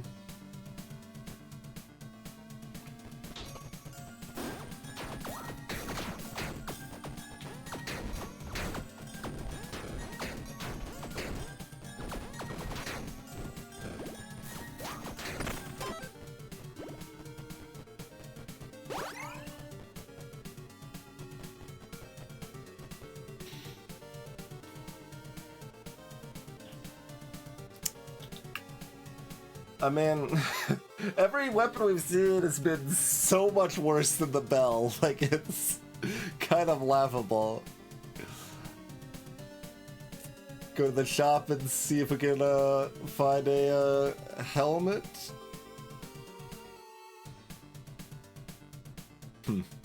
I can honestly re-roll.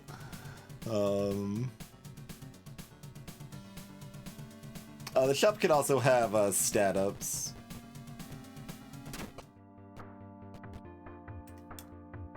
Luster scroll.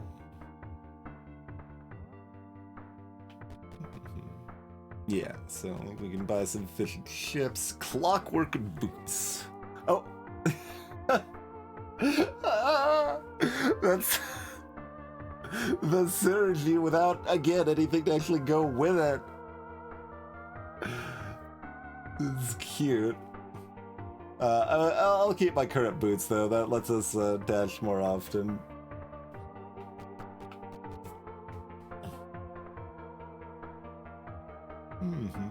Yeah, that, I didn't have any of those weapons at all when we played yesterday, Backseat Stoner. Then, like, every weapon I got at the beginning of tonight was targeted, like, lob shots with a controller. I'm like, what the hell is this? This is so miserable.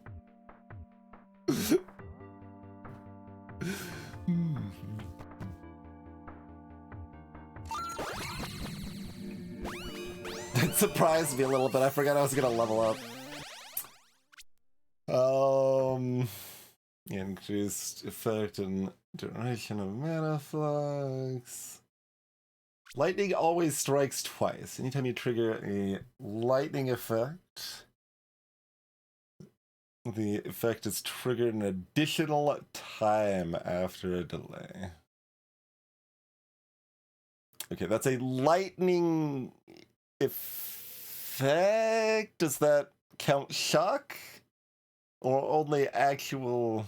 I mean, I guess shock isn't really...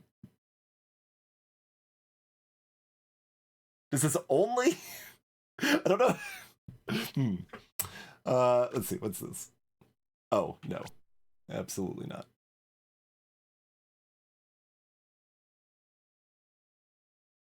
I'm unsure if this is mediocre, almost irrelevant, or kind of good. Let's see.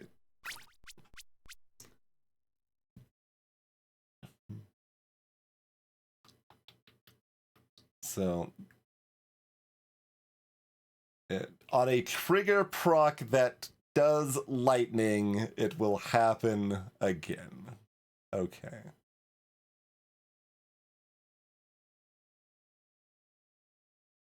And that happens pretty rapidly, since it's the accumulated discharge is like, I don't know, 0.45 mana or something after the first second of the fight.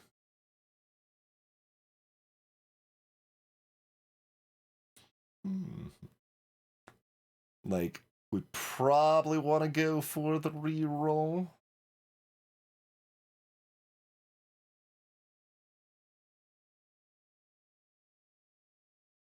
But like, is all like we can lead into the weakest part of our build synergy, and maybe we get more lightning stuff to make it. When we're like pretty incentivized to just keep this bell until the end of time, I don't know that we want to lead into lightning stuff, because we'd want a weapon that could trigger lightning too.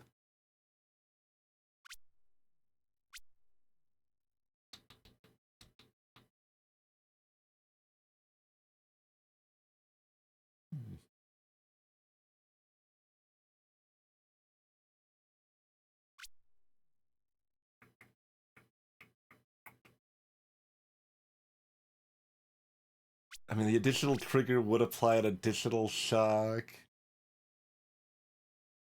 It's it's interesting. It's very much almost good. It's not good, but it's almost good.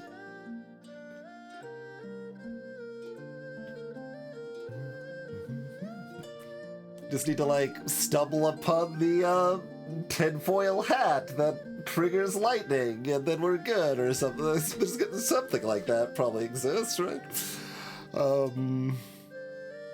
Give me an on dash effect. On dash. Okay, well, let me read everything, but there is an on dash effect. While you have Mana Flux, your attacks trigger leaves that inflict nettles. Greetings, Yevon. Nettles increases the effect of debuffs on the target. So, shock is more effective, is mostly it.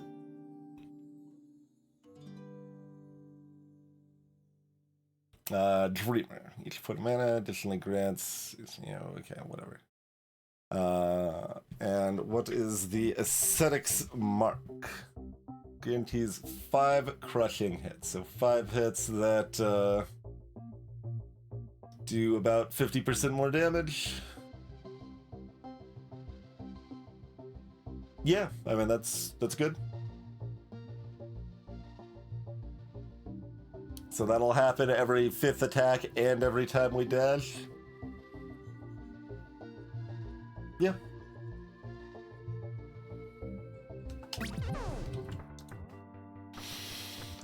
Okay, how many gold? We got 1 gold.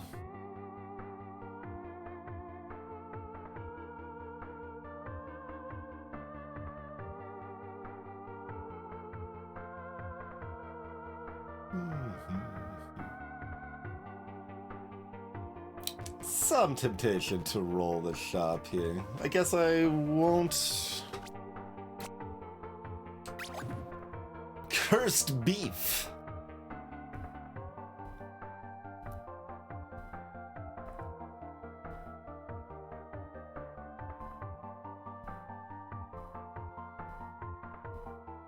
I kind of want to try to, like, get that intelligence to 100% now to see if the stamina will work at that point.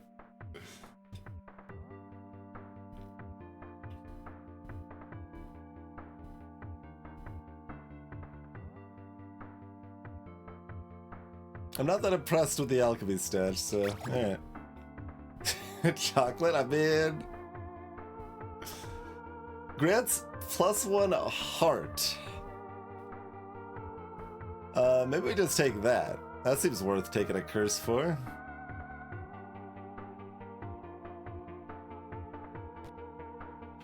Yeah. Like, I've got a 4-second invincibility after taking damage. Stacking more hearts is just really strong.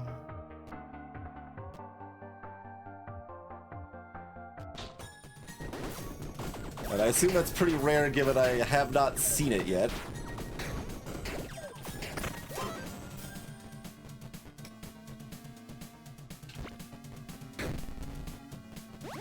Alright.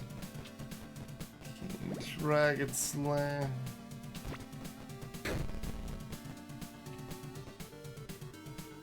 Sure.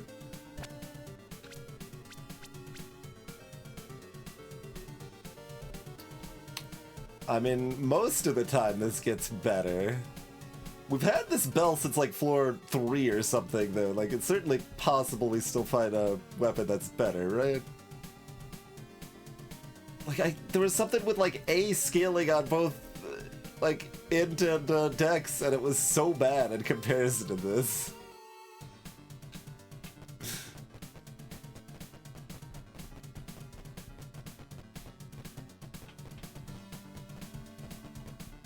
Reroll or Dragon Slayer stash?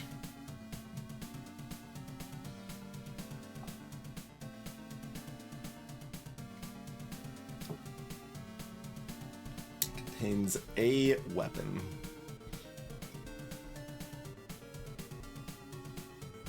For a key.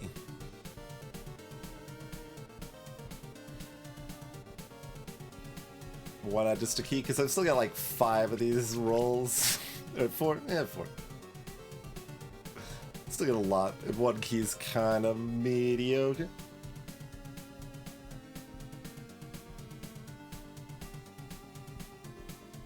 Wah! Well, this is also very mediocre. Obsidian chest could be a hat, I guess. Nah. Give me that candy.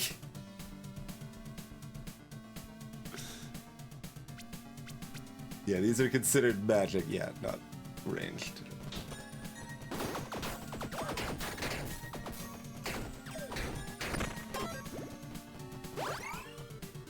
What are we already up to here? 62.5%. It's gonna be really hard to get 100%, isn't it?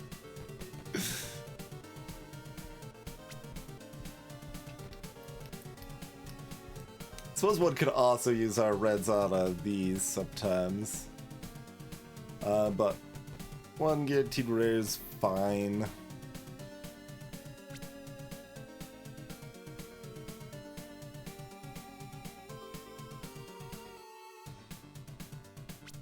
+2 stamina lies still bothering me.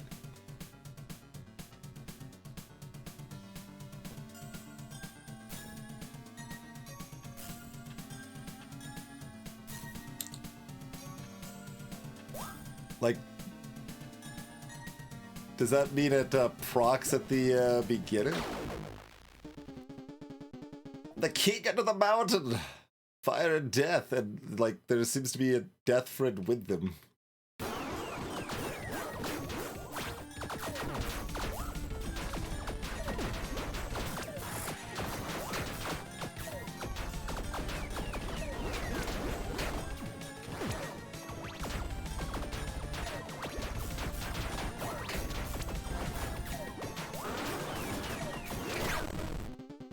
What happened to my my suppression?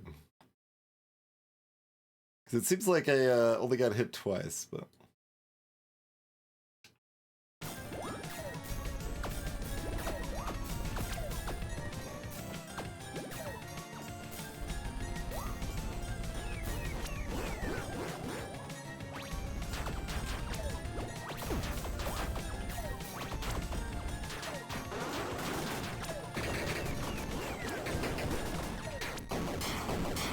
rough.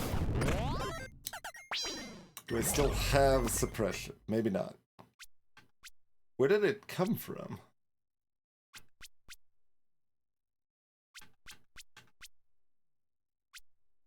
Was it like literally the previous run and I've but no, I've had it in this run, right?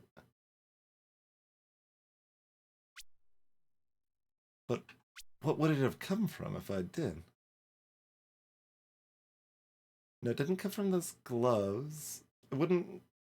I guess it was... weird. No, I must not have had it during this run at all, because there was at least one other time that I had the same exact feeling of like, how did I lose the suppression so fast? No, it just wasn't there. It was literally the previous run. Okay. Turtle armor. Gives you 2 armor and 1 heart. It's pretty good. So like that's also rare. And this one makes 1 stamina surge become permanent from eating a green blossom. For the same weight? Interesting.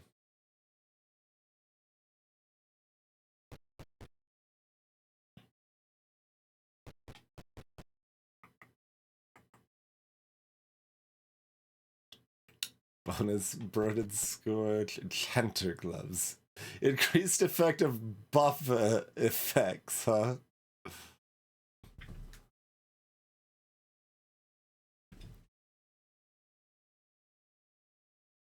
Oh, that might have been part of the confusion, Albies. Yeah, the suppression that you get in the first 3 fights in the 10th fight or whatever. Yes. That's interesting. Like, this is almost good.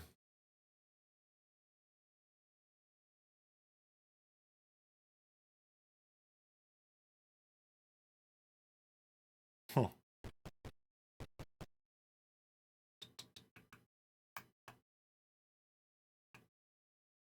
Like, it feels sad for this to be good. I don't really want this to be good. When we've invested so much in trying to get the dash situation to be stellar. But I could kind of see swap it into this at the final fight when they let you attune for free or whatever. At least. Interesting. I guess I'll take this over a reroll.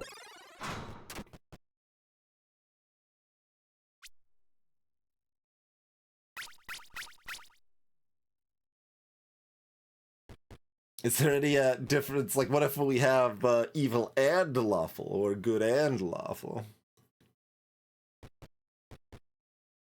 How does that scheme work? Yeah, so this is set at 0 hearts until it gets healed up on that end. Interesting. But this one is still going to be at +1 hearts. But you would still need to take an extra floor to attune it. Yeah. Interesting.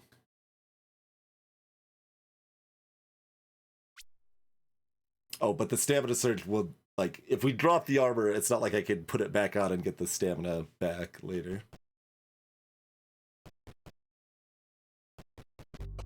What are you selling? This charm's sideways. Just +1 stamina from a charm. Devil horns. +1 evil.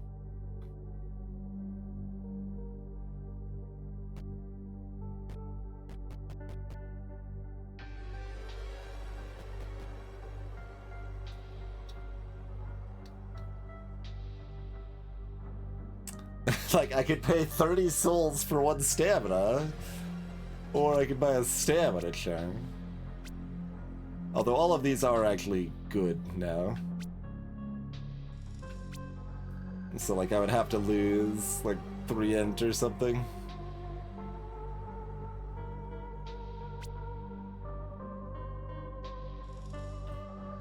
Or stamina recovery speed.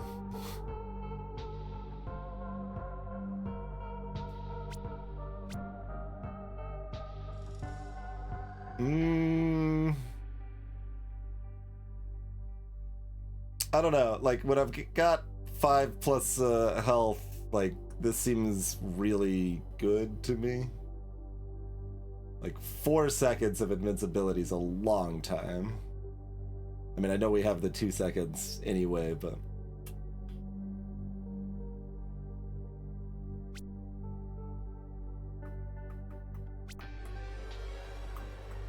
If the game wasn't as much of a mess, like, visually... It is worse. But since it's so hard to see what's actually coming at you, it's a lot more likely it would do something. And you'd be in a position where you might get hit back to back. Or even back to step back, right? Like, 'cause it's a big gap. It's interesting.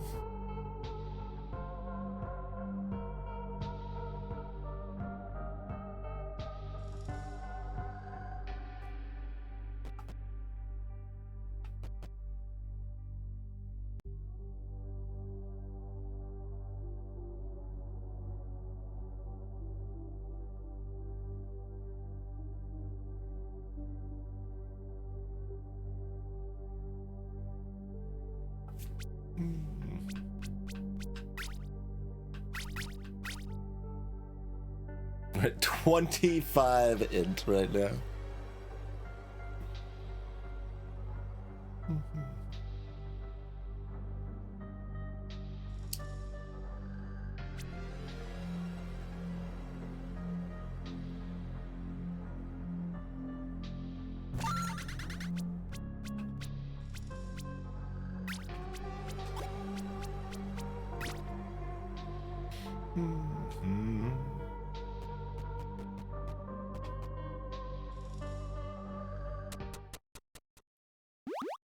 Now we're a little bit evil.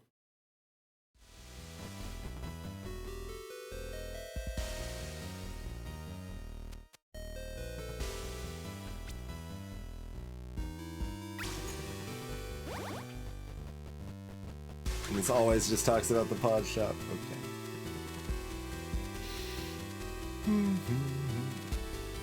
I mean, I can keep checking for magic weapons that do something.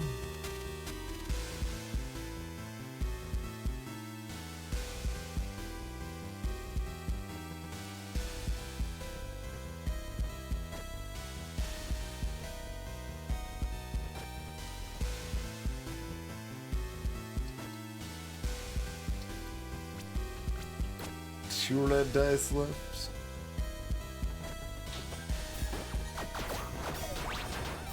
Oh, come on, I dashed! It felt like I dashed before it hit, but I didn't.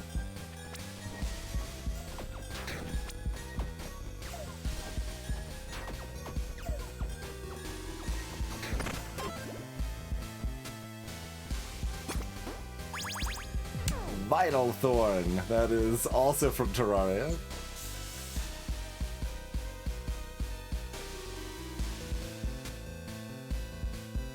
Oh, well, I mean, I can always pick it up, but it, no, I know it's doing the, poison.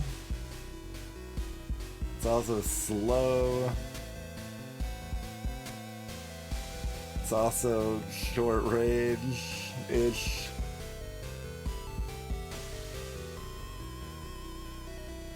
Poison lasts 8 seconds. Oh wait, my inventory's not full. What are you talking about? Just equip it. Why? Here. So I press that, I can pick it up. Okay.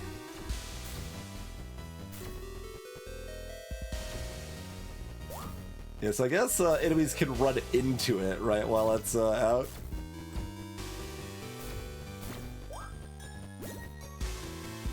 So that's, theoretically, it might make sense to fire one of those at the start of the fight and then immediately swap.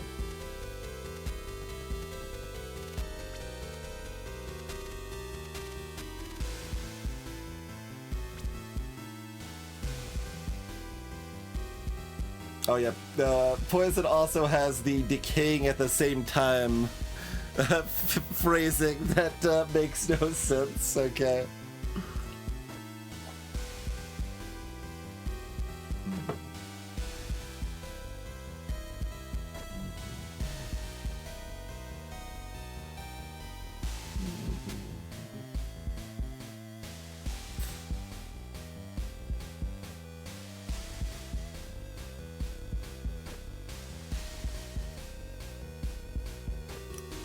Yeah, I mean, my best guess is that additional activations refresh the timer, but when the timer expires, all stacks go away. It's just like game sense plus like why they would try to phrase it that way. That seems like what makes the most sense to me, but there's by no means definitive on that.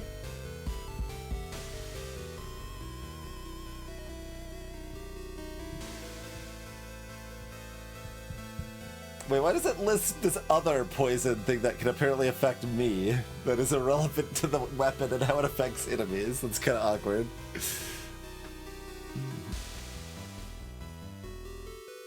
And also, what does reducing 1 to 50% mean for that poison effect? I guess there's sometimes that flasks can heal more than one.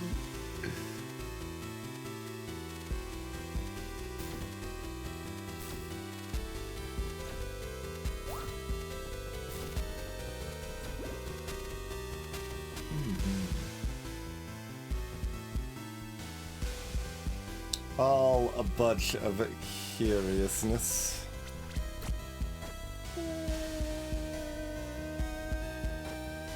Yeah. Alright, well that's disappointing. Do we want slightly more carrying capacity? Not really. Do I want a resin? Not really.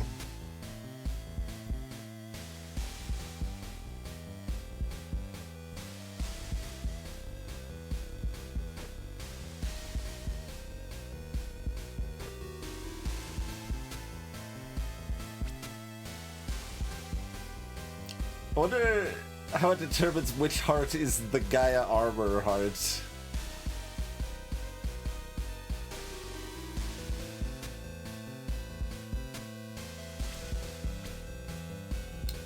Five XP before our last level up.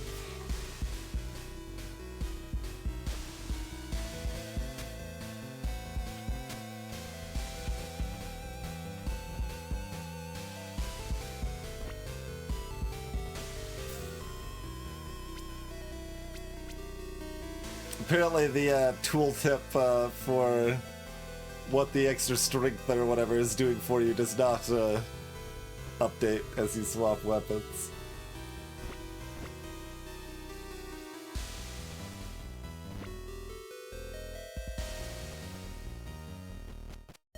Yeah, like this heart's full, but I just assumed it was the last heart on the far, like the first heart rather, I guess would be a better way to phrase that.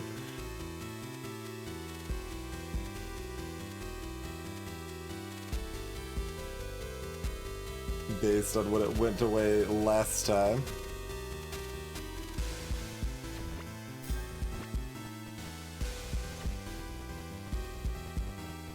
And also, like, the weird thing with this is, like, it kind of seems like we're supposed to pick that up in advance.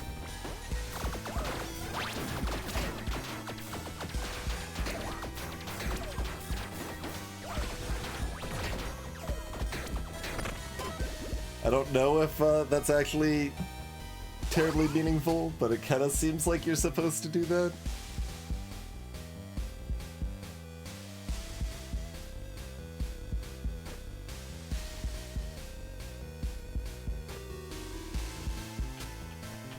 Taverns don't have guaranteed nurses. Do we just grab the soul heart? I've only got one reroll left. Alright.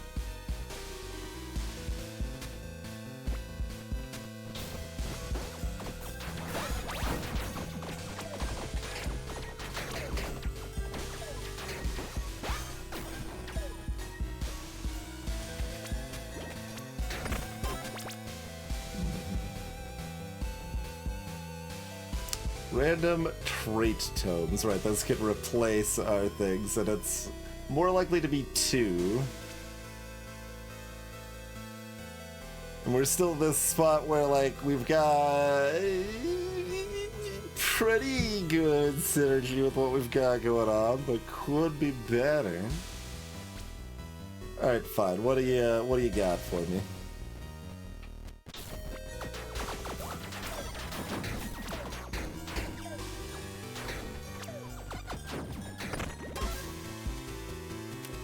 Only one. Teachings and intelligence. Oh, that's actually interesting.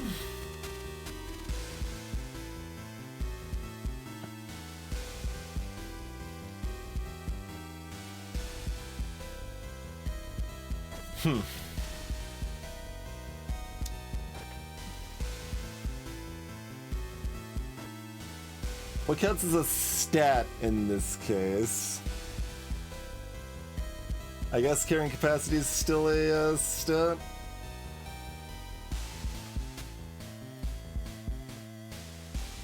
So it's everything they grant?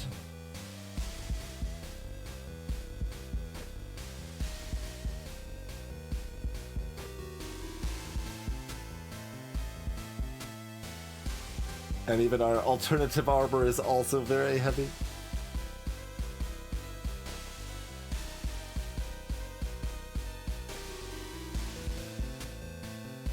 We would do a lot of damage, though. And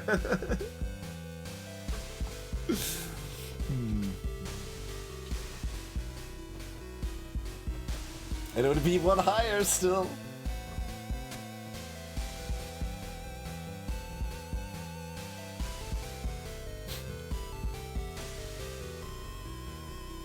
It is a little cute.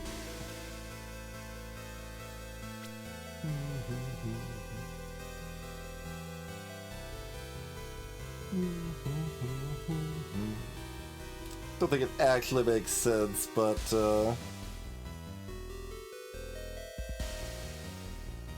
it would be 50% DPS up.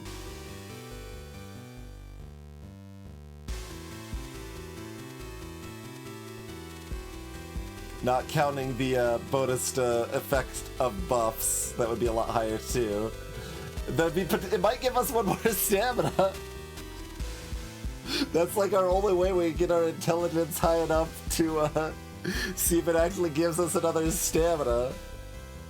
What's the penalty of encumbrance, if anyone knows offhand?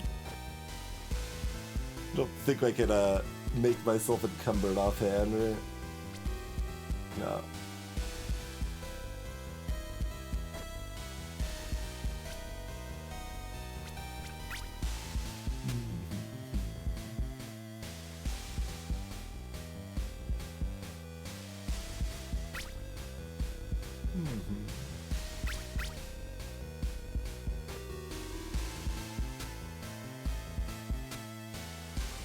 Okay, there's assumedly multiple tiers of encumbrance.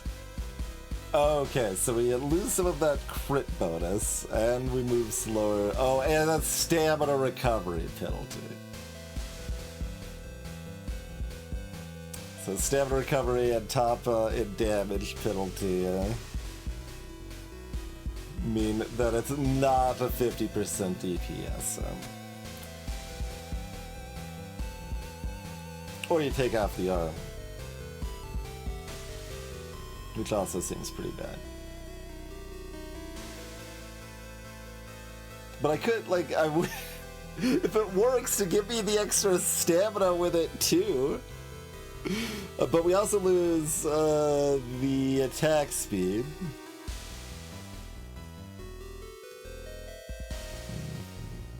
Only 8%, but it's still... And the 9% strength. Like, this is just nickel and diamond it all the way back down.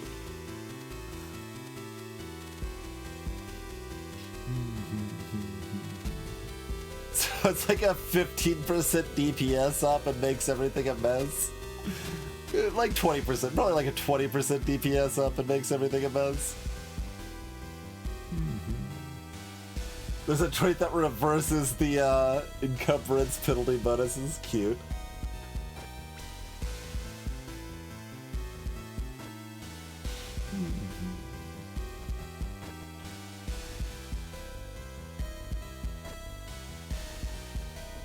Wasn't a seeker. Okay.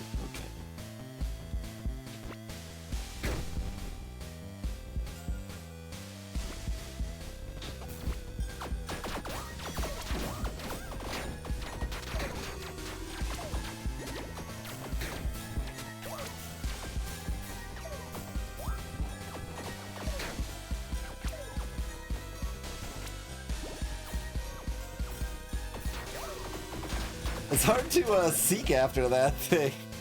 They keep staying at a distance.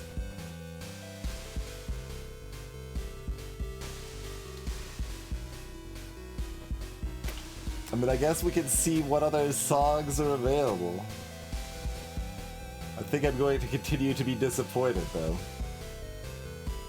But with only one key, I'm not super keen to open the mage stash.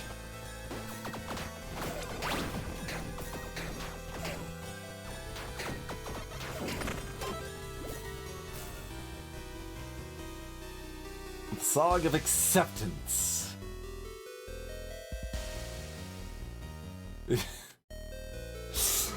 Double the effect of emotion buffs.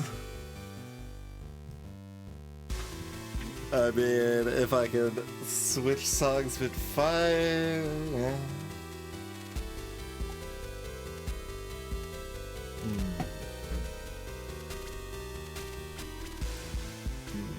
This is still very annoying. Oh, just drop it. I want.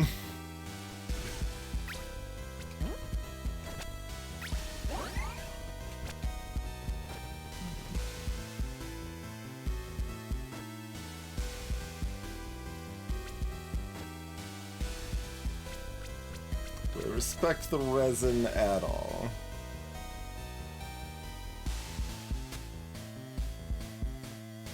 I guess poison's one that wants to be stacked, so spitting one poison off in the beginning makes a lot less sense than it would for a bleed or burn, huh? Probably not even worth it. Yeah.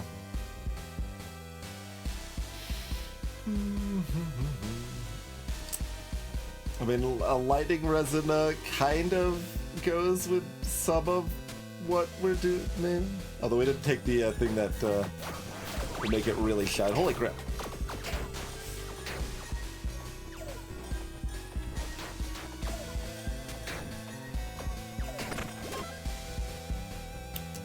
Spore pine resin. It's too many decimal places. Just round it.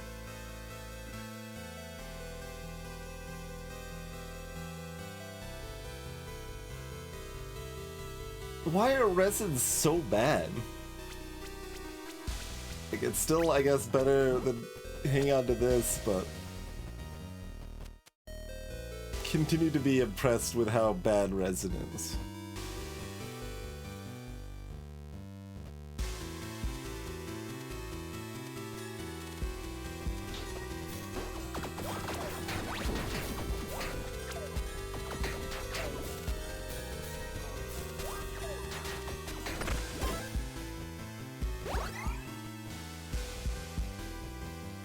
Don't want resin.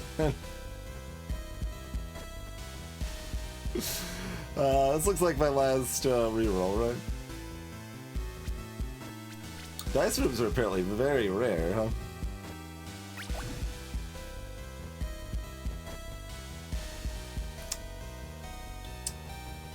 To some extent, that makes my hits on the next floor worse, but I'm not going for a ranger stat. I mean, I guess I could blow up the chest.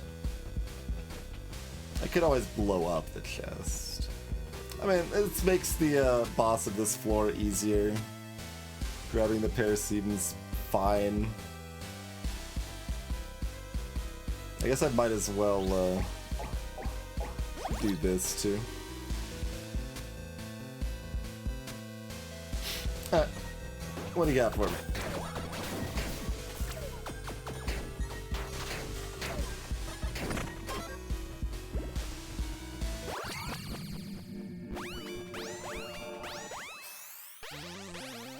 Influence. Per aura you have. Well,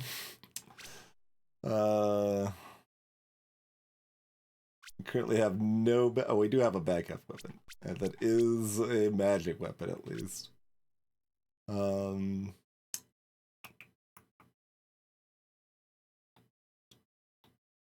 That is actually decent. What's that last one? On standard lucky hit. Yeah, that's the radiant hammer. Okay.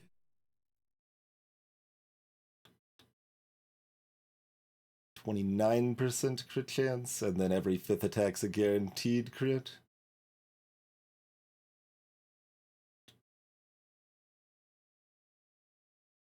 Though it does take up an extra inventory slot.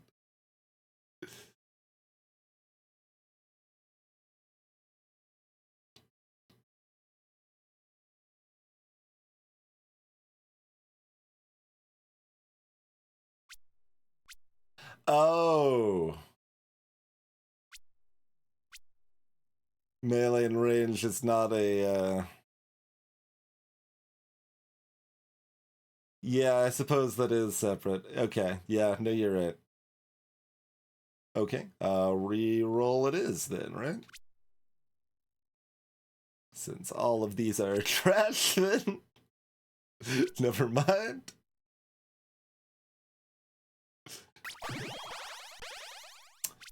Mana beacon.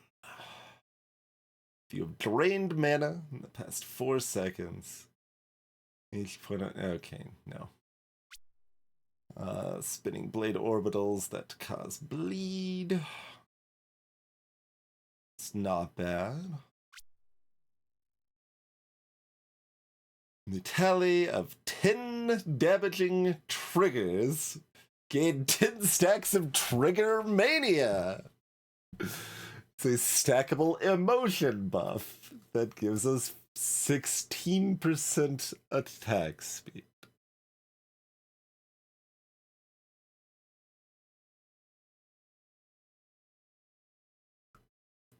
Okay, this one's phrased differently. So this is stacks last 1 second, decaying one after another.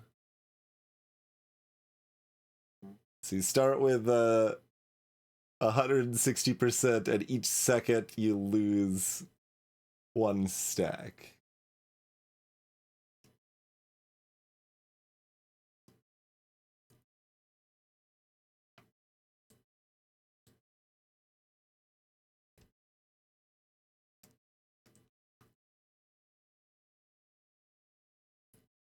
Yeah, I mean, the part of the problem there is that decays all at once is still unclear because it doesn't clarify how it refreshes, but that's only on 10 damaging triggers. So, like,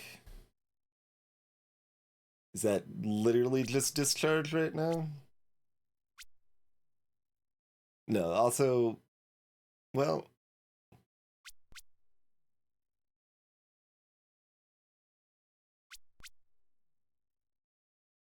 I get, and that doesn't count as a damaging trigger because the trigger, the only dash effect is a debuff rather than a damaging trigger. So we just need to give a random buff to Happy Bells, and maybe they won't be happy anymore, but maybe they'll have a damaging trigger. Do we just take the Bleedy Blades then? Bleedy Blades are fine. And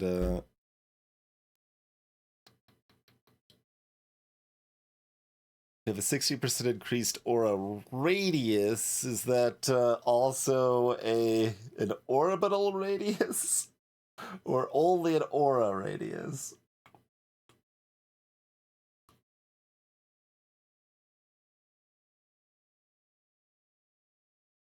Unsure.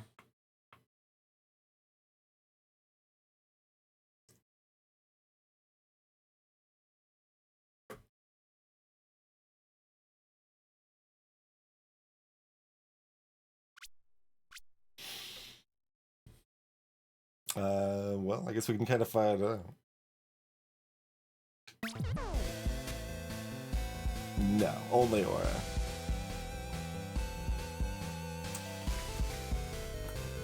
Alright, we might be re-rolling the blades then. A Vorpal Blade! This weapon grants supersonic. Missed opportunity for it to grant us stacks of Snickers snack. Doubles the attack speed of this weapon. that's a little cute. Although only E scaling for intelligence for a crit-based weapon's a little sus.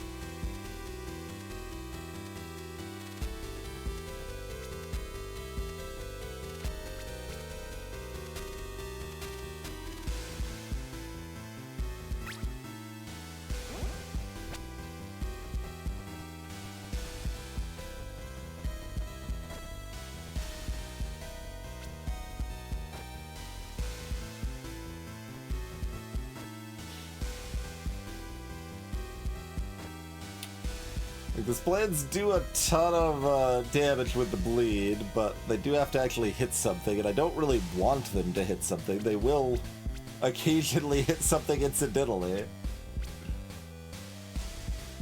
Also, how do I feel? Well, like, I was kind of thinking I might get something I liked more than the bell, since we found the bell so early, but I'll still wait another floor before burning the branch on the bell, I guess.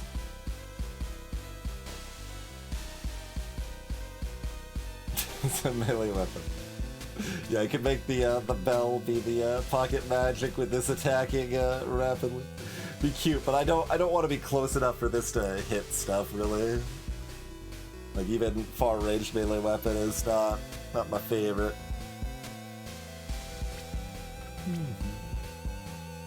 And like it's not good. Like I wouldn't even call this half decent. Its damage is really bad. Like I know it gets attacking really fast, but even with as much crit as we have, it's still kinda meh.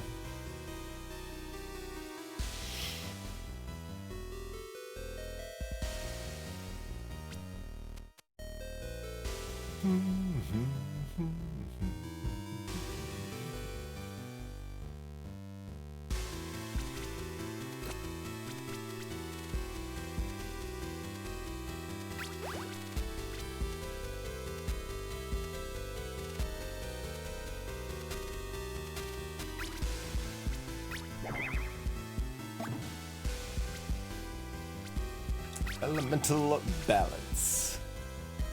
Oh. Well, that doesn't do anything.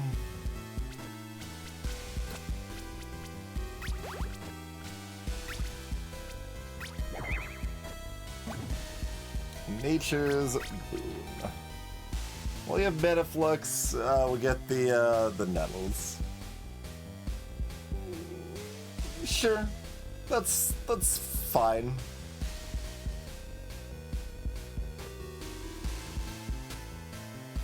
The shock. What like if once we pick up a one of those floating stars, shock becomes really strong, basically.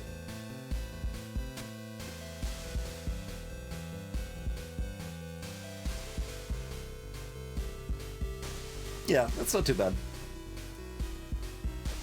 Better than the blades, I think.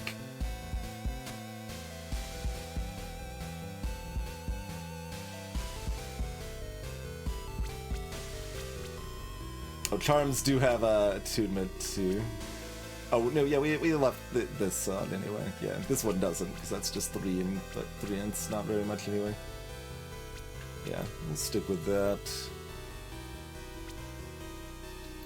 We already got 2 body armors we like, so I mean, we're pretty happy with the gloves too because like I think all bosses are enchanted, so I think this is 30% more damage against bosses. I don't know if I can actually bring up my current Cinder effects, but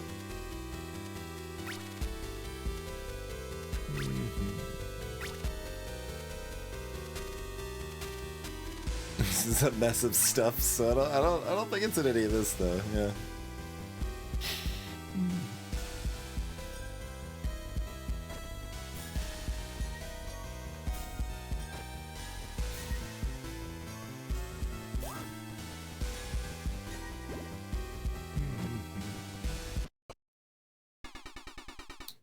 No.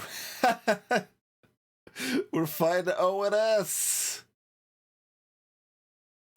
Let's hope it doesn't take me 16 deaths until we succeed.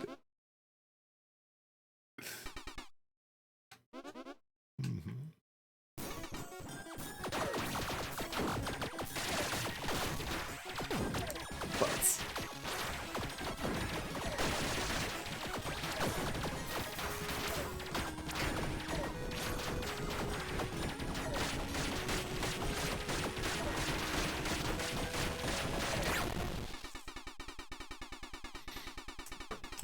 Too feeble for your own hammer's sway.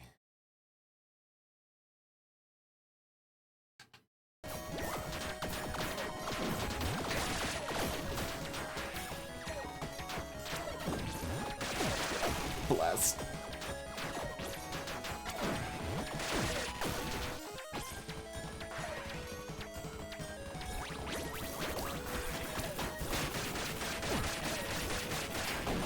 So much going on the screen, holy crap.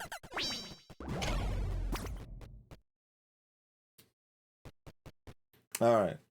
Well, took significantly fewer tries than the originals did. Poison Dark Wrists. Every 5th attack, shoot 2 darts. The nearest enemy to poison, though. Cute.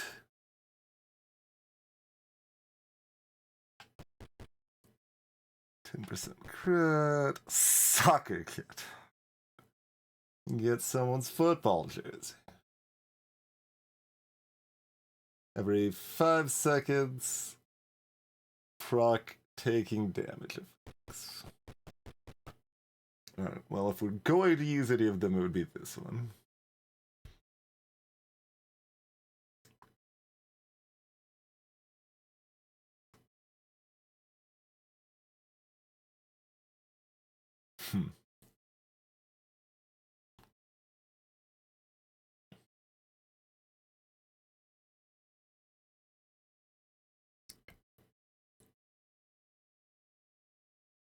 We don't have anything like buffing the poison, because it's a debuff, not a buff.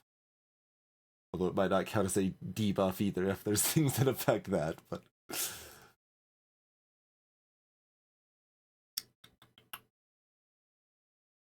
But the darts themselves do good damage, and it shoots 2 of them. And the darts might have more range than my music notes do. Okay, well, we don't want the other things at all, so...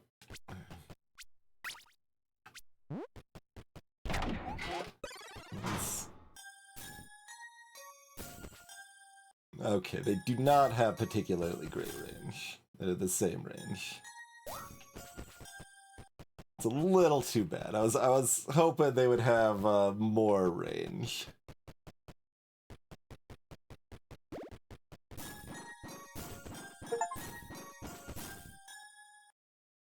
Trigger more than 10 damaging effects within 1 second. Gets to proc while we are not fighting anything. Alright, good achievement, kid. Got there.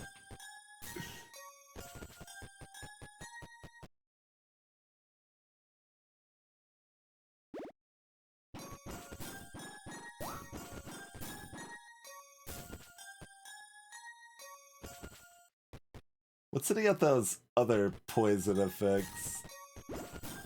I don't remember. But those little... Is that, oh, that's the nature effects, not poison effects. Okay. That's those things.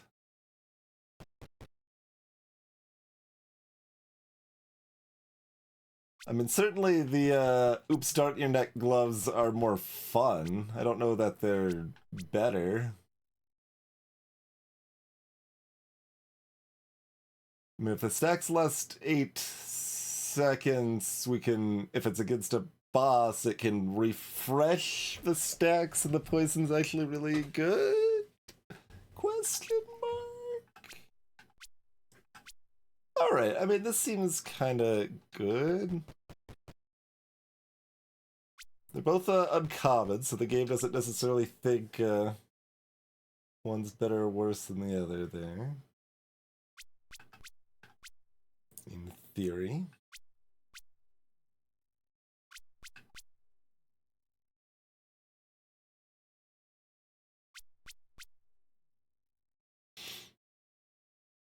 One could also use this during the floor and swap back to this during the boss, too. That has some appeal, like just soak up those armor hits during the floor. I'm not sure. I mean, we're spending the 10 souls for the heal up anyway, so...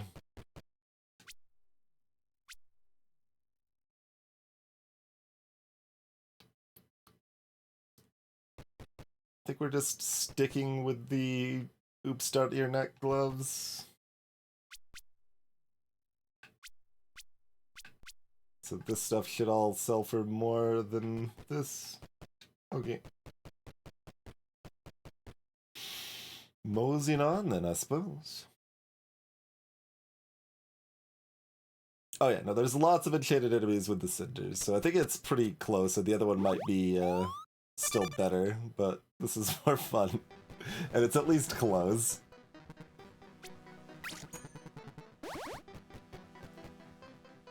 We finally get some more dice, and I don't know how much we care about them now, but it lets us reroll aggressively on our remaining floors, I guess.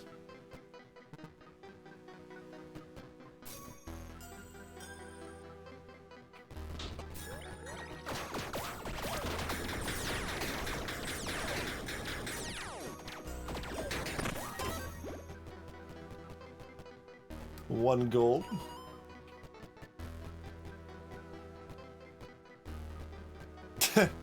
Health fountain I haven't seen before.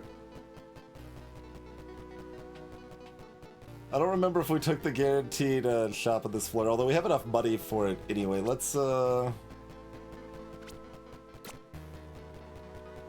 got 3. That's fine.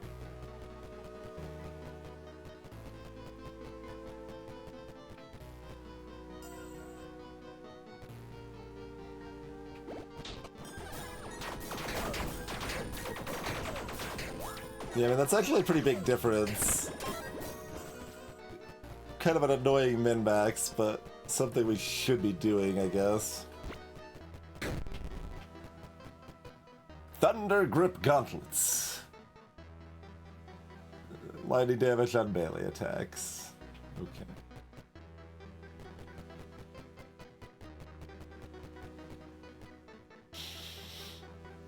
Alright, what do you got? Those don't... Oh no, I was about to say they don't look like instruments, but that middle one does. What do you got? Asteroid Defense Scepter. Primary attack does entirely too little energy damage. Periodically triggers a beam. That does almost twice as much. Oh, that's a channeling weapon. Skull Wand. Inflicts Clack. Clack is a stackable dot. Deals... it's another bleed. Okay. Another bleed, another burn. Oh no, it's not quite the same, right? This one stacks, but doesn't last as long. Okay, how about the thing we might actually want? Metal Guitar +3. Each attack triggers Chain Lightning.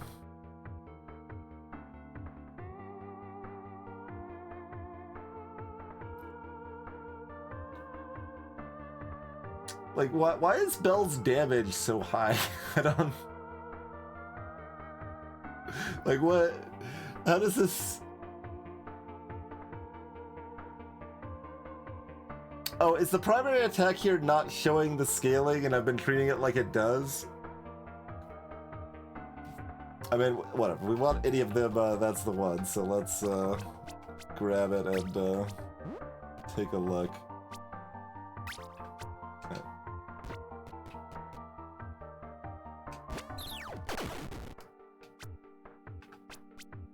Nope, that was the actual damage.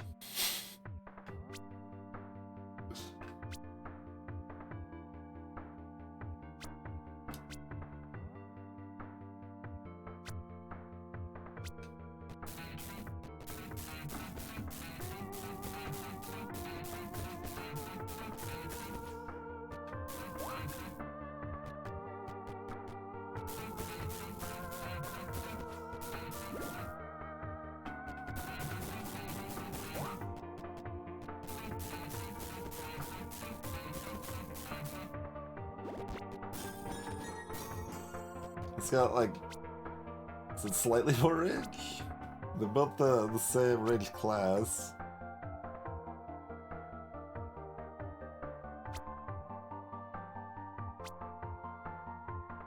But that just feels really weird, right? This has AAA scaling versus DCC scaling, and this is literally twice as much base damage. I know it's got the Chain Lightning, which is a lot. It's I'm underestimating how much this chain lightning is, because there's a ton. So this might still actually be good.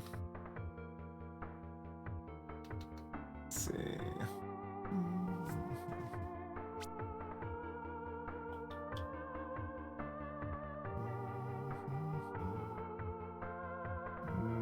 No.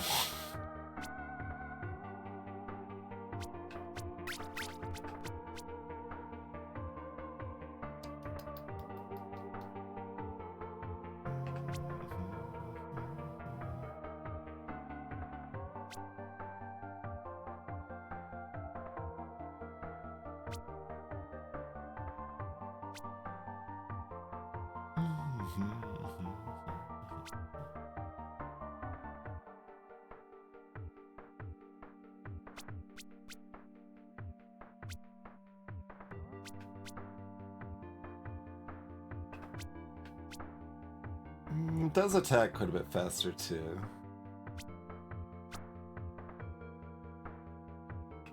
So like, I mean, it's a good weapon.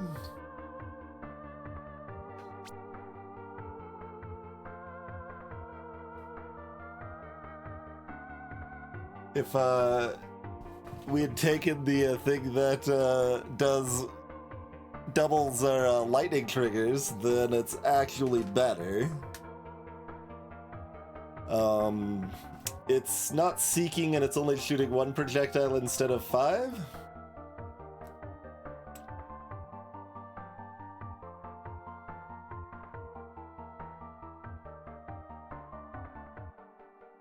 Like, if we're only crediting the bell with one projectile, the metal guitar is better, but that's obviously a really unfair comparison.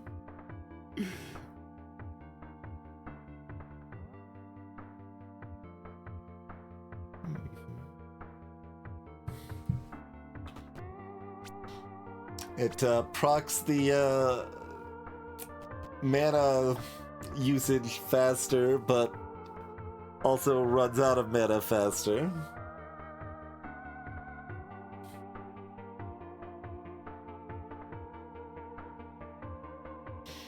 We've got the ew.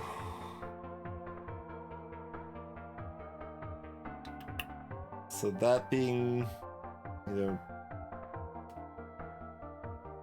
whatever high amount that is. Let's just say 200% effect on that.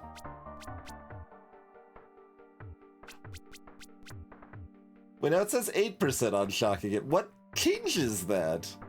How did it go down? I feel like it started at 4%, then we saw it at 12%, and now it's at 8%.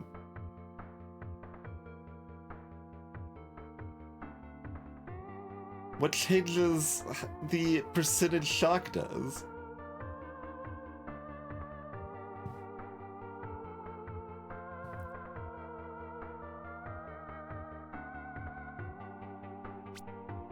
Crushing hits apply to others still.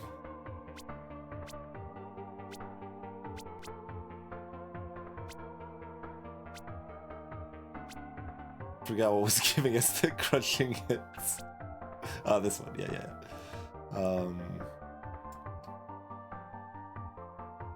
Oh, yeah, if that, well, I mean, it's still on average the same as anything else.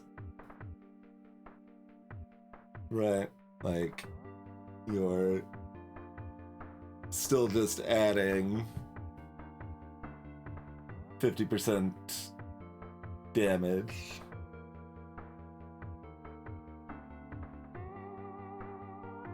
Like, it's cute that it loses the variance, but like, whatever.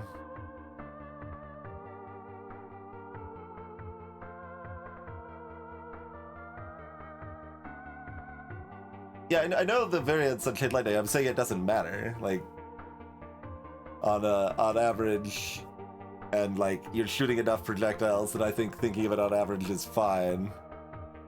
Like, it's something that feels like it should be synergistic, like especially, but I don't think that's true. Like, right? Because if it's between 100 and 200, you're changing your 150 to 200.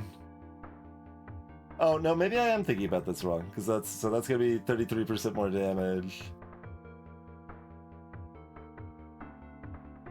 And if you're changing your 0 to 1,000, you're changing 500 to 1,000 for 100% more damage. Okay, I am thinking about it wrong. That is on me.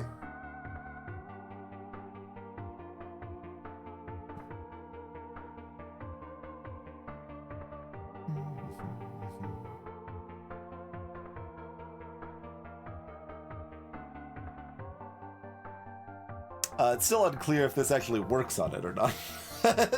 Mind you, we still don't have an answer to that. Does it work on triggers?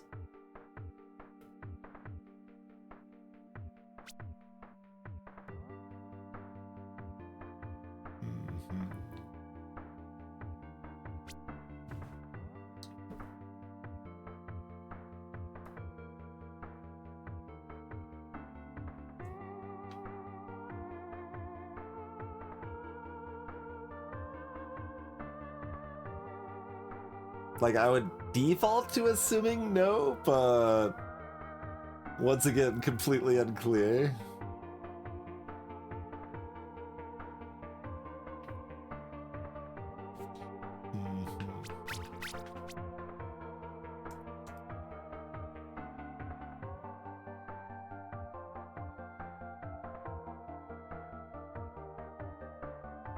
Guarantees crushing hits.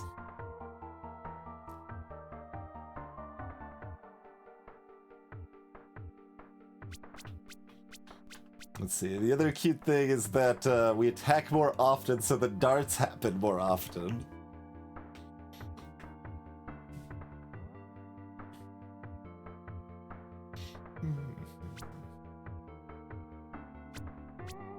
We do, of course, conveniently have a branch if we want to give this a bow.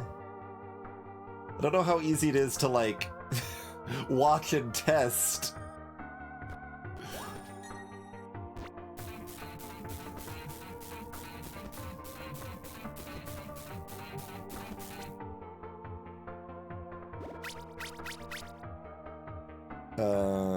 Let's see. Let's try to see if I can see what the penalty looks like for being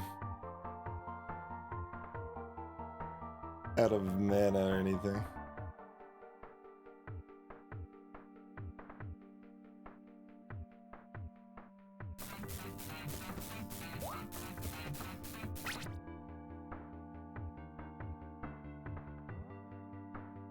Quite a bit less.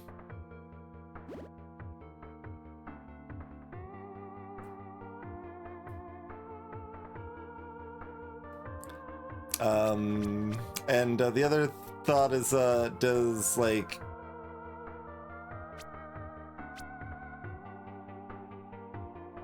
Yeah, let me see. Do the,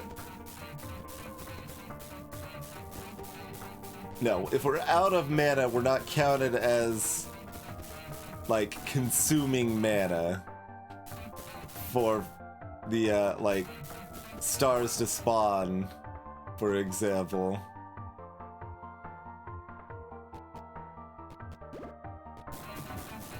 So something that spends mana faster is detrimental in that regard.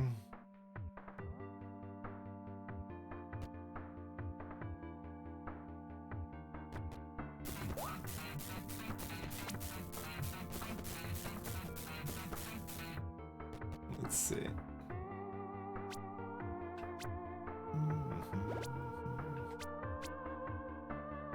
Right, we can't see the crushing thing because that one specifically does need an enemy, so we can't just test what that looks like.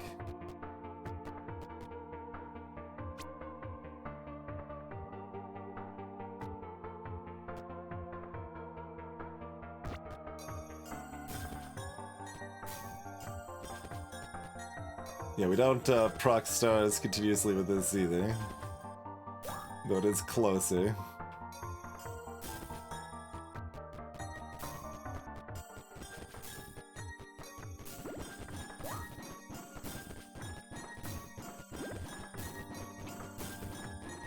And it helps if we could then pick up another star and, like...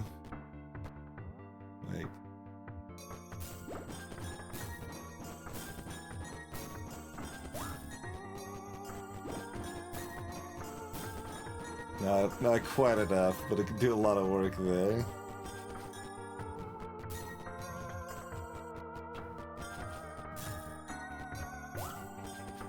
Interesting.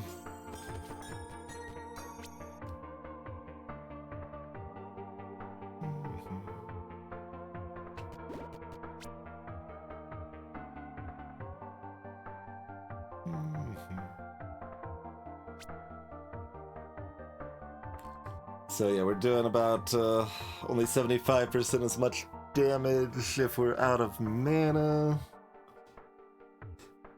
Dang, with either weapon we actually are, to play optimally, supposed to not just hold down fire, aren't we? Troubling.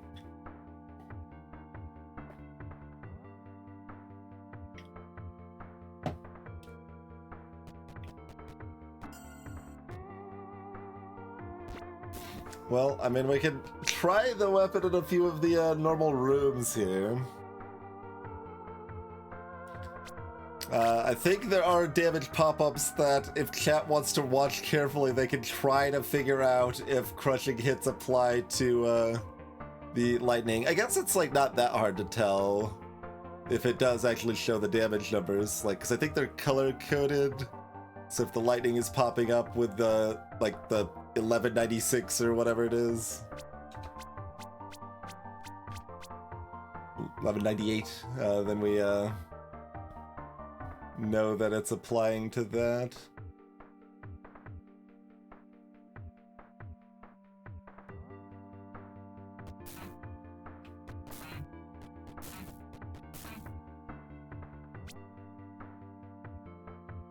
It's all very weird.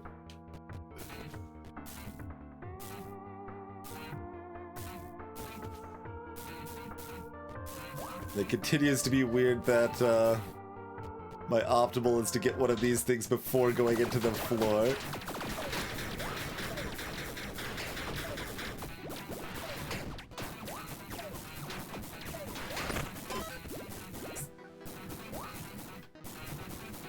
What determines where the lightning goes?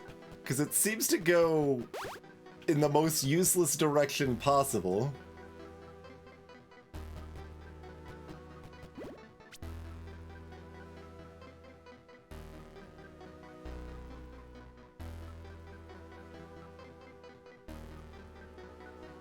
Not entirely convinced this pawn shop is worth it, but I don't want to use a reroll probably, so...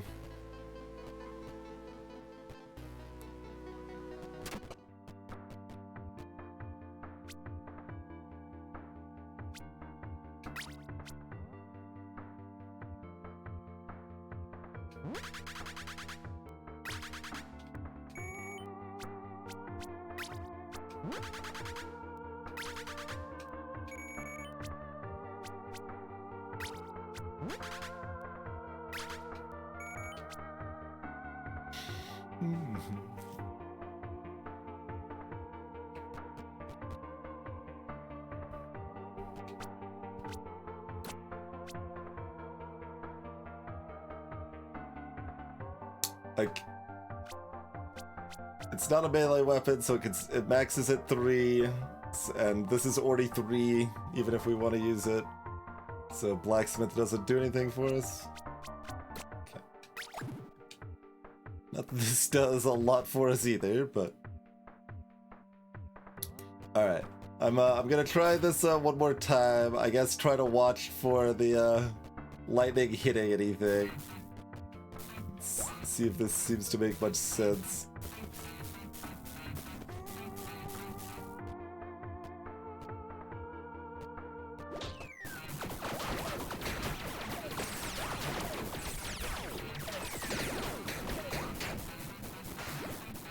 Maybe it only goes off screen if the enemies aren't close enough to hit anyway?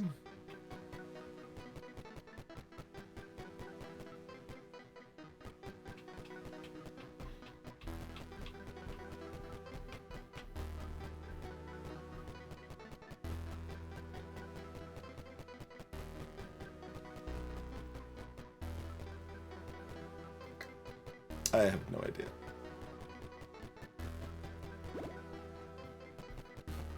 Only got one red. No black market.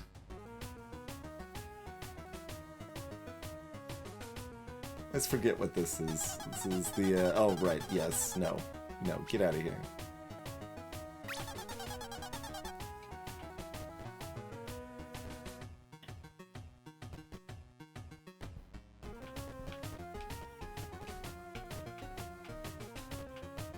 What's this goblin?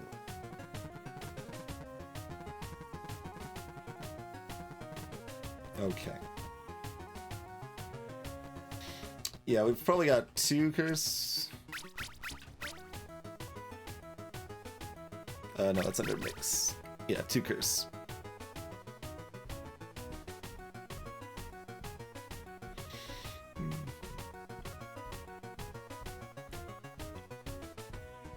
How much does this cost? 10?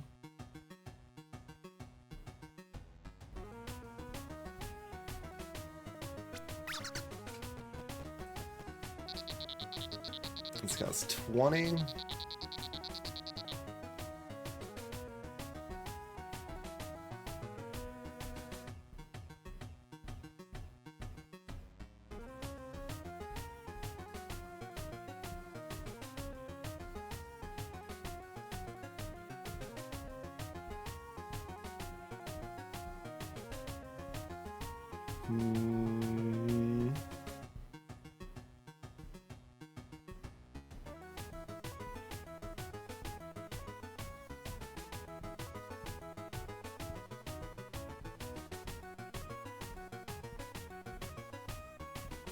Like, I've got a lot of money and only this floor and the next one to spend it on, but there is a shop right after this.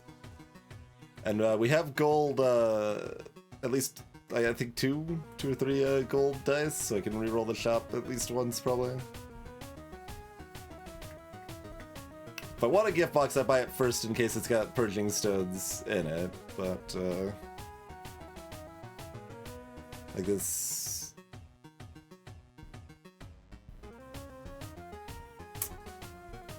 It's $20 for the random items, just doesn't seem very good.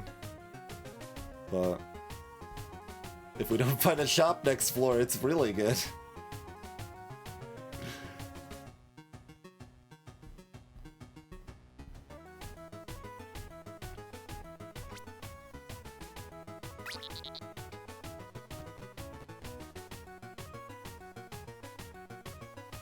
And like, the curse doesn't matter a lot, since the curse effect is halved anyway. So like, I certainly can remove it. It's a fine way to spend my money.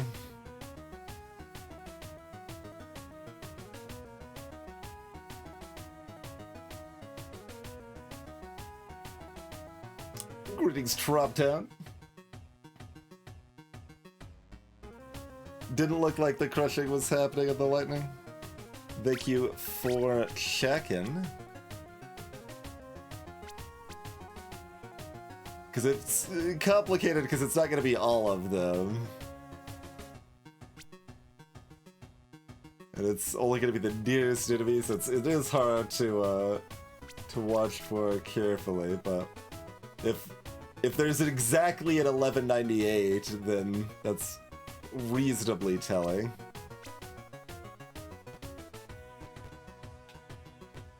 Let me peek at the shop and then I can come back, right?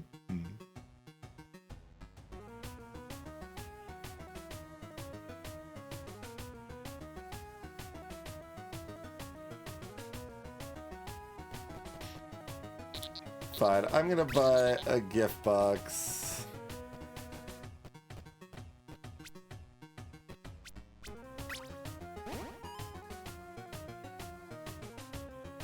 only keys and bombs, which is fine. We were down to 2 bombs. Having one more set of bombs is fine.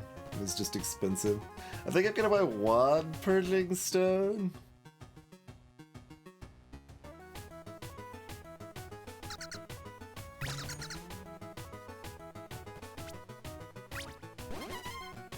And then mosey on here. Kind of split the difference, leave a little bit of money up for the next floor.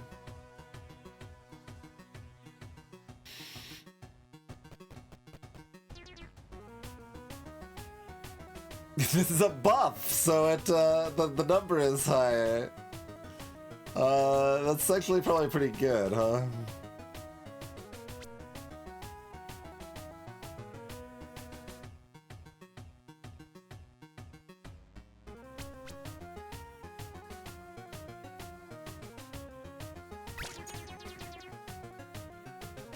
We'll buy at least 1 beer.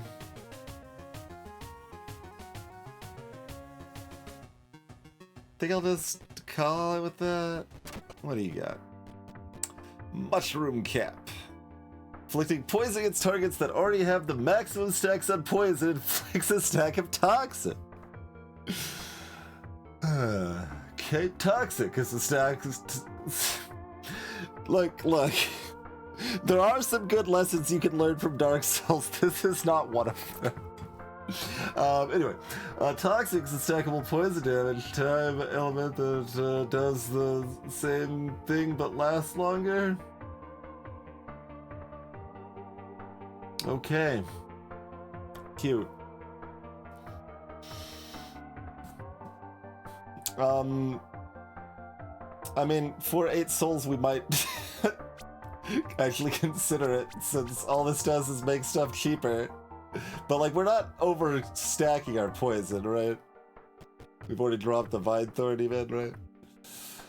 Lapis bracelet. We could lose a health to, double our crit, basically.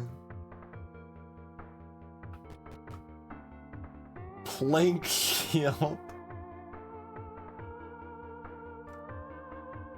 Oh, block is the thing that I thought was called shield. That's why the SH was confusing you.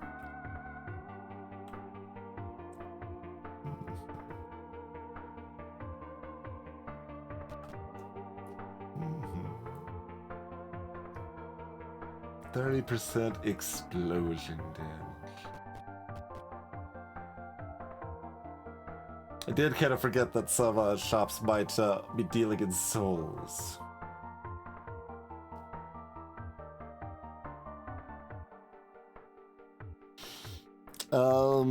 We still might have some more soul shops after the boss.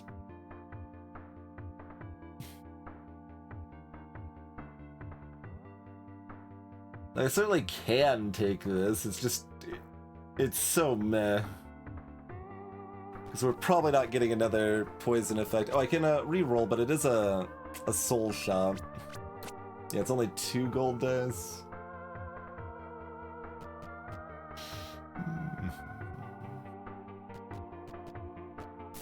I guess I'm moseying on.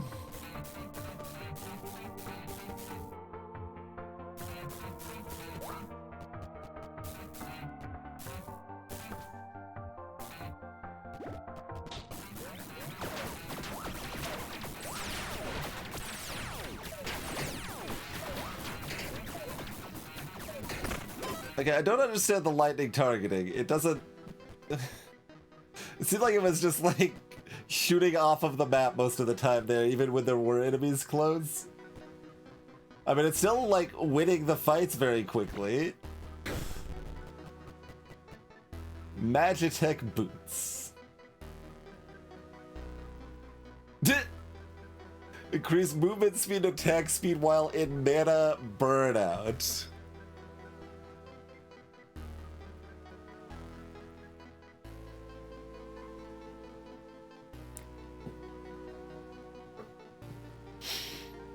I mean, cute, but no. Petrified Horde. Diamond armor, just 3 armor and weighs 100. I mean, I guess I could pick this stuff up, although it doesn't, like, we don't ever have a chance to sell it, so I guess there's actually no reason to bother, yeah.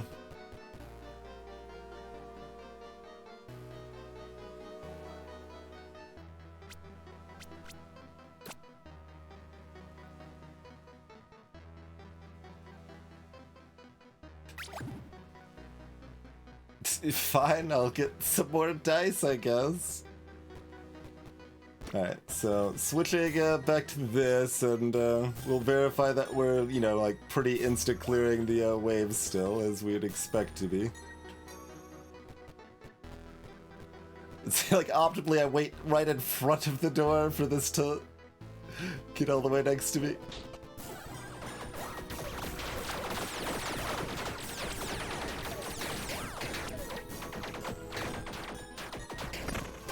Yeah, so similar.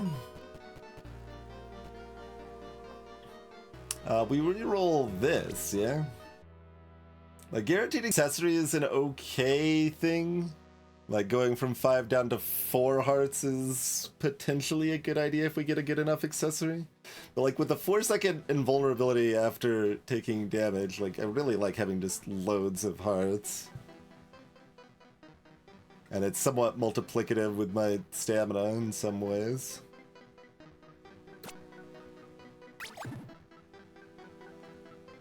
Guaranteed magic weapon. Let's see about another potential instrument situation. Could look for a actually synergistic gloves instead of just some like side oops start your neck gloves that are kinda okay.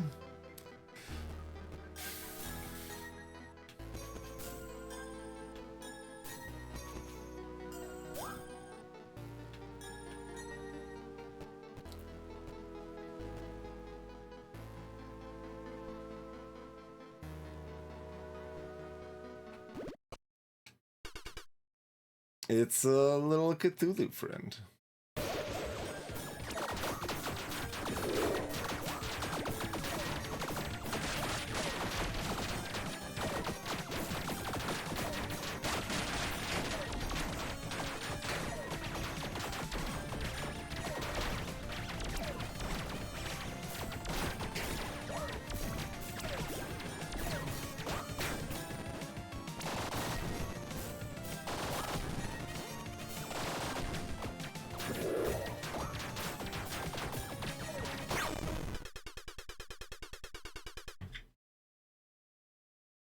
You've got nothing left to fight for.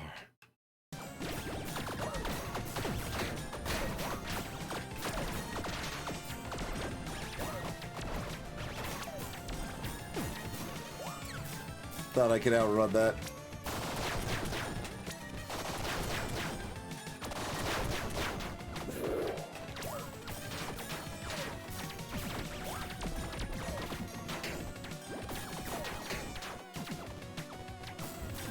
Cthulhu, big fan of confetti. Oh, we took 3 hits. I thought I only took 2. Still have that buffer, but... Okay, we got an accordion. That still does no damage and does more attack speed if you tips it. Okay, so that's garbage.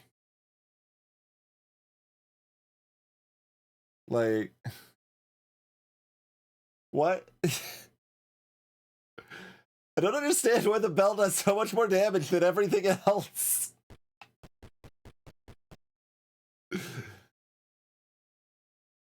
Ravenbow grants a Raven Companion. Increase damage with cursed hits. Cute. Candy Scroll. And picking up a Mana Star, gain 10 stacks of Sugar Rush. Stackable buff that increases attack and movement speed per stack.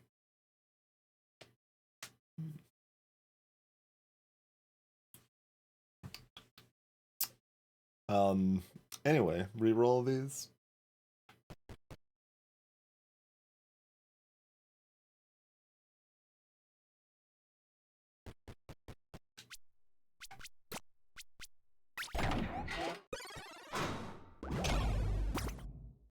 That one's Michelangelo. That's a pretty good pun. That's an S and an S.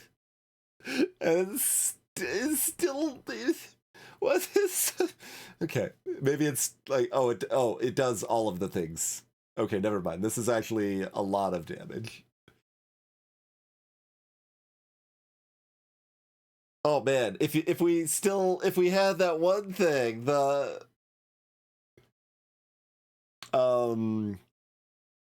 that worked with multiple different damage times, that would be impressive. Oh, it says or. No, that's an or. That's an or, not an and. That's an or. Never mind. This is actually.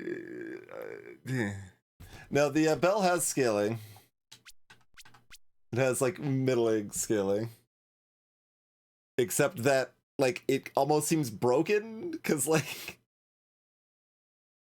We do 1200 average damage with the bell.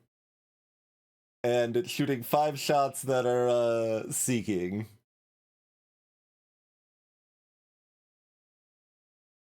Unless, like, this description is doing something stupid, like each shot's doing a fifth of the damage listed or something like that. Like, I can't watch the damage numbers, so, but I assume they're about 1,000 and not like 200. Harp crossbow is not an instrument. But it does do sound damage as a secondary attack. So that's slow and does less damage and probably doesn't shoot 5 projectiles. Slither Wand inflicts both poison and bleed.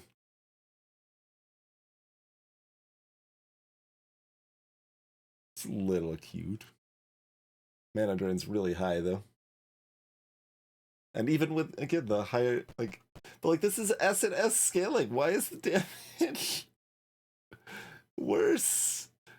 This is a, what, like, epic, no, whatever, legendary tier weapon that's got S and S scaling. So why is it just worse than my... maybe it's not just worse, like, it's about the same, maybe? It seems about the same, because it attacks quite a bit faster. But like, this has the 5 shots, though. I keep coming back to that every time. Like, this does 1,200 damage, and, like, let's say it's times 2, right? Like, so 2,400 damage every 2 seconds, right? And this does, like, 600. We can double that to 1,200 because it attacks quite as fast, or twice as fast. And I mean, the burn, when it does hit the burn, that's really strong. Poison is so-so.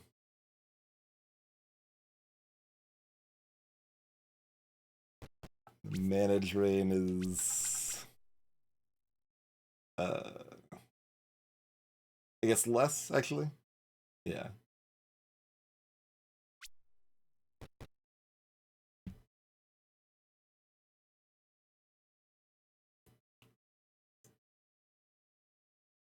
But, of course, this does no sound damage, you know, but... So we lose a decent amount on that, but I'm just, like, comparing the weapon to weapon is what I'm, like, most curious about there.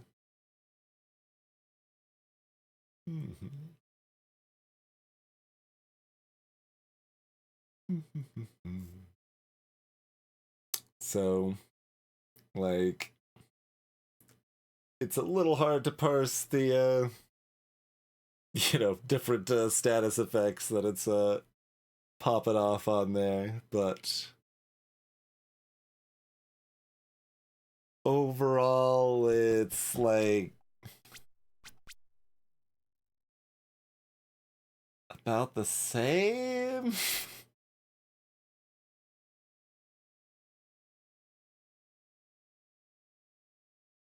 And that's before we account for the sound.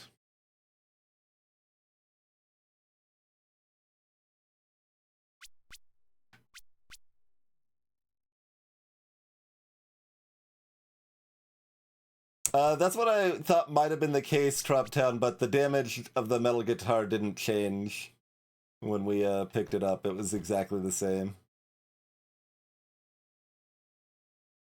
So it is showing what its actual damage number is right now.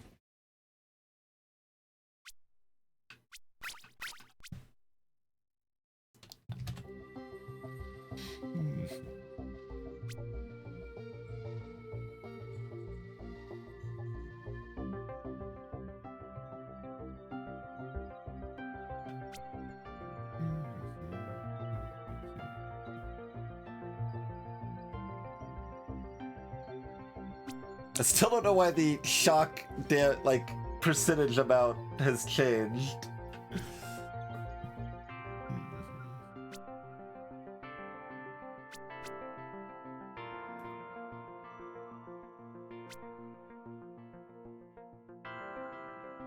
That's only buffs.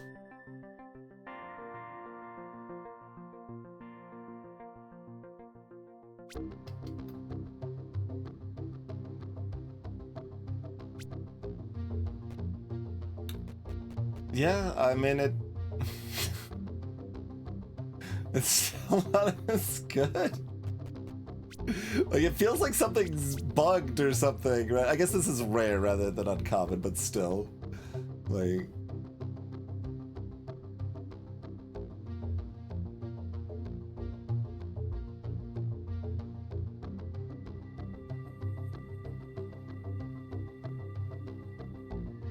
The bell is just OP? Yeah, it's only 10% though, Forza. +3 versus +2. Like, it really seems like the metal guitar, like, the metal guitar at the very least, right? Because it's at least an instrument, goes with our bard stuff. Like, feels like this is supposed to be better, but, like, this is a purple tier that's the same +3, and it's AAA scaling instead of DCC scaling, and it's just not as good. Like, it's really weird. Welcome to the stream, by the way, Forza.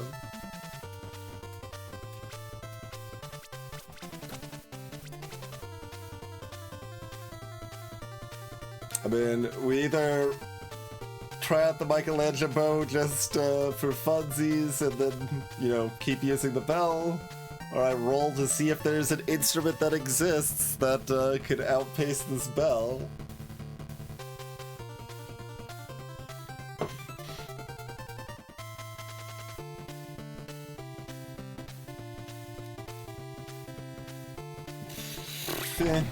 What else you got for me? Oh, that looks like a legendary instrument. Let's look at the other things first. Deadly Drain Scepter. It's got 50% crit damage. Inflicts Drain and grants Invigorate. Wait, why are you telling me about Sap? Okay, it's a channeling weapon. Mana Drain fires very quickly. Is Drain Sap and they didn't rename it in both places? Sap is a debuff that reduces movement speed by up to 25%. What do you mean up to?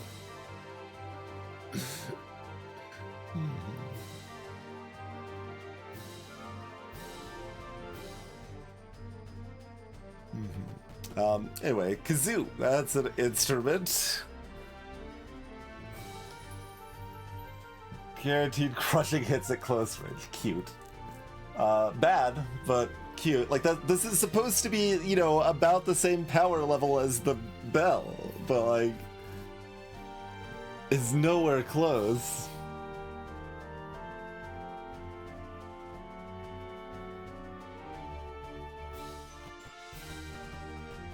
How about the siren? Okay, okay, those numbers actually look real. Charms on hit. Charms from this weapon have double the effect. It's an emotion debuff. It makes the target take more damage at far range.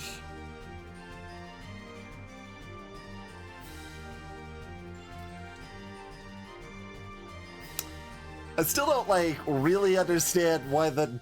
Well, okay, never mind. The attack rate's double. I was about to say, like, why the damage numbers are the same when it's SS. No, this time it actually makes sense. This is the first one that's made sense. We've seen so many. I think this one might actually be better. We might have found it.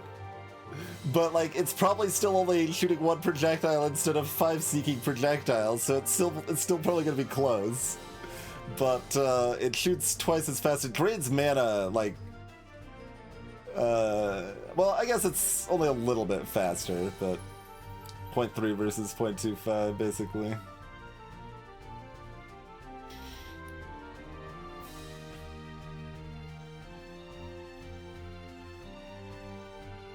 Alright, well, let's take a look at it, anyway.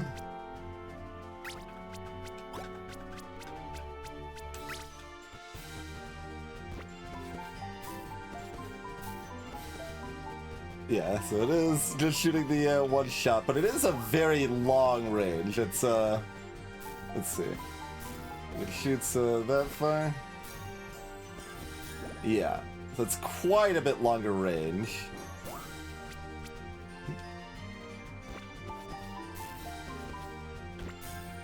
Okay, projectiles are about the same speed.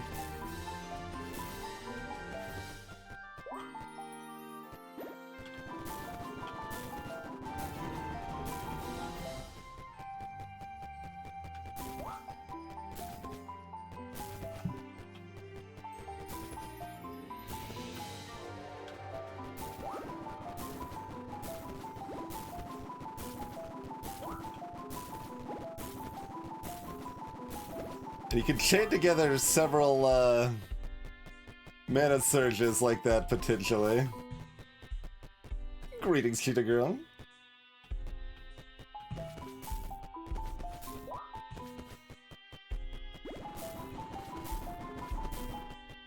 At least against bosses, this is probably better. The belt might still be better in normal rooms. Unsure, but that's, yeah. Okay, that seems promising enough. I'm gonna go ahead and use this Twilight branch. Headhunters. 30% increased damage dealt to bosses. Perfect. Perfect. Okay. We have found a legendary weapon that's, like, probably moderately better than the weapon we've had since, like, floor 2 or whatever.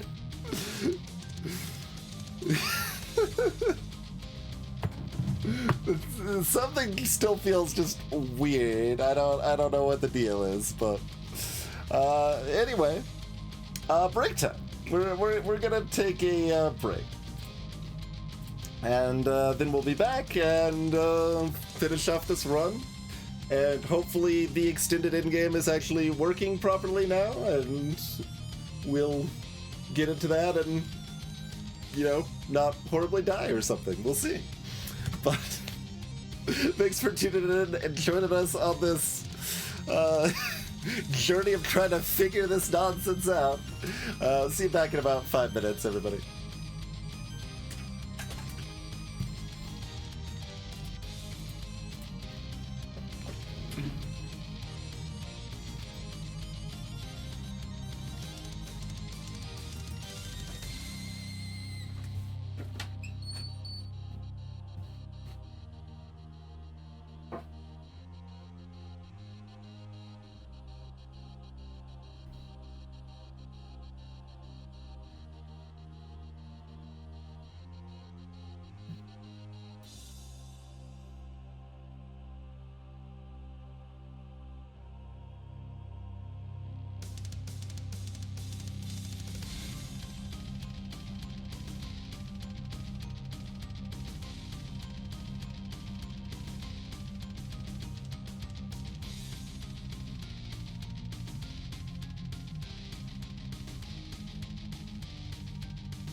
Apparently, I'm still unmuted. Hi, we're back.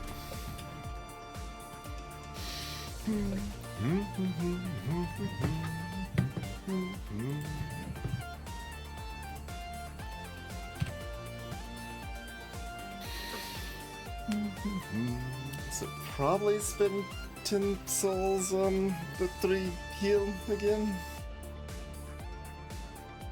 Seems that way.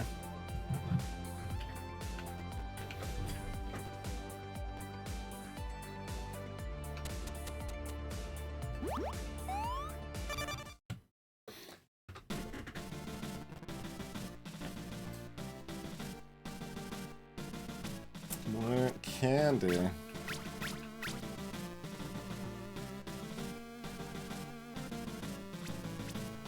Yeah, it's still only 62.5%. We had our opportunity to get that to 100% for the science, but dealing with that carrying capacity nonsense did not sound like the most fun thing.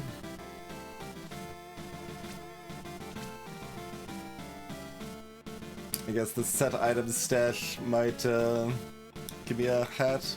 It's possible I should have kept the Flux helmet, as Banana mentioned earlier. I don't remember what it did. I remembered it not being that impressive, so I just kind of wasn't worried about it, but we might have kind of ended up in something that made it more impressive, and I didn't reevaluate.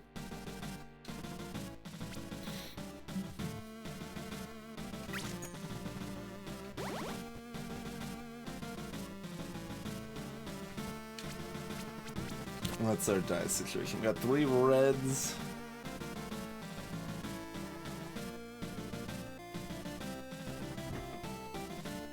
Three keys.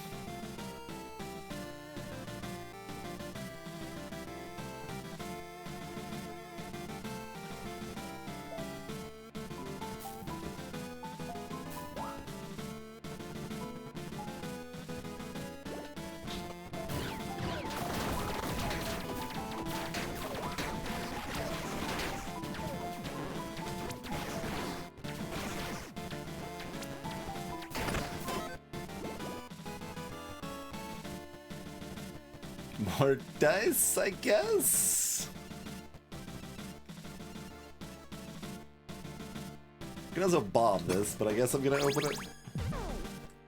Odin Ring. Swiftness whenever you create a chain lightning specifically.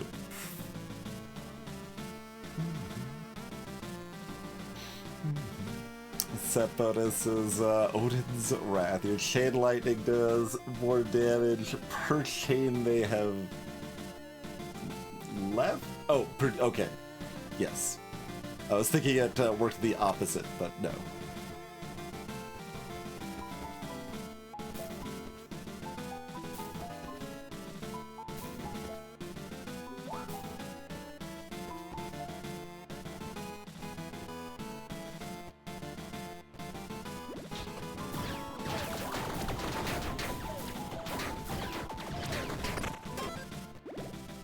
That is clearing the room very fast.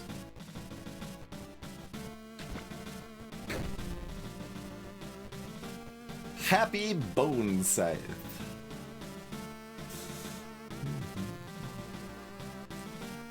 Critical hits with this weapon grant you a Bone Splitter, a stackable status effect that consumes one stack on primary attack to launch a Bone Spear projectile.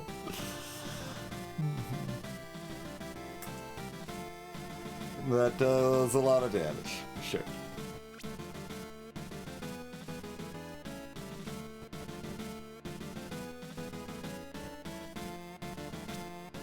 Yeah, but I do still have the guitar, but no, I don't care about swiftness. This, like, the tooltips being the way they are, this just looks kind of funny. Like, I'm trying to, like, find the other tooltips at the bottom of the screen here.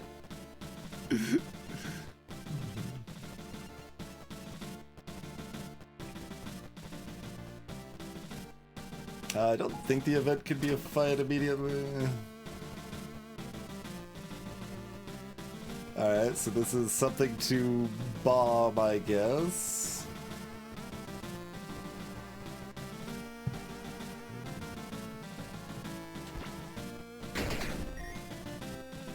Just loads of souls. Okay.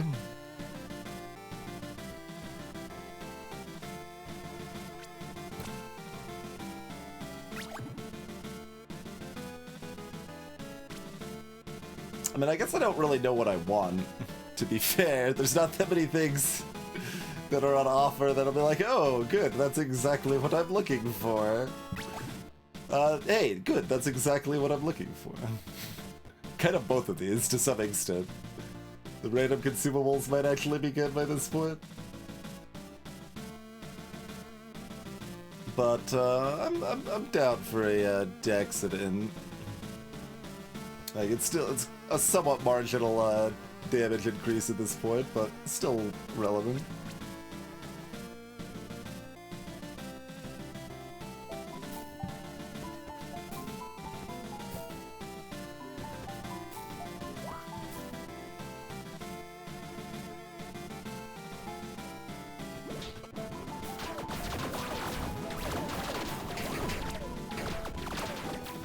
That laser started on top of me. It was very rude.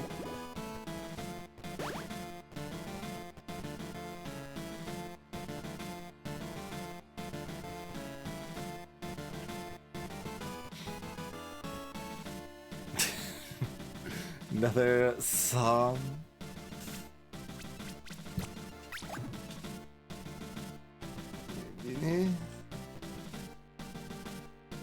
We are running low on bombs. That's fine.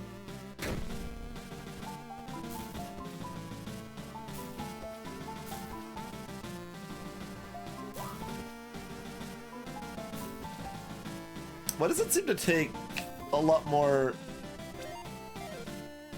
Oh, because this, right. That one has a higher requirement of mana usage to proc than the other stuff. That's right. Both of these have potential.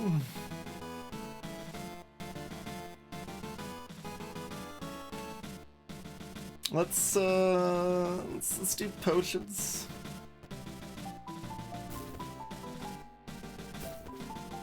But I was thinking 0.75 mana used to spawn these stars briefly, and I was like, that makes no sense.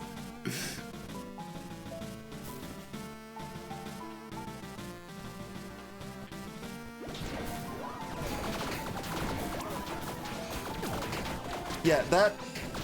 I do not like those laser spawns. Like, I don't know how I'm supposed to, like, predict that other than, like, knowing the enemy and reading it, because the lasers just, like, directly hit me when they start. Crit's a random potion effect. Crit sheds Inferno. Fancy Inferno orbital.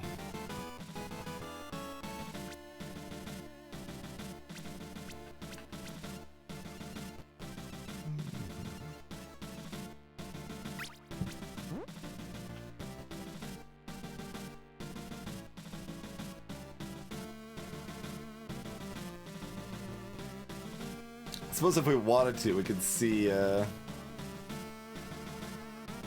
how fast we move. It'd be too fast, right? With the guitar.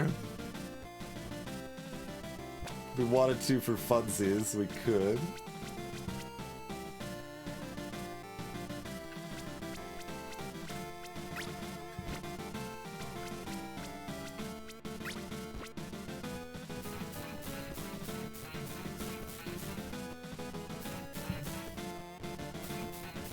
Does it not keep stacking up?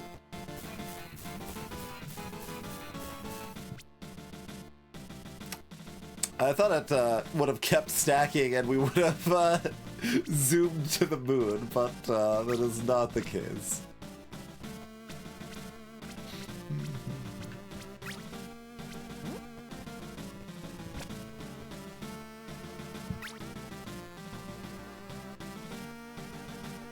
Sure. What's our random effect? Luck potion. Okay. Sure.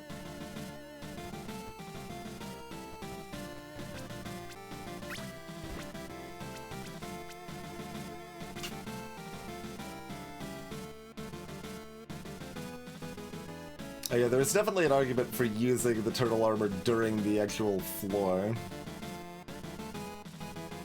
But maybe we use it on the boss.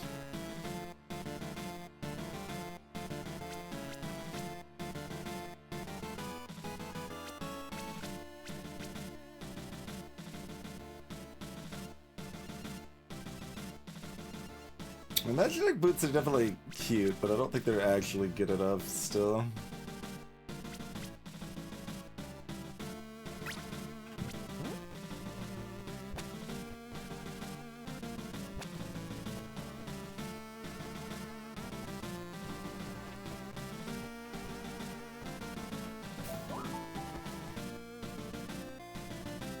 I don't think there's any reason not to use a flask charge. Probably both, but...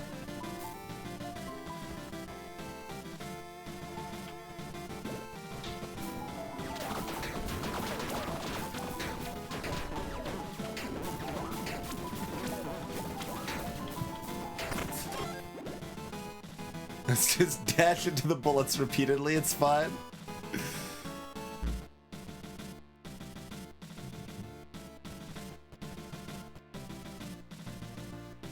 Oh, the repair pattern actually could be useful for the turtle armor.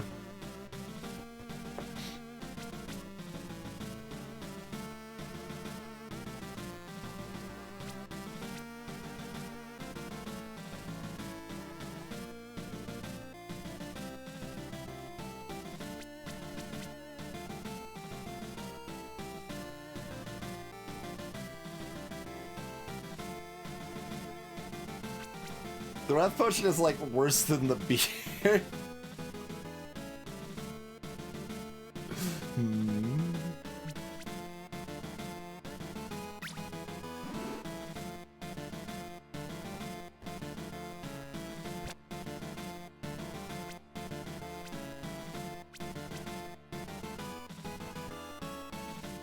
Is there any reason we would want to keep this? So we got like 3 obsidian dice. We theoretically could re-roll something here.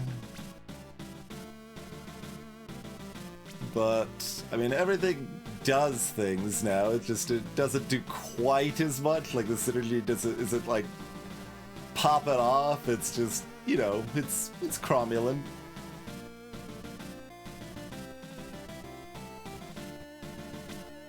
Yeah.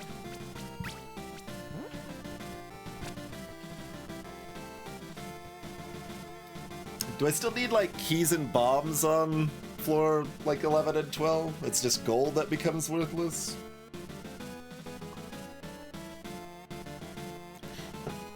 Although speaking of, we've got 39 gold and re-rolling aggressively to find shops on the last floor that money does anything.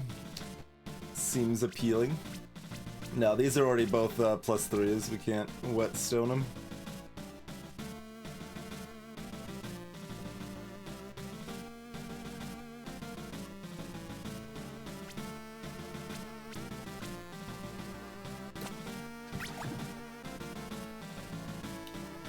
Grants +1 mana. Cool. We are out of bombs now, but very good.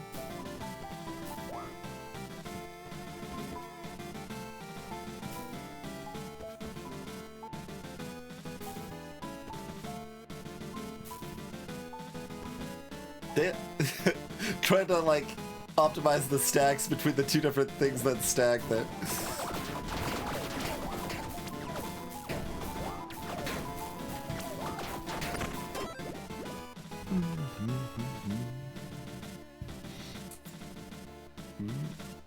Interrupt the music. There we go. Thank you very kindly for the raid, Nukri.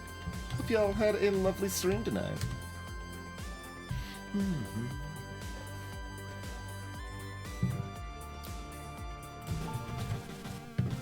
We are pretty new at Tiny Rogues, and it's madness. There's a lot of effects that are not the best explained, and we're trying to figure out how stuff works, but we're a bard, and it's mostly working pretty well.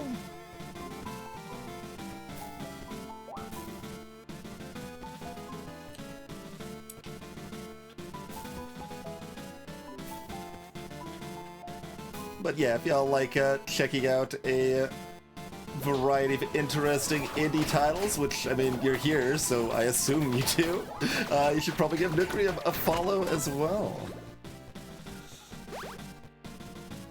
Oh, we don't have a bomb to get the secret room, finally.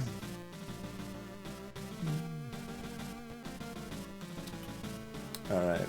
I guess I'd just take the 1 random potion and think that maybe these, like, yeah, someone did mention that, like, the later floors are still real floors, so these red dice probably still do something late. And we'll just keep using mediocre potions, I guess, and sure. Somewhat awkwardly, we are encouraged to min-max this by, getting one of these little mana stars before we go into the next room. There we go.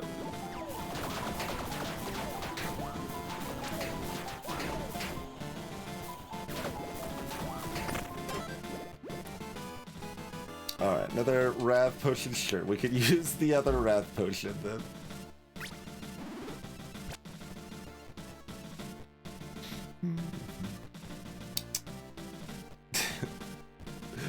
Even at the stage where we're like going into, I don't know, final boss fight sort of stuff, I think just getting the tiny incremental damage up is gonna be better than the resins. I really don't respect the resins. I've never been impressed with one yet.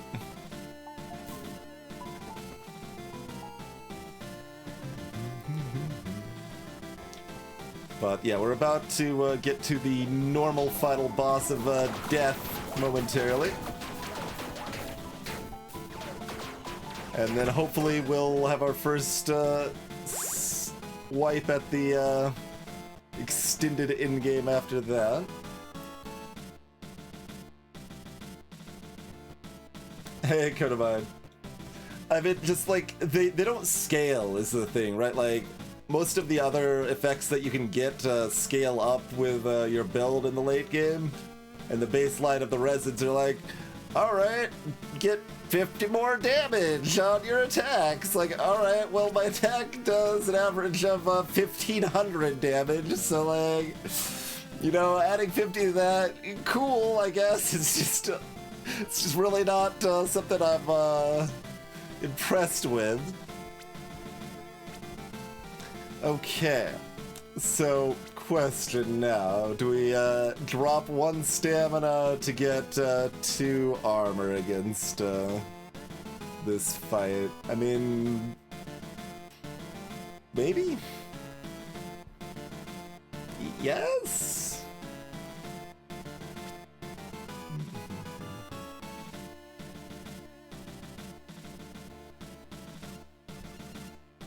I'm gonna go with yes.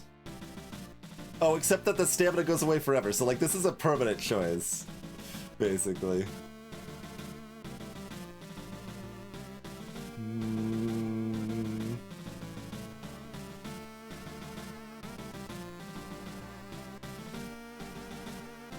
I don't know. Like, we've got so much stamina stuff that the stamina should be better. Alright, let's continue believing in the stamina.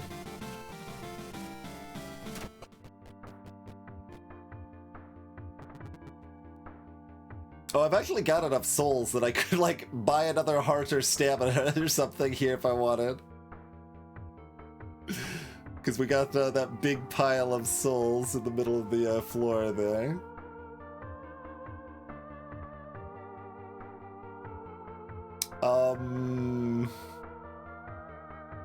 Otherwise I could just get the 1 health and 1 flas.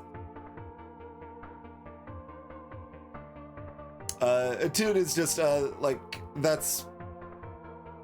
Items that have special effects generally take at least 1 fight before the effects are active, so you can't constantly swap your items back and forth.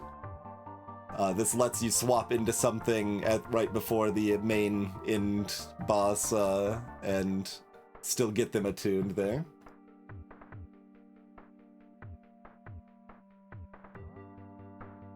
Yeah, but doesn't that only apply to the resin damage drop down? Maybe that's why I'm underestimating them. Because I thought, like, the poison resin, I thought the poison damage only applied to the 50 poison damage that was given by the resin. But if it's also applying to the 1,500 damage I'm doing with my regular weapon, then I'm mistaken and resins are actually good. That is what I would say there.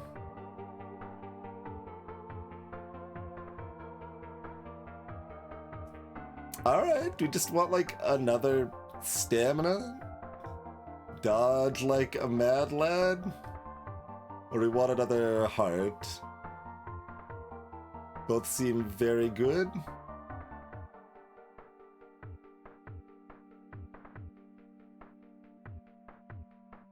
I mean, given we've got 4 seconds of invulnerability after taking a damage, I'm kind of inclined to go with the heart.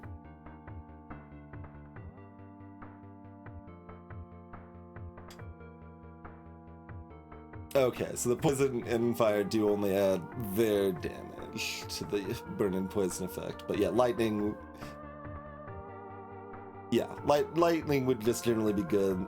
I don't really value the movement speed debuff on Cole very highly. Like, maybe it's better than I give it credit for. It just doesn't sound very useful most of the time.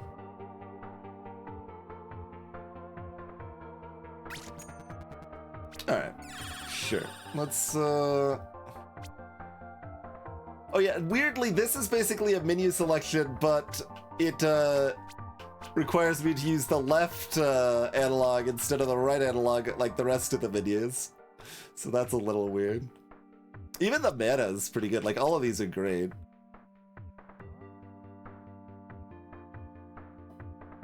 I think if we're planning on keeping the stamina armor on, I just want the hell. Like, it's interesting, with the repair powder, we could switch to the turtle armor and do stamina from here. We'd still have 4 stamina, but have a net of 1 extra hit. We could go either way. We'll go with this, though. Be that much health.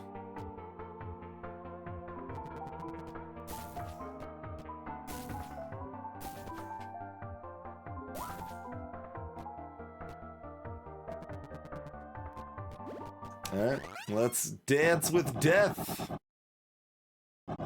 Perhaps under some pale moonlight or some such.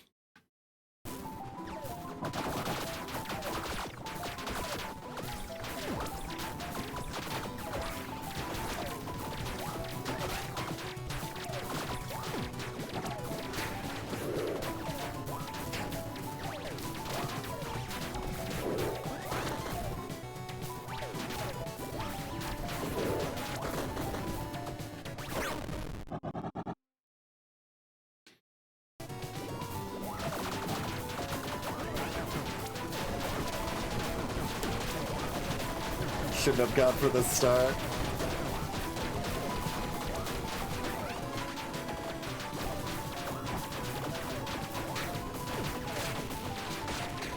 Those lasers popping out again, like they hit you before the laser gets to you. Not a fan of those laser attacks. Alright. Death down anyway. Your percentage modifiers to movement speed also apply to your stamina recovery speed.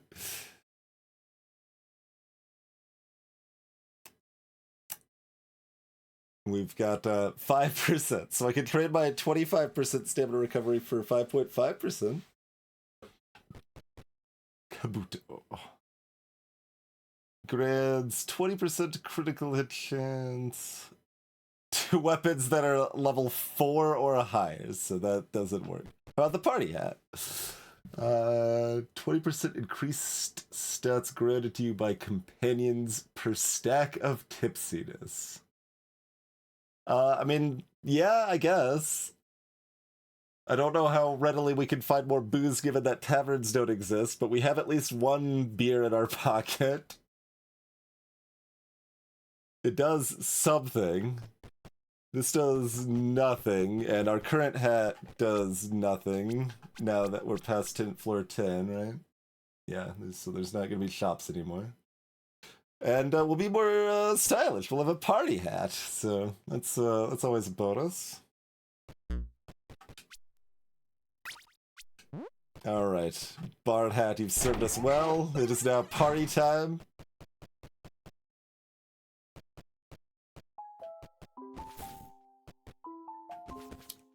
I assume, I mean, we've walked in here. Yeah, I don't need the star thing. We're not getting enough fight that I need to use any of this other stuff, right? I don't think so. Something dark is holding you back. The material world is calling you. Let it drag you back? No. No matter how often you vanquish my corporeal form, I'm still strong enough to stop you. Does it still not? What's the requirement then? We thought we figured it out that it was 5 death kills, but... frustrating.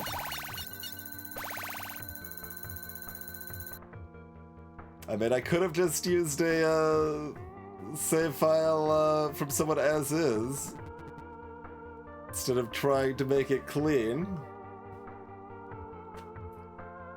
But what's the actual requirement? Does anyone know? So we theorized last stream that it was 5 death kills, but apparently it's not that.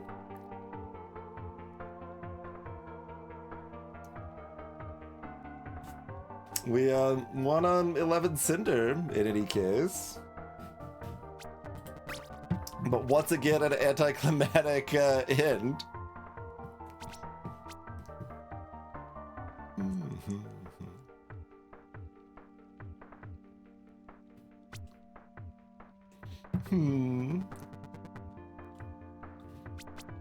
Yeah, I mean, we have the world tiers though. Like, that's no, it still says 3 of 5 here. Interesting. Oh, 5 different classes. We didn't read that very carefully last time. Okay. Well, that's unfortunate.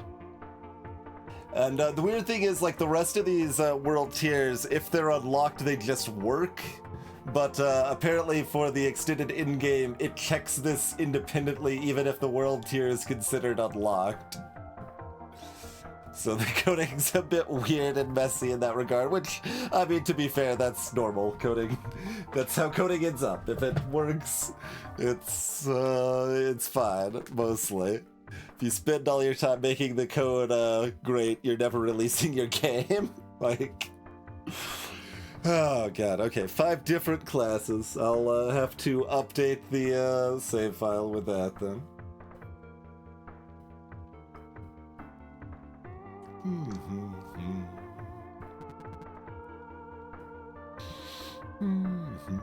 But anyway, I guess that was a successful musician run. I mean, if I knew there wasn't going to be a further in-game, we should have just stuck with the bell, so we just had that weapon basically the entire game. It was weird how good the bell was compared to everything else.